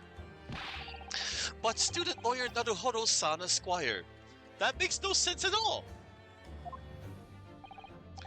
You've just pointed out the exact spot where I was hiding to get my scoop snap.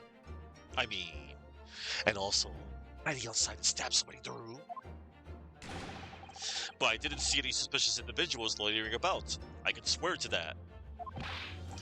Obviously, if the culprit had been outside the hut, there is no way that he or she could have stabbed the victim who was inside the hut.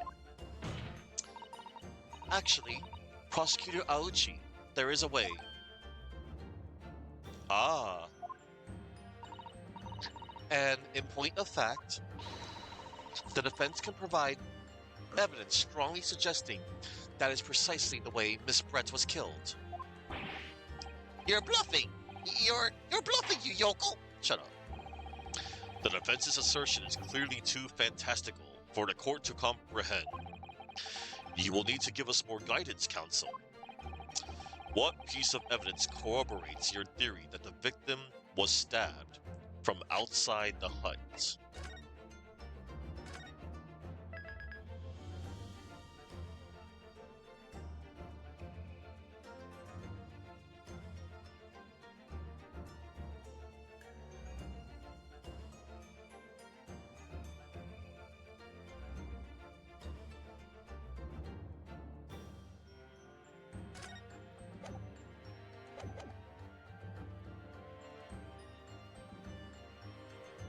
And it will be here, as I pointed out before.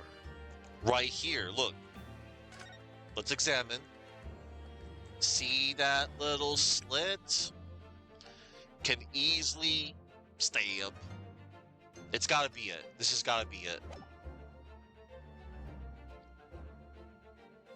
It has to be. It's gotta be. Take that! The original photographic print of the crime scene. Yes, it's clearly visible in this print. The trace of the fatal thrust that was delivered from outside the beach hut. Objection! Do you take us for fools? There's no hint of any such thing. I'm not sure that everyone present would agree.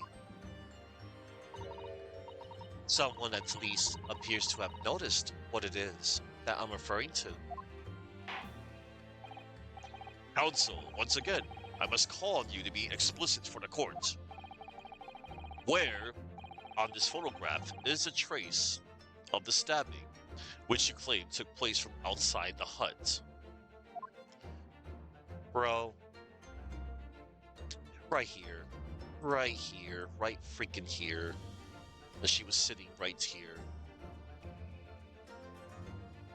Take that! Look closely just here. In the screen at the back of the hut, you can see the effects of a blade having been forced through the reeds. No, I can't. I can't see any such thing. It's true that the hut in question had 4 walls, as you'd expect. However, by parting the reeds, a knife blade could easily penetrate them. This is extraordinary. Yes. The true culprit actually stabbed the victim from outside the beach hut. Ah. And of everyone present at the scene, there is only one person who could have done that. Only one person who was directly outside the hut when Miss Brett was killed. Write in Many Memo-san.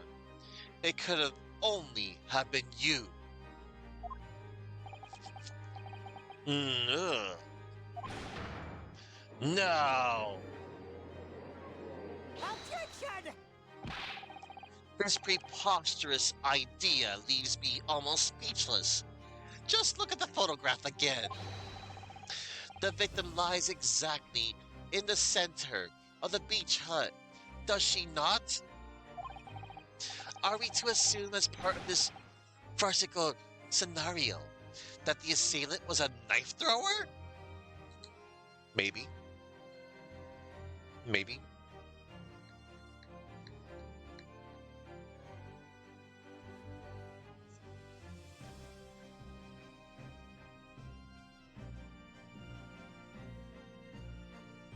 Farcical. Adjective used to describe situations or behaviors that are absurd, ridiculously funny, or badly organized. Derived from the noun farce. A silly, over-the-top comedic play.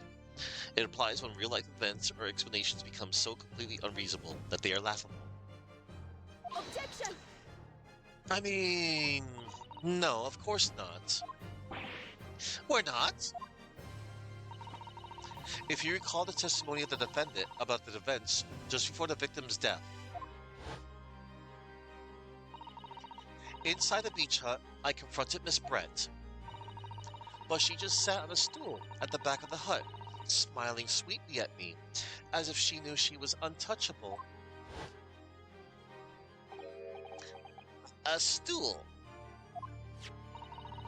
Have another look at the photograph. Right there, she was sitting here. The slit in the reed screen would align perfectly with the back of a person who was sitting on that stool. My word. So in fact, the victim was killed while sitting on that stool by a stab wound to her back delivered through the reed screen. Ah! Having been attacked, Miss Brett rose to her feet instinctively.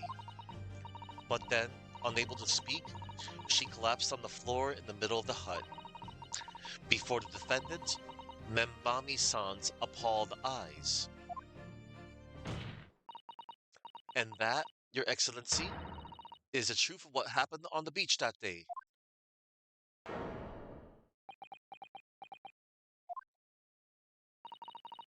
By your silence, by your silence, many Memo-san, I take it that you don't deny the charge. This, this is absurd. Oh, stop. That will do. It would appear that we have attacked it. Hold up.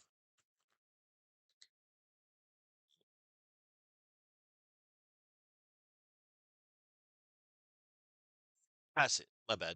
It would appear that we have a tacit admission of guilt from the witness. Accordingly, this court has successfully established the truth of this matter, which means that the defendant, Membambi-san, is innocent of the crime. Oh, thank goodness. I finally made him cave. I must say, I've never been more proud. No, this can't be. The Aouchi clan can't. What of my growth of hope? It wasn't all an apparition. I can't accept this. I won't. I see no reason for the continuance of this trial. I will therefore move to conclude proceedings by delivering my final verdict, and of course, there's going to be more. There's always more. Tacit refers to something that is implied, inferred, or understood without being directly expressed or put into words. Ha ha! Well, this is all very convenient. This is how the highest court in our mighty empire delivers justice, is it? Suppressing well-meaning citizens' freedom to speak and branding them as criminals. But we've established that the victim was stabbed from outside the hut, through the reed screen walls. And no one but you was in place at the time to have his hand on the hilt of the blade. It's a perfectly logical deduction. So your argument hinges on the location of whoever stabbed the English woman, does it? Well, it seems a little irrelevant now. Irrelevant? Where she was stabbed. How she was stabbed. It doesn't matter. I mean, whether she was stabbed at all makes no difference if you think about it. After all, this trial's already shown the whole thing hinges on something else. Oh no. He's looking sinister here.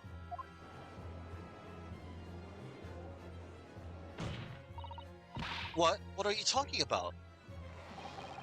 Brace yourself, little man. I'm talking about the fact that everything's changed. Because of the dirt you dug up. Uh-oh. What? Enough obscurity. Explain yourself, witness. What's to explain? I'm talking about the poison, of course. Yeah. The poison? That's right. Well, let's ask the professor for a comment on the situation, shall we? I understand that the deadly poison you were developing was stolen from your laboratory, correct? And it's been shown that this poison was administered to the victim, Miss Brett. Is that right? That is correct. The unusual constriction of the victim's pupils are a sure sign that this particular poison was used. I see, I see. So presumably that means that the victim already had the poison in her body before she was stabbed. Ah. Given that her pupils were clearly constricted, it seems highly likely, yes. If she had been dead already, the poison could not have circulated in her blood.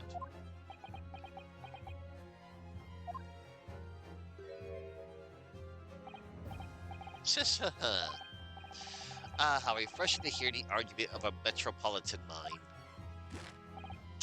Precisely. It matters not a jot who stabbed whom, and whose back, and with whose blade. Because quite simply, the Englishwoman's life was taken not by the knife, but by the poison. Objection!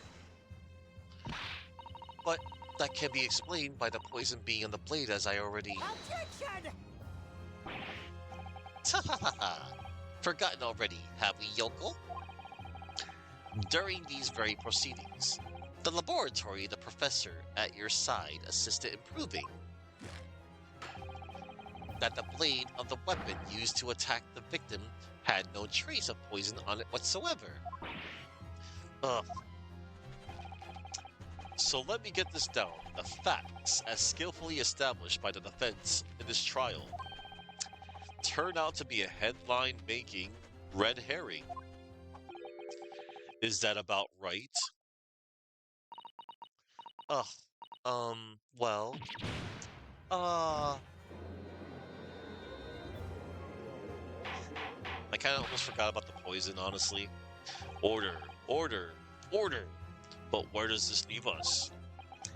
How, in that case, did the poison enter the victim's body? I don't know. I think it wasn't it in the hallway? I know it was in the hallway, I returned it. Anyway, there is an undeniably obvious answer to that. The lady most likely imbibed it. Imbibed.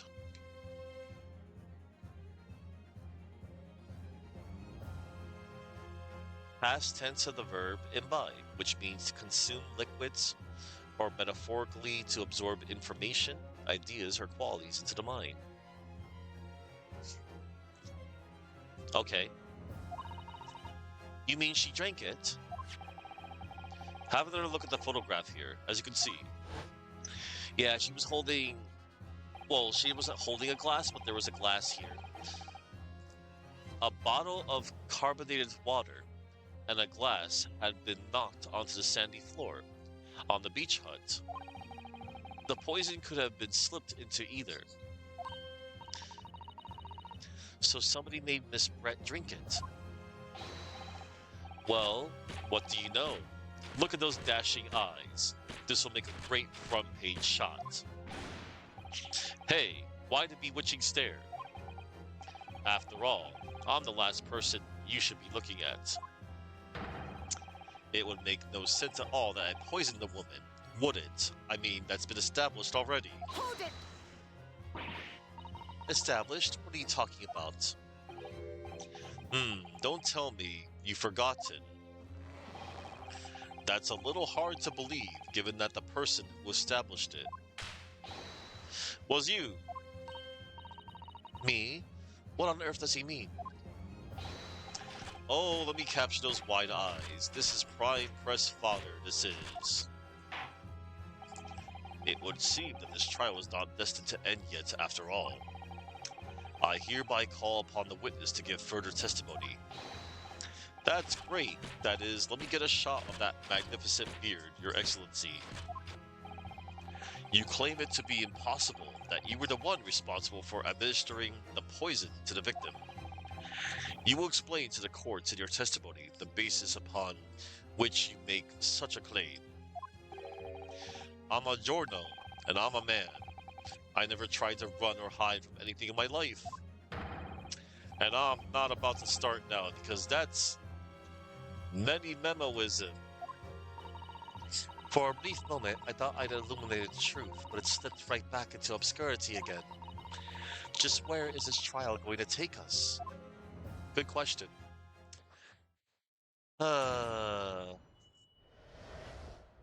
Complete innocence? Oh yes, I stabbed the English woman. And it's that very fact that proves I'm innocent. What? Can you run that past me again? Oh, well, the stabbing, but the poison. But still, it's still bad. Because why would I have bothered to stab the woman if I'd already poisoned her? When I heard the student girl and that pompous English murderer arguing, it got my goat. I know, Grotto. If the courts weren't going to punish Brett for what she did, someone else would have to see justice done. Two wrongs don't make a right, but whatever. So you admitted then that everything happened as I described. That you are the one who stabbed Miss Brett in the back through the read screen. You can blame this miserable country of ours. A country that bows to the pressure of foreign powers and murderers walk free. Lets murderers walk free. What kind of future can a country like that have? That's why I did it. I did what our pathetic leaders didn't have the guts to do. Slap bang in the middle of that charming lady's back. I plunged a blade of sweet justice right in there.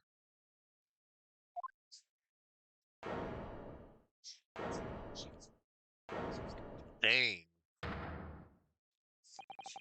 As someone who spends his life seeing that the truth is told, I feel really, really awful about giving false information in my testimony before.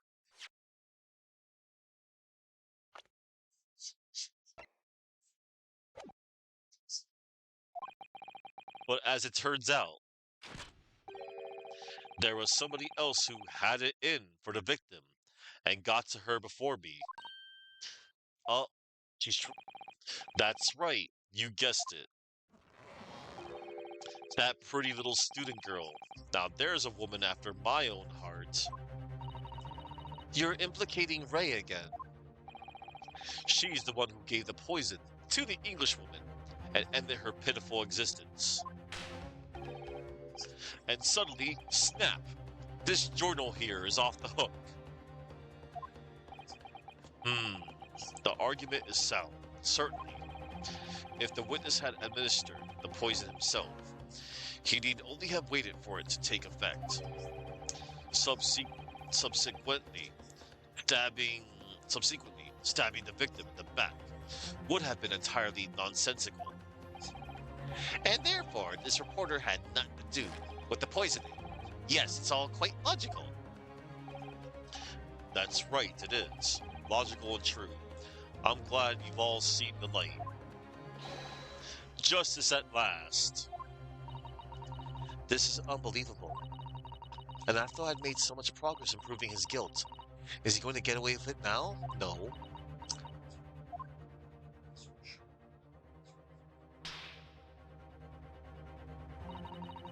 Think of Kazuma-sama and Naruhodo-san.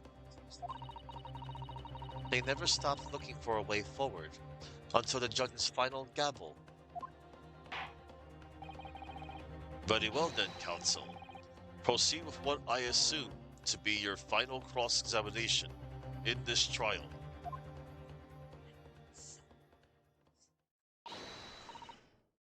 Yes, Your Excellency.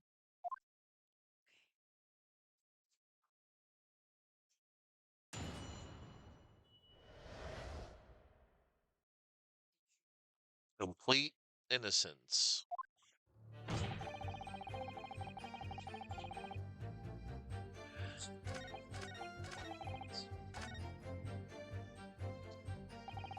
If the victim had unwittingly taken the poison already, the reporter would have had no reason to stab her. On the face of it, that logic sounds entirely reasonable. But there's no question that this man was responsible for Miss Brett's murder. If we could think of a plausible explanation as to why he might have stabbed her, even after the poisoning, I feel sure that everything would drop into place. That's what we should be looking for. Yes, I agree. And in order to do that, I must try to glean more information. And we will.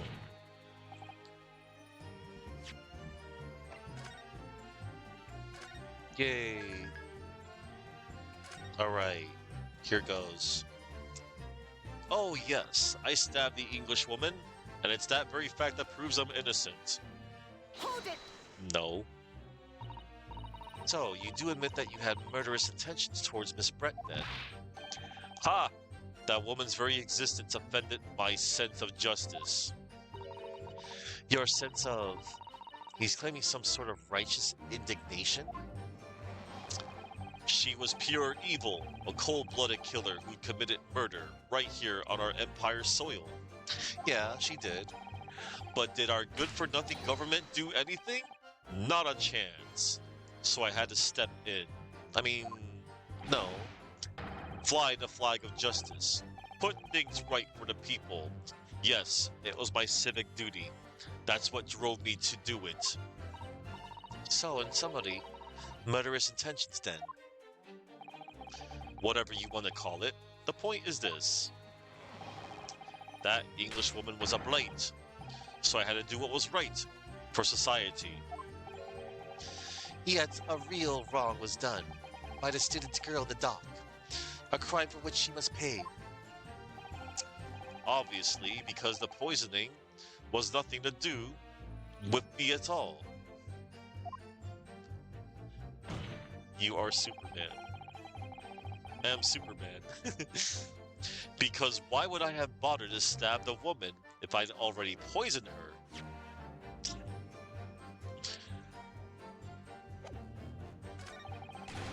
Oh wait, hold on. We're back here. I need to press the statement. Because why would I have bothered to stab the woman if I'd already poisoned her? Hold it! So you still maintain that you didn't give the poison to the victim? Obviously, that'd be like putting a belt on your trousers when you were already wearing braces like these. The accused administered the poison, following which this witness stabbed the victim. An unforgivable act, certainly, but not one of murder. That crime rests on the accused's shoulders. That is how the law works. You see, Yoko. Who knows? You may even learn something here today. 2 consecutive attempts on her life in the space of minutes? Quite a day for the victim. Do something that evil, you've got it coming. That's how the law works. The law of reckoning. No, bad. That's not the kind of law this court upholds. You will reiterate why you were compelled to stab the victim then, witness. Yes, please. When I heard the student girl, that pompous English murderer, arguing, it got my goat. Hold it! What a strike, what a stinker of a day for the victim, yeah. What exactly were they arguing about? About what happened in that restaurant 9 months ago, that's what. The student girl was laying into the English woman for killing her beloved mentor, Dr. Wilson. Yes, John H. Wilson, a professor of medicine, invited here from England by Professor Miko Toba, no less. Yeah. Right, but the Englishwoman just jeered. Her case was to be heard by the British Consular Court in Shanghai. However, there is little doubt that she could simply have been acquitted and sent back to her homeland a free woman. It was eating that student girl up inside. You could see it. I really felt for her. Hold it. Somebody said hold it. Oh, she said hold it. Hold it. I can't. I can't stand here and listen to this tripe. Ray. Young girl, you stand accused here. You can't just blurt out whatever you feel like it. You just can't blurt whatever you feel like it. No, you can't. Sorry, but I'm in the middle of some very important testimony here. Just keep quiet and listen. But this awful man is making all this up. Misato, please, you have to make them listen. Return to the dock at once, Membami-san. We are in the middle of a cross-examination. Hold it! Your Excellency, please, I implore you. That journalist is clearly not a trustworthy witness. Exactly. He's a filthy, rotten, black-hearted, bigoted, great peeping Tom. I mean, we kinda already established that, but okay. Whoa, take it easy there. Please, I really think the court should hear what the defendant has to say. Your Excellency, I see no need whatsoever to entertain the accused's remarks. I will grant the request of the defense. But, Your Excellency! This is likely to be the final cross-examination of these proceedings. Thank you. As such, I believe it would be ill-advised to stifle the defendant's obvious concerns. So, witness recognizing that this contravenes regular protocol, I hereby call upon the defendant to speak. Oh. Thank you so much, Your Excellency.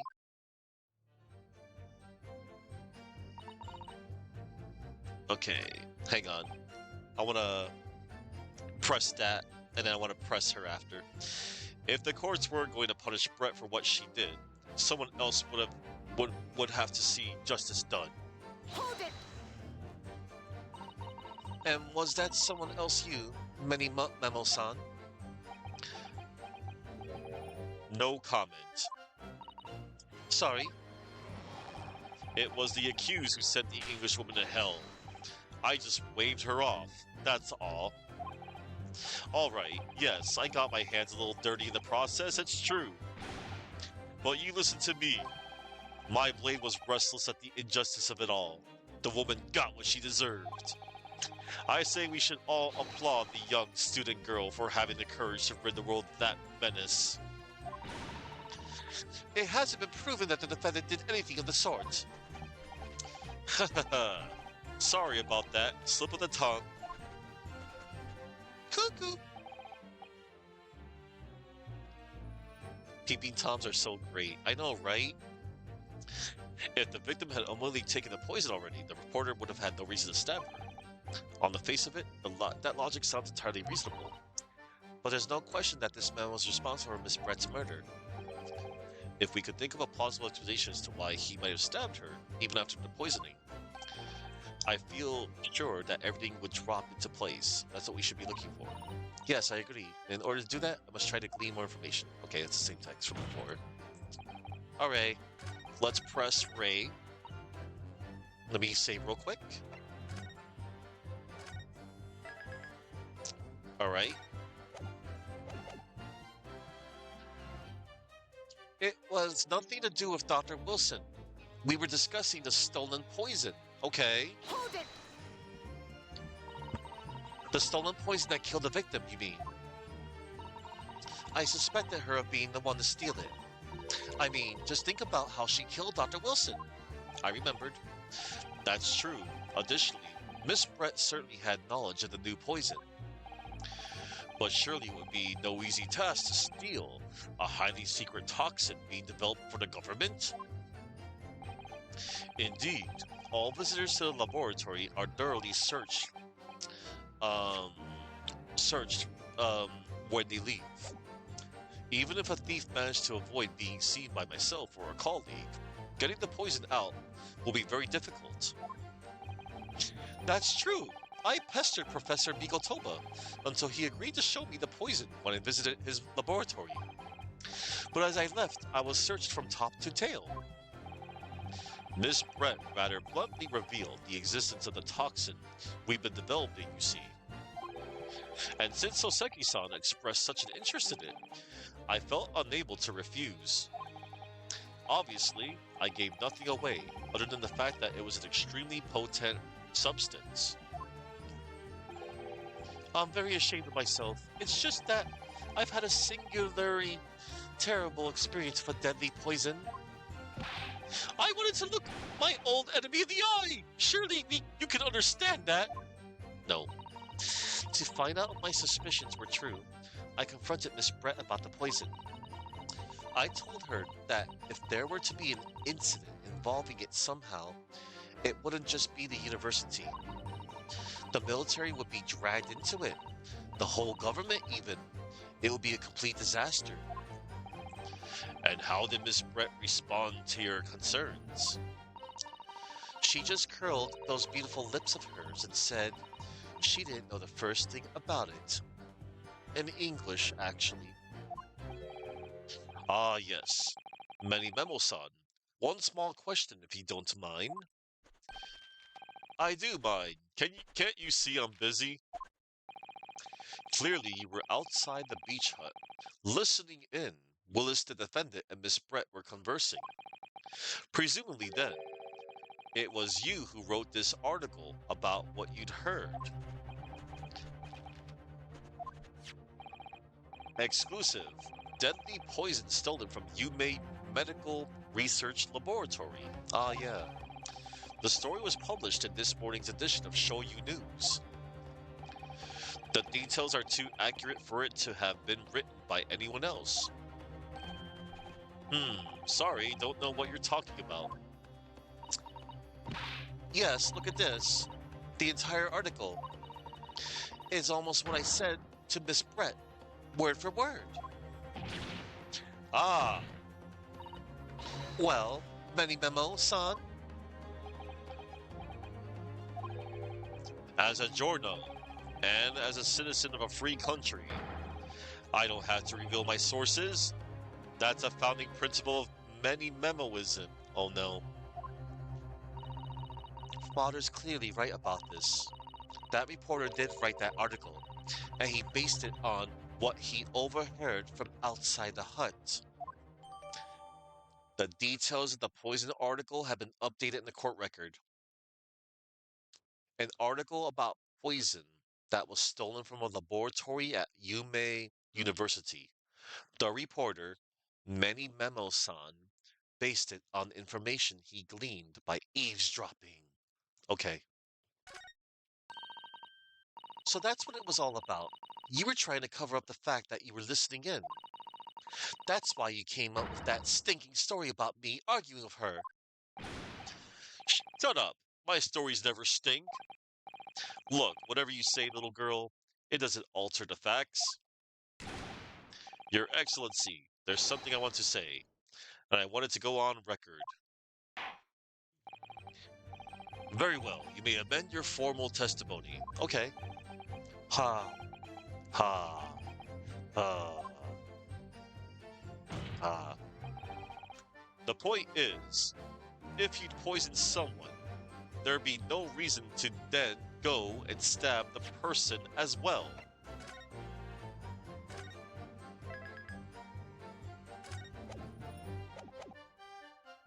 Press. Hold it! Perhaps you doubted the efficacy of the poison and sought to make sure your victim would die. That's horse dung. What? That would be like pouring pepper on your Chinese ramen before you even tasted it. Completely reckless. That kind of sounds good. Although, it might surprise you to learn that I am a bit of an impetuous pepper pourer, as it happens. Once the victim had taken the poison, she would have been only minutes away from death. And yet, this man then proceeded to stab her in the back as well. There has to have been a good reason for that. If it was the reporter who gave the poison to Miss Brett, then clearly he must have done it prior to Ray entering the hut. Yes, that's undeniable. But between him leaving the hut and the victim being stabbed, there was one very crucial change in the situation. Sorry, what change? The reporter overheard the conversation between Ray and the English woman. Ah, yes, that's it. That's when Menememo-san first found out the exact nature of the poison he used. That could be the key here. Alright.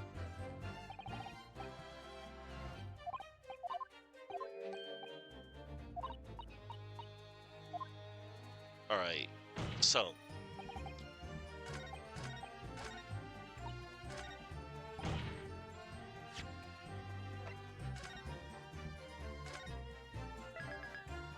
Let's see.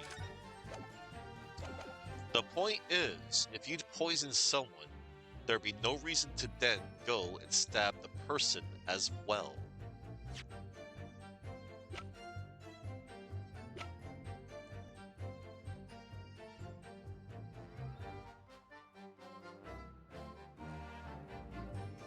The murder weapon? Has no trace of poison found on the blade.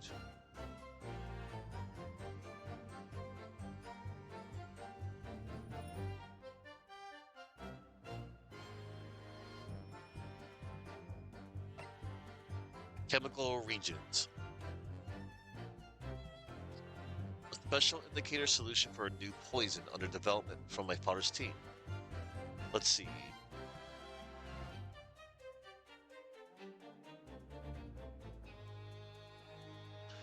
Alright, so this has to be the contradiction. But will it be the... I need to find the right piece of evidence.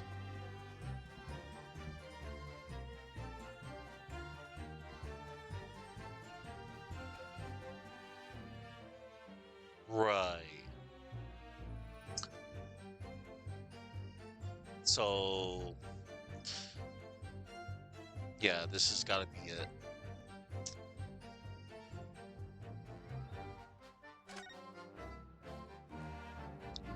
So let's review this again.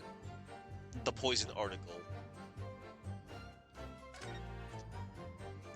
Following a lecture, you may... Yeah. It came to... A deadly poison was being secretly developed in the university's forensic science laboratory. Was stolen. Deadly in tiny quantities. Right. Even the smallest amount entering the body, either via the mouth or via a wound from a poison-laced blade, will prove fatal in minutes.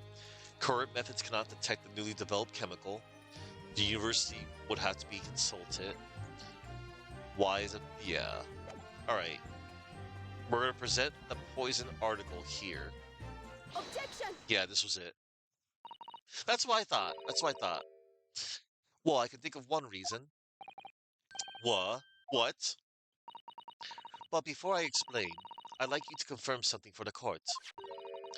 Did you glean all the information for this newspaper article from what you overheard outside the hut? Of course he did. There could be no question of that. After all, when we were all in the laboratory together, all we were told is that it was a terrible toxin. And there is one more important fact to consider. According to the witness, Membami-san's verbal attack against the victim began as soon as she entered the hut. In other words, it would have been impossible for her to have slipped the poison into Miss Brett's drink. Objection! Where are you going with this, counsel? Memo-san has made it quite clear that he observed every single thing that happened in the beach hut. If the defendant had somehow found an opportunity, this man would have seen it. Ah. Which means that Miss Brett couldn't have imbibed the poison once the defendant was present. In fact, it must have been administered to her before Membami-san entered the hut. Yes, very articulately put.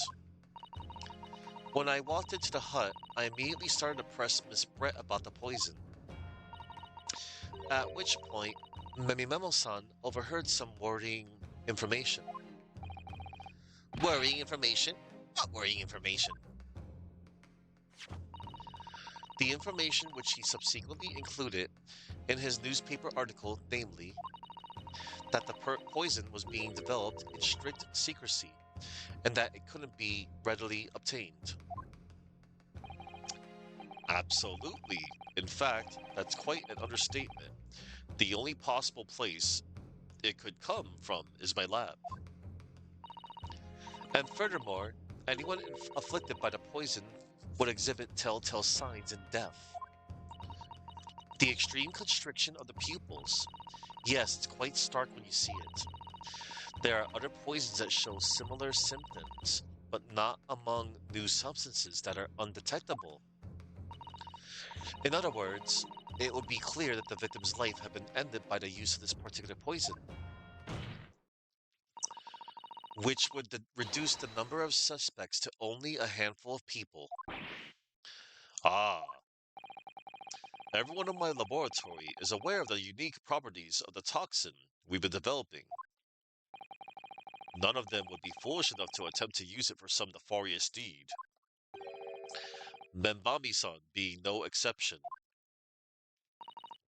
Therefore, we can conclude that whoever administered this unique poison to the victim was a lay person, unaware of its telltale properties. Huh. In other words, someone like you, Raiten Many Memo?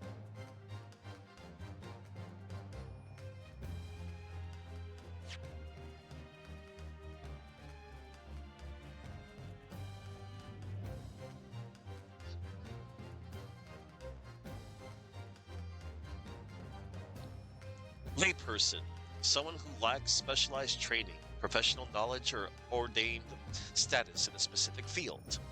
Haha. Rah! Oh boy. It was you who stole the poison from the laboratory that day. And it was you who administered it to the unwitting victim. But you quickly realized that was a terrible mistake. Because the poison caused such unusual symptoms and was so traceable. As you listened in from the far side of the beach hut's thin walls, you learned of these facts. But you'd already given the victim the poison of that point. It was too late. So you hatched a plan to disguise your mistake. A plan that involved stabbing the victim in the back through the reed screen. Objection! What good could that possibly do? Isn't it obvious, Counsel? The plan was to kill Miss Brett before the poison could take effect. Once in the blood, the poison causes the onset of pupil constriction. But he had hoped to precipitate the victim's death before that happened, hadn't he? Exactly. Because without any revealing signs of the new secret poison's use, no one would ever have suspected. This is extraordinary. Yes, the effects of the poison meant it would be too easily identified, so the killer had to mask its use. Which he attempted to do by plunging a knife into the middle of the victim's back. Oof.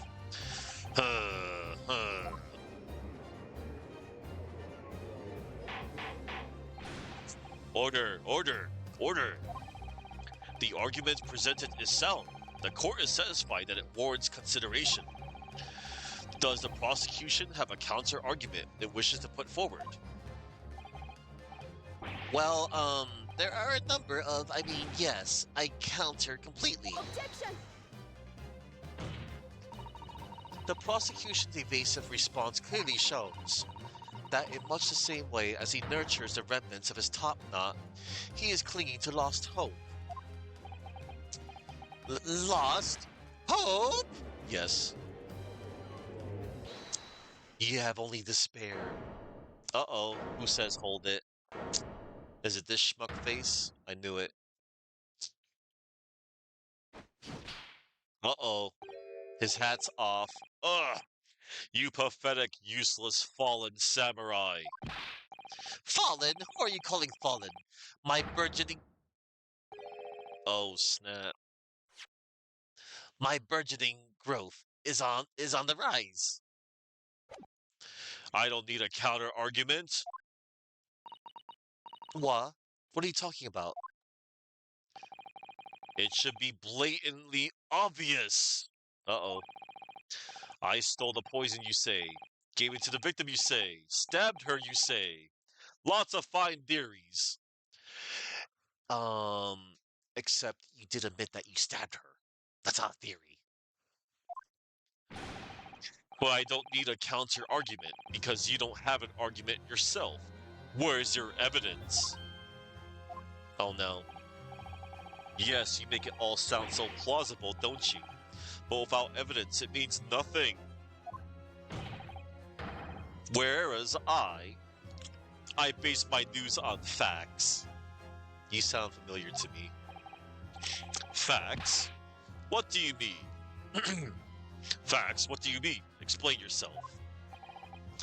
I mean, what the professor said earlier in this trial. It's all here in my many memos. Every word, every slip of the tongue, all noted. That's what the Shoyu News is famous for. It's the power of the printed word. Oh no, the printed word. But surely it would be no easy task to steal a highly secret toxin being developed for the government. Indeed. All visitors to the laboratory are thoroughly searched when they leave. Even if a thief managed to avoid being seen by myself or a colleague, getting the poison out will be very difficult. How's that then? Blown the story wide open? See, I, Write-in, Many Memo, a mere reporter from the Shoyu News, couldn't possibly have stolen that poison from the professor's laboratory? Ah, oh no. My god. But there can't be any question of it. He must have stolen the poison that day. He stole it and used it to kill. And if that's the case, as you've identified, the poison itself is the definitive evidence we need. Because whoever stole it from the laboratory that day is a true culprit here. What's your point, you annoyingly handsome country bumpkin?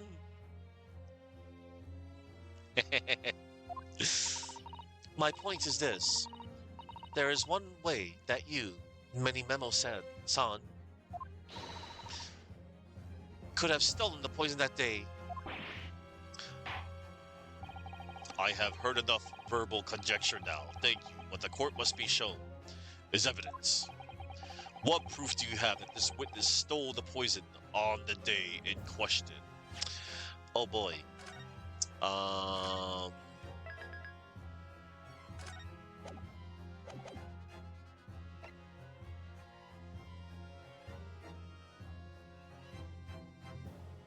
Would it be the pen? Take that!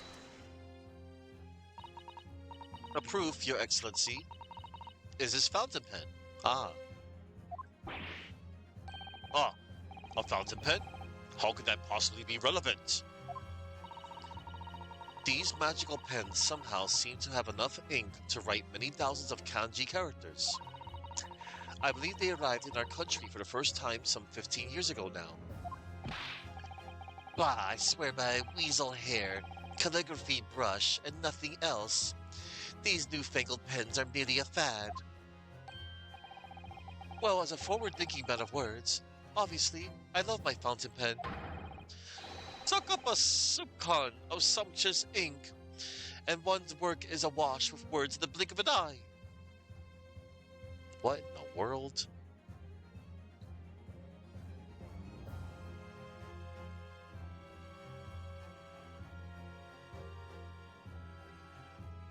Soup swang. Oh, my bad, it's pronounced soup swang. A soup swang means a very small amount, a slight trace, or a hint of something. So, for example, you might add a soup swang of salt to a recipe, or detect a soup swang of sarcasm in someone's tone. It's often used to describe a quantity so minuscule that its presence is merely suspected. Oh my god.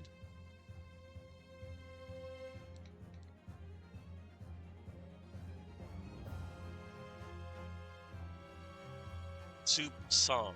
Oh, my bad. It's pronounced soup song. Soup swan. Oh, it's soup swan. With a nasal N. Soup swan. Soup song. Yeah, soup song. Oh my god. Words. They're hard. Anyway. That's right. Fountain pens have a small reservoir in the barrel, into which ink is sucked up through the nib of the pen in order to write with later. What does all this talking of sucking up ink have? Ah! And just as it's possible to suck ink up into the reservoir, It's also possible to eject it through the nib again, of course. My word. Can this really be? Yep. Well, many Memo-san? Ah,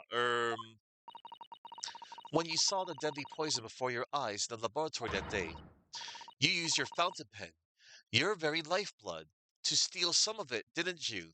Sick. By siphoning the poison up through the nib and into the pen's reservoir.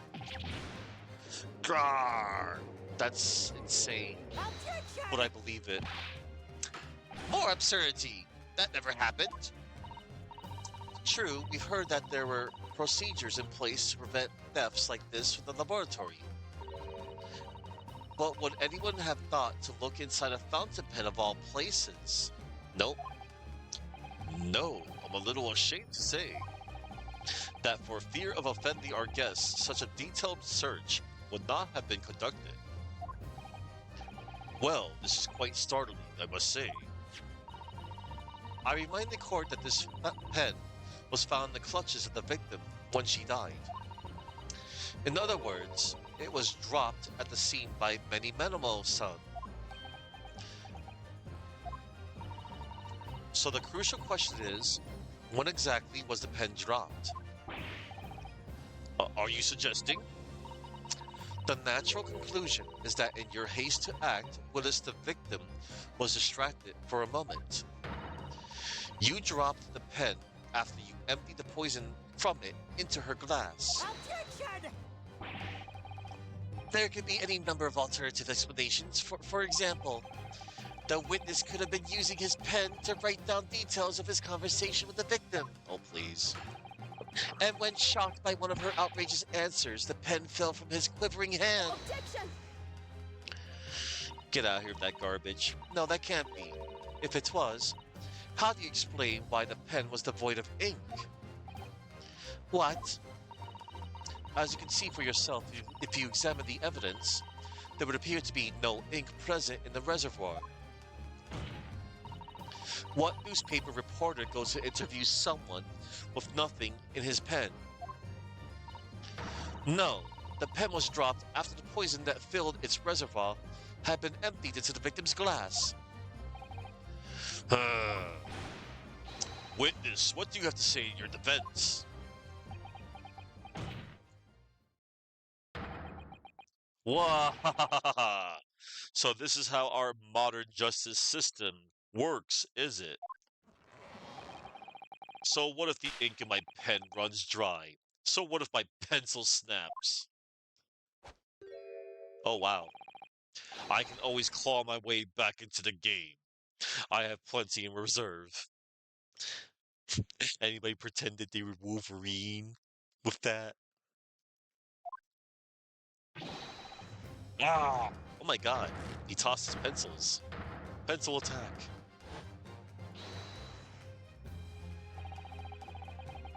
You claim I sucked the poison up into my pen. That's wild speculation. Nothing more. If you thought you could bring down a fine, upstanding citizen with a trick like that, think again. Couldn't it be you, Action Dan? It looks as though it's going to take one final decisive blow to finish this matter. As I see it, the situation is now very simple. It rests upon whether or not this witness did indeed steal the poison on the day in question. And therefore, it all depends upon whether or not the defense can prove that he did with evidence. Ah! So much evidence could possibly exist. Objection! Many Memo-san, this is how our modern justice system works. What? In the courtroom, evidence is everything. Something you could do well to remember. Because we are all well past the point of speculation at this stage, I assure you.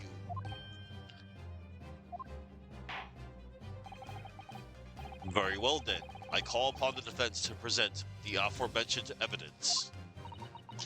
This is it then. This will be the final piece of the puzzle.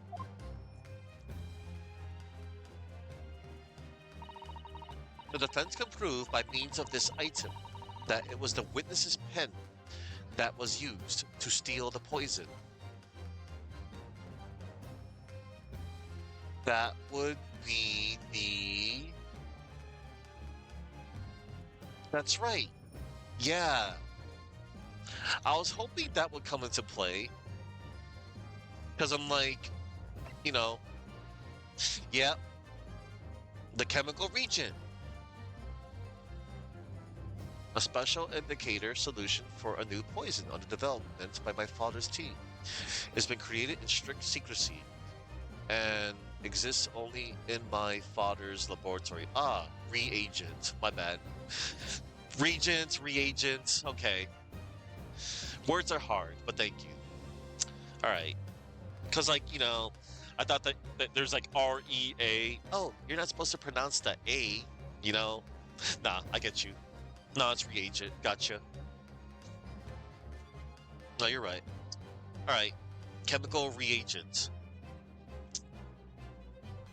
Boom. Council. What is that bottle? This bottle contains the unique chemical reagent that can identify the poison in question. Yes, that poison is an entirely new synthesis of alkaloids developed by my colleagues and I. It would be impossible to detect traces of it by any other method. Or from another perspective. Simply, with this chemical reagent, anybody at all could check for traces of the poison. A reagent? What? One drop of the contents of this bottle on the tips of your fountain pen, Many Memo-san, is all it will take to solve this case beyond all reasonable doubt. Ugh. No, you can't. I won't. Your crimes are bad enough, but at least know when to admit defeat. Your Excellency, the defense requests permission to carry out the tests on the fountain pen at once.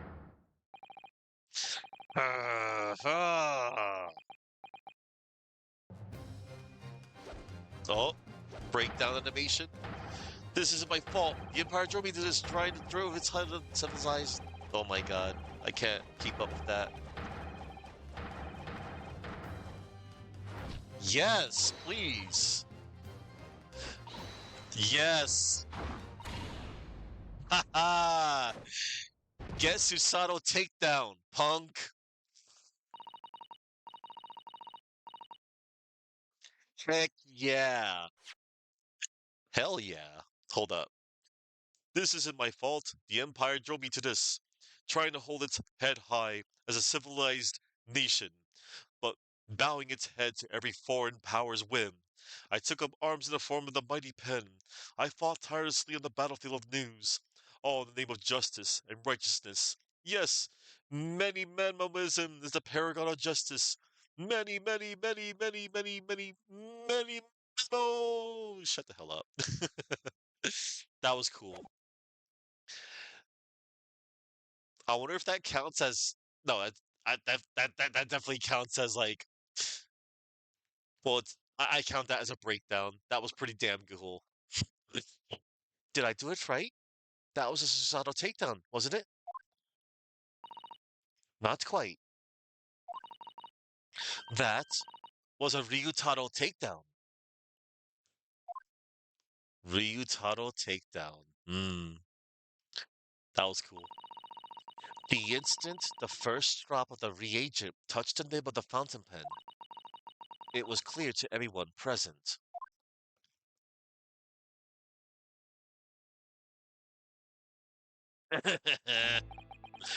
When I saw it there in the lab, the poison, the devil got hold of me, and I decided to do it on a whim. Don't blame the devil. I mean, you can, but nope. You did it. You did it. I excused myself and emptied all the ink down the sink in the bathroom. washing the reservoir out carefully. And then you waited for an opportunity to suck up some of the poison, didn't you? Into your fountain pen. Yes, that's right. Answer me one thing, many Memo-san. Why did you steal it? For what purpose? Isn't it obvious? To find out what it was made of and expose it into an article. I mean, it was a secret project after all. Too juicy for a journal like me to pass up. Then why did the English woman end up dead?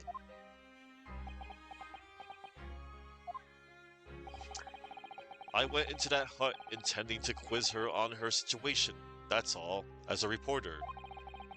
A known killer, enjoying full of freedom, evading justice by leaving the country.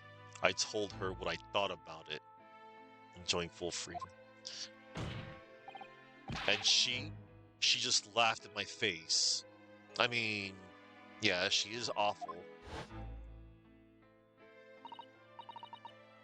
Oh, what's this? A Far Eastern caveman purporting to practice journalism? Really? You must learn the difference between reporting and listening at doorways, you ignorant plebeian. What did you call me? This country, with its pretensions to a justice system, to a free press, it's really very depressing. You see our superior ways in the West, yet you lack the mental capacity to emulate them. Get out of here, you oaf. Get out and crawl back into the cave you came from.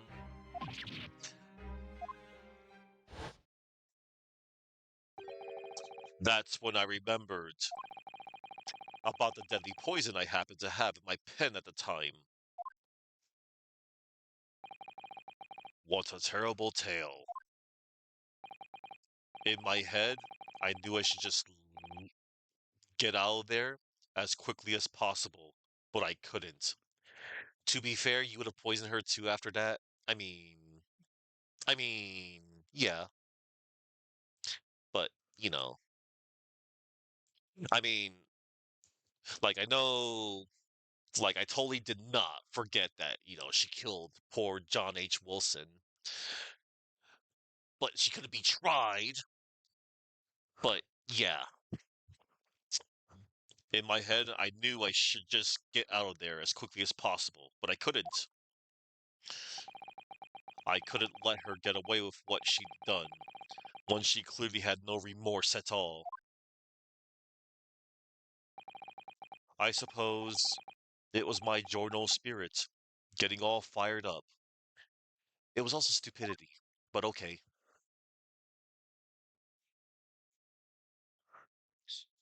Two wrongs don't make a right, but whatever. Like, she was awful, but should have let the courts, you know, handled it. But of course, she was far beyond redemption. I'm just saying. Like, she was still an awful person. I'd like to ask you something. Yes, you often talk about justice, but surely as a journalist, you would have used other means to deliver the justice you sought. There's no justice in the press. Sorry? After that trial 9 months ago, I kept digging and digging to find out what had happened in that courtroom. And finally, I discovered the truth. It was a cover up. That's what it was. Oh, snap. A cover-up? What do you mean? I would remind you of your position, witness. Be careful of what you say. Oh, come on. Doesn't it strike you as strange? We're suddenly not allowed to convict a foreign national? Consular jurisdiction should never have come into it. And yet that puffed up Englishwoman was going to sail away into the sunset, a free woman. The only possible explanation is that, behind the scenes, some deal had gone down between Britain and Japan. Yeah, I'm still wondering about that. What sort of deal? I'd done my research, dug up all the dirt, it was all ready to be published. But you know what happened? The editor just tore the article up. Oh, that's awful. He came under pressure from the government, you mean? If our government is going to let criminals walk free, if they're going to crush the free press, then what choice do I have but to see that justice is done myself? I mean, still extreme, bro. Let's not forget, Many Memo-san, that you committed murder yourself, and you tried to lay the blame at the defendant's door. I'm sorry, but you're no better than Josiah Brett. What? The truth is, you have no right to talk about justice at all. I suppose. Yeah. Yeah, dude. It would appear that we have reached a conclusion in this trial at last. Hold on, everybody.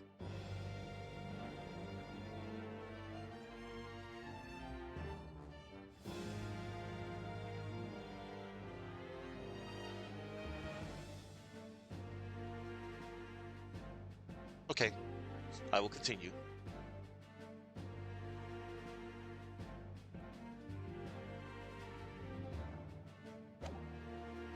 It would appear that we have reached a conclusion in this trial at last.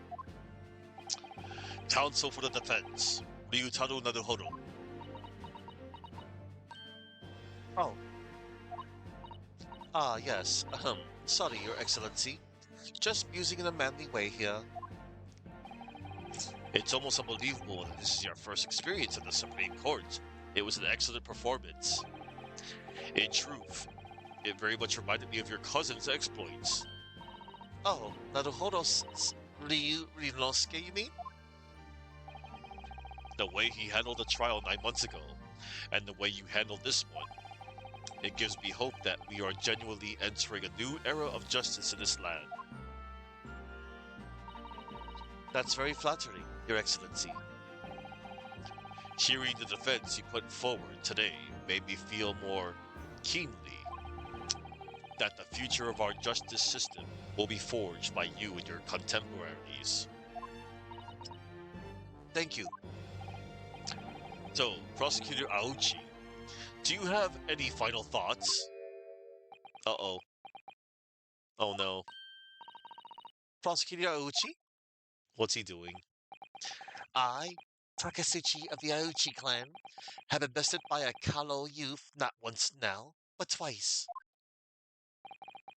If there was any shred of my former self left, it has withered and died here today. Oh no.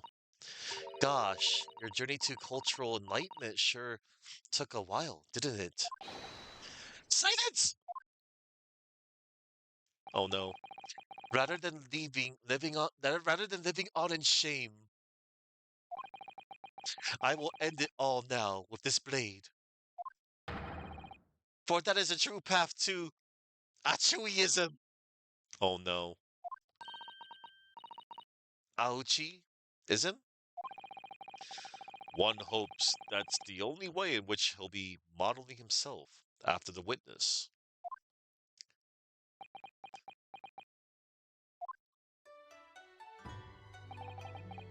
Sprig of my top knot, the time is right for farewell. Hope is lost forever. Takasuchi.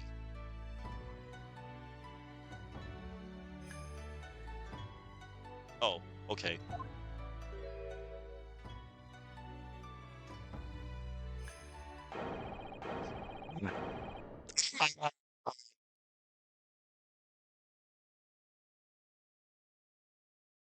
Oh, he snipped it. That's so freaking dramatic. That's kind of funny too. Oh, saying a prayer for the top knot. What the? Oh my! F for top knot, I guess. Oh my god, dude. Now I understand being dramatic, but there is such a thing as being dramatic. But whatever. That's funny. Now, in regard to the defendant, Rei Mambambi-san.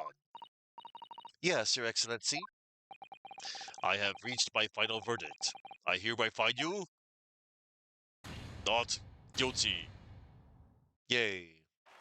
Not guilty. Cherry blossoms, yay. Cool. That was a dang good first case. Court is adjourned. Awesome. Man.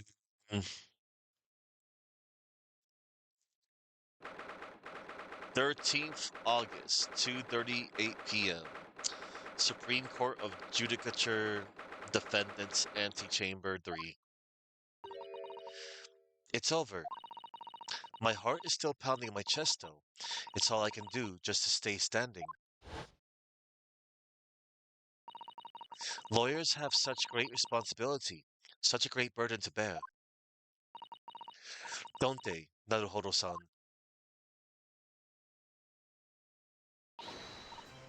Susato! Susato! Yay! Thank you so much. You were so dashing in there. Rei and Father. Honestly, I'm so touched by everything you've... Oh, no, I think I'm going to cry. It wasn't easy, but together we made it. I was on the verge of tears at the end, too. The only reason I'm still here is because of you. Oh no, I can't take all the credit. It took courage to tell the truth in there.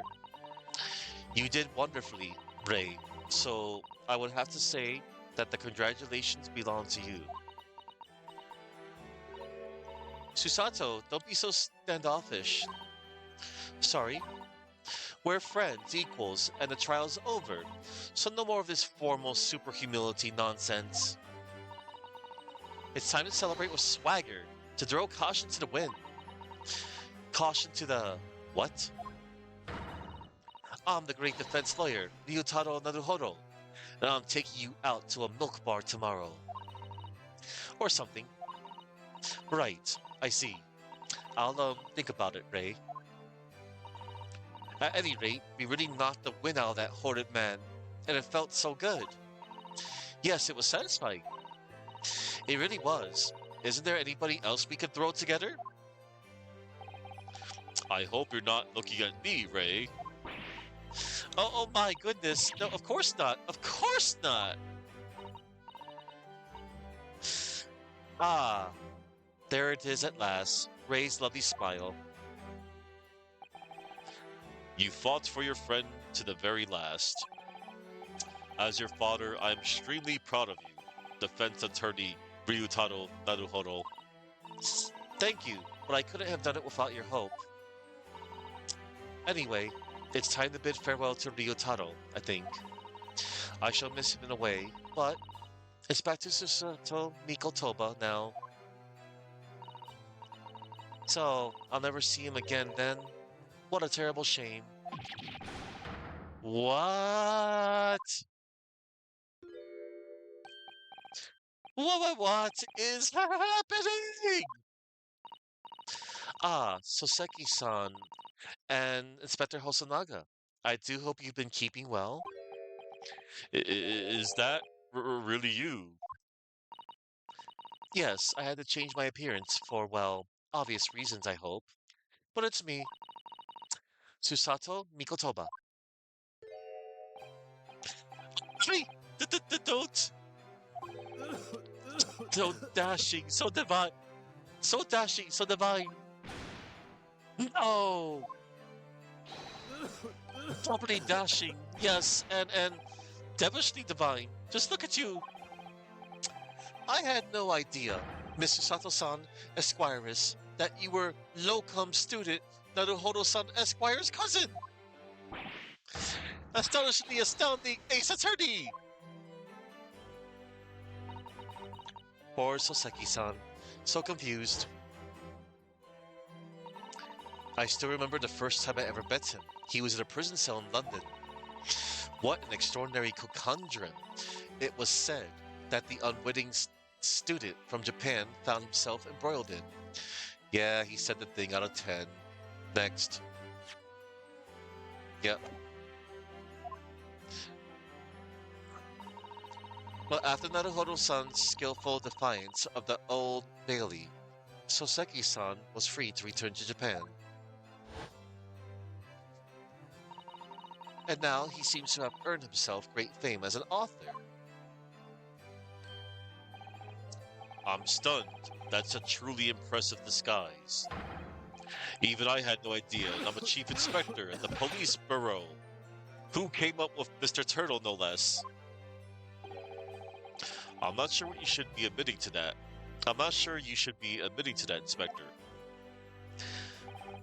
Amazing. You're a woman of many faces, I see. Just two, really. And this was a once-in-a-lifetime event, I hope. Oh, I'm not a patch on you. Oh, I'm not a patch on you, though, Inspector. Well, I am a professional, of course. I do worry about Inspector Hosonaga sometimes, I really do. Same. 9 months ago, when he appeared here at the Supreme Court to testify, he was undercover, disguised as a head waiter of a restaurant. And then on a steamship to Great Britain, of course, disguised as a sailor to keep us safe on the journey. No, that didn't help. No, that didn't help you, did it, Kazuma-sama?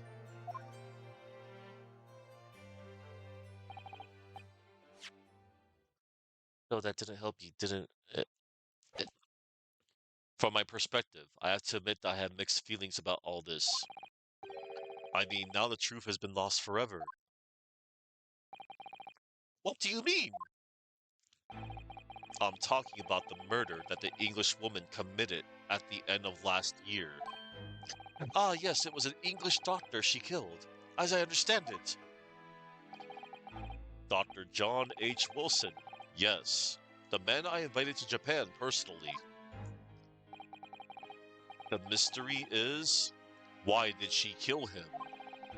And now that the culprit herself is dead, we'll probably never know the answer. On the voyage to Great Britain, we had a most unexpected encounter with Mr. Herlock Sholmes, the great detective, I mean. Yes, I remember Mr. Sholmes well, of course. Ah, my arch nemesis. How lightly you utter his name.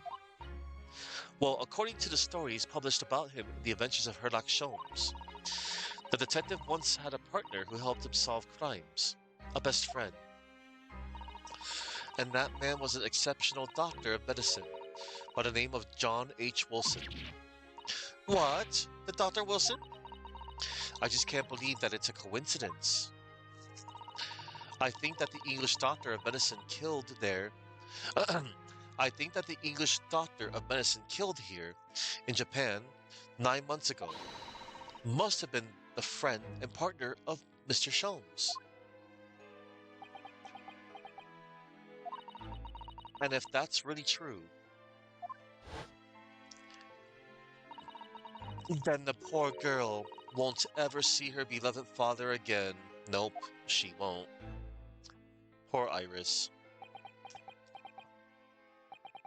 As you know, I traveled to Great Britain once myself to study. It was around the time you were born. I know, Action Dan, and it led up to, his name being brought up again in the last case of the first game, and then, yeah, the way, how the story was written. I traveled to Great Britain once myself to study. It was around the time you were born. Yes, grandmother told me about it. On returning to Japan, I took up my professorship at the Imperial Yume University, but I also serve another role as an advisor to the government on diplomatic affairs. Yes, I was aware of that as well. In that case, I'm sure you understand that there are some confidential matters I cannot divulge to you. Divulge. Could you just tell me one thing? Why did you summon me back to Japan? It's been 2 months now since I returned. When I left England, it was because an urgent telegram had arrived from Japan. It said that you'd collapsed with a high fever, and you were growing weaker by the day. What? Where did that news come from? Yeah, that's what I'd like to know. Because after that long sea voyage, I found you in fine health, father. Yeah, I was about to, mention. Was there something in Great Britain that you perceived might inconvenience me in some way? Or harm me? That's really the only explanation I can think of. Dear me, do you reserve your most cutting glares for your father, Susato? Yeah. You don't want to be on the receiving end of Susato glaring at you. I should know. What? What? Hold up. I'm sorry, my dear. I simply can't. Let me go!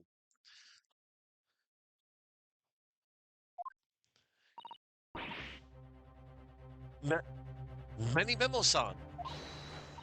So, one door wasn't enough for you? I've got one last thing to say before they take me away, Professor. Me? I know the truth. I know you had a hand in what went on in that visiting student's fate. Visiting student. Josiah Brett. Josiah Brett, you mean? No, not her, the student of law who left for Great Britain 8 months ago. What? Student of law? He must be... Kazuma-sama. Oh. Hold on.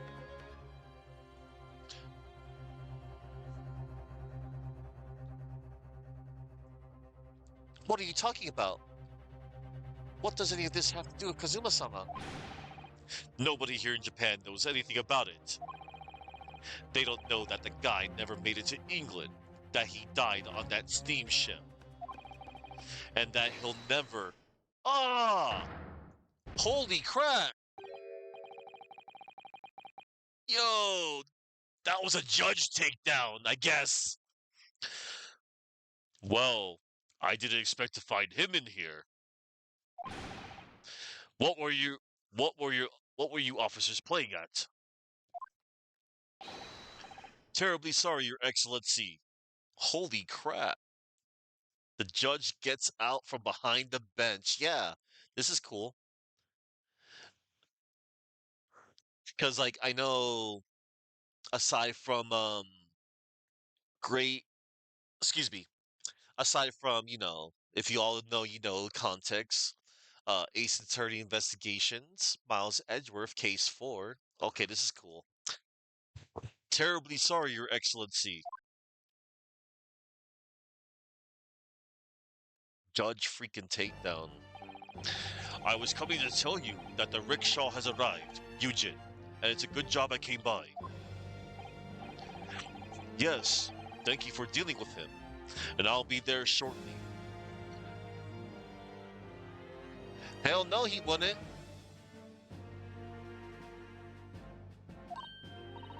Oh, Your Excellency. Ha ha ha ha. The trial's over. I'm not Your Excellency anymore. Merely your father's friend. Seishiro Jigoku. Oh, he has a name. Seishiro Jigoku. And may I say that since I saw you last, you seem to have taken on a more dashing appearance. Susato. Did you know all along from the start of the trial? Ha ha ha ha ha. A judge sees everything, Susato. A judge sees everything. I couldn't let you take the risk if Seishiro here hadn't known, and that he'd recognized you. so I had a word in his ear beforehand, as an old friend. So, said Shiro, shall we? Yes, having ruled on that case, we now have various diplomatic issues to address. Before you go, father. Sorry, my dear. We shall have to return to our earlier conversation at a later date. But well done again, both of you. You did admirably. Oh, thank you very much. What did you think of my Seshiro sling, eh? It's been a while since I sent a man flying like that. Seshiro sling! Oh my god, everybody's got freaking takedown moves. I love it. Ha ha ha ha!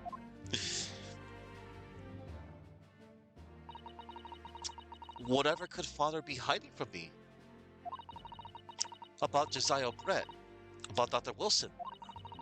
And now, it seems, according to the reporter, about Kazuma-sama.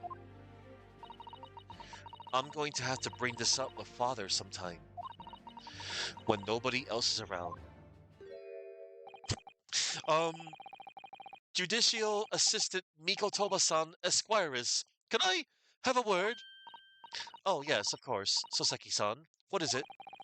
I think perhaps it could be fate that we're meeting again like this now. You see, there's something I need to tell you.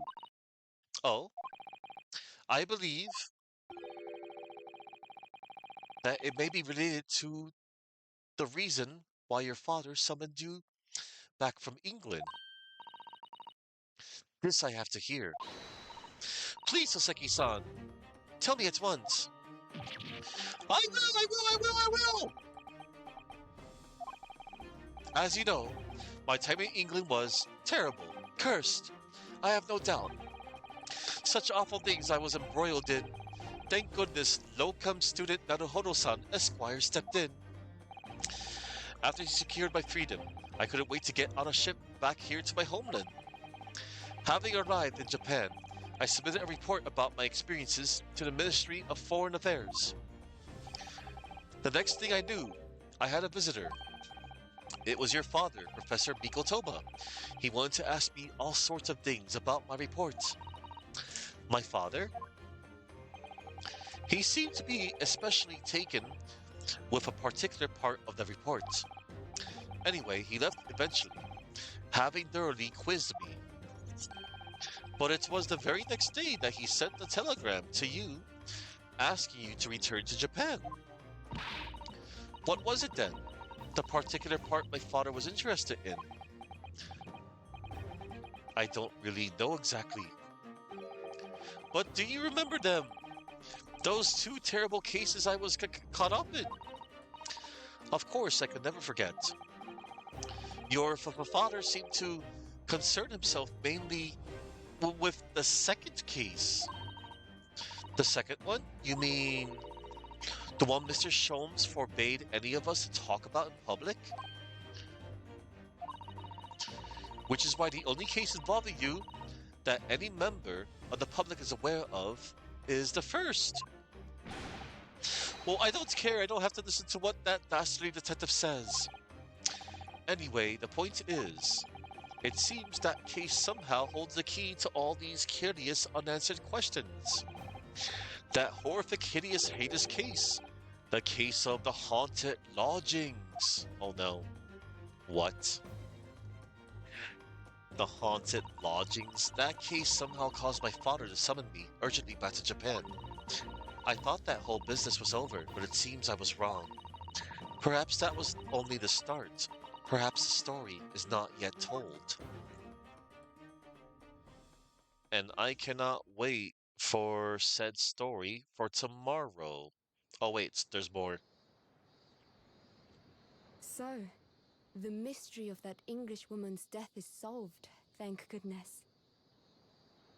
And having stood in the Supreme Court now, I think I can comprehend a little better. How you must be feeling as you fight for people's freedom in a foreign land, Naruhodo-san.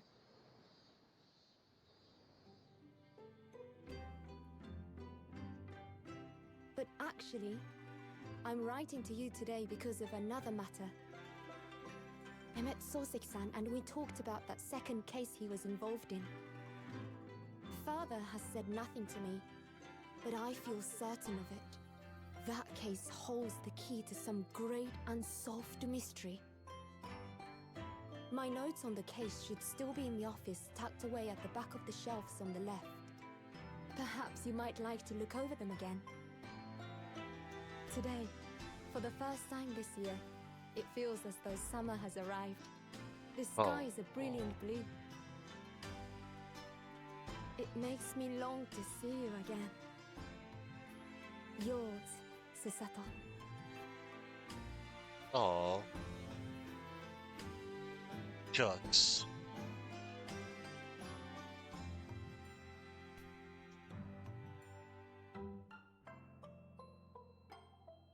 That was a really good first case of this game. Yay, Susato's success! That was indeed Susato's success. Or Ryutaro's success? No, it was all Susato. The Memoirs of the Clouded Kokoro will be tomorrow. Awesome. That's the case I'm doing tomorrow. Let's see. And I think for I think for my sake, because again, I've been doing pretty good at pacing myself in these in the last game definitely, and the other games for that matter. I think this might be a two-part case for me. I'm gonna have to separate the memoirs of the Clouded Kokoro to two cases. I mean, excuse me, to two parts. So that's what I'll do. Yeah. But man, that was a good opener. That was so good. And I cannot wait to keep playing this game for the rest of this week. So yeah, that's what I'm gonna be doing, everybody. I mean, y'all know. All right, so that's gonna do it for me, everybody. Let me see the uptime. Woo! Wow, 6:09. Okay. Okay then, I'm going to exit. Exit game. All right, I'm gonna get on out of here and also finally eat some dinner as well. I'm like 2 hours late for dinner. So here goes. Who to go on out to? So many people to go on out to today. Let's see. Hmm.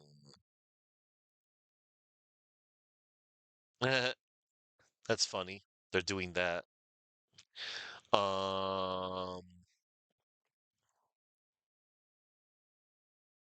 okay. They're also doing that. Okay, everybody. Um, I'm gonna,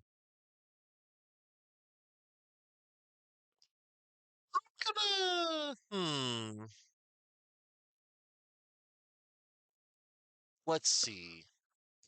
I think I will, hold on. I'm gonna see what they are up to.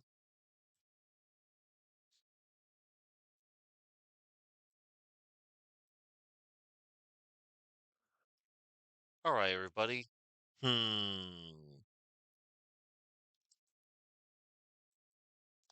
Okay, everybody. I have somebody to go on out to. Everybody, I'm gonna go on out to Gigi, Giant Growing Vixen, and she's currently playing something called Lucid Block. So let me see what Lucid Blocks is. Ah, it's a survival game of sorts. It's a realistic psychedelic sandbox survival video game. Interesting. Most interesting. Explore, build, and survive in a cryptic expanse oozing with dreamlike oddities and esoteric critters. Oh boy. Esoteric, esoteric. Okay, everybody. I'm gonna get the raid ready. And I'm gonna whatchamacallit. Before I go, I would like to thank the following people in order of appearance. I would like to thank Wolf Slayer 509, Chuckman, Koda's Kitten 333, Famous Adventurer, Gargoyle Gamer, Astro Dude. Oh, excuse me. Uh Grotto. I know I didn't forget you, Grotto. Gargoyle Gamer, Astro Dude, and the Action Dan. And to anybody else out there that was lurking in my channel, thank you for the lurk. I appreciate it. I'm going to play more of this wonderful game tomorrow. I'll be doing case 2 tomorrow. And I think I'll be doing it in 2 different parts. So yeah, I'm going to separate to 2 parts. Yeah, you're welcome, Grotto. All right, buddy. Feel free to come along and then dip elsewhere. All right. Let me bust out the music that I started with.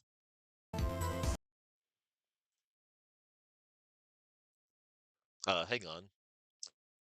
Reload.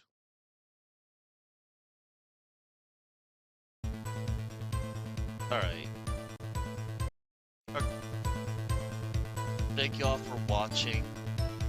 Remember to go in peace, and see you in court again tomorrow, probably, with some investigation thrown in.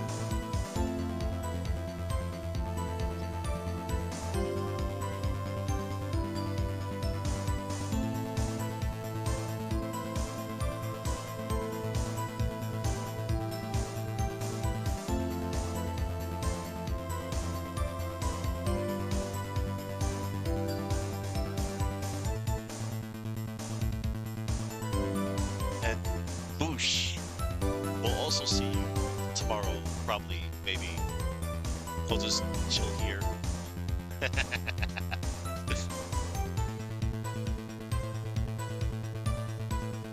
He's my assistant.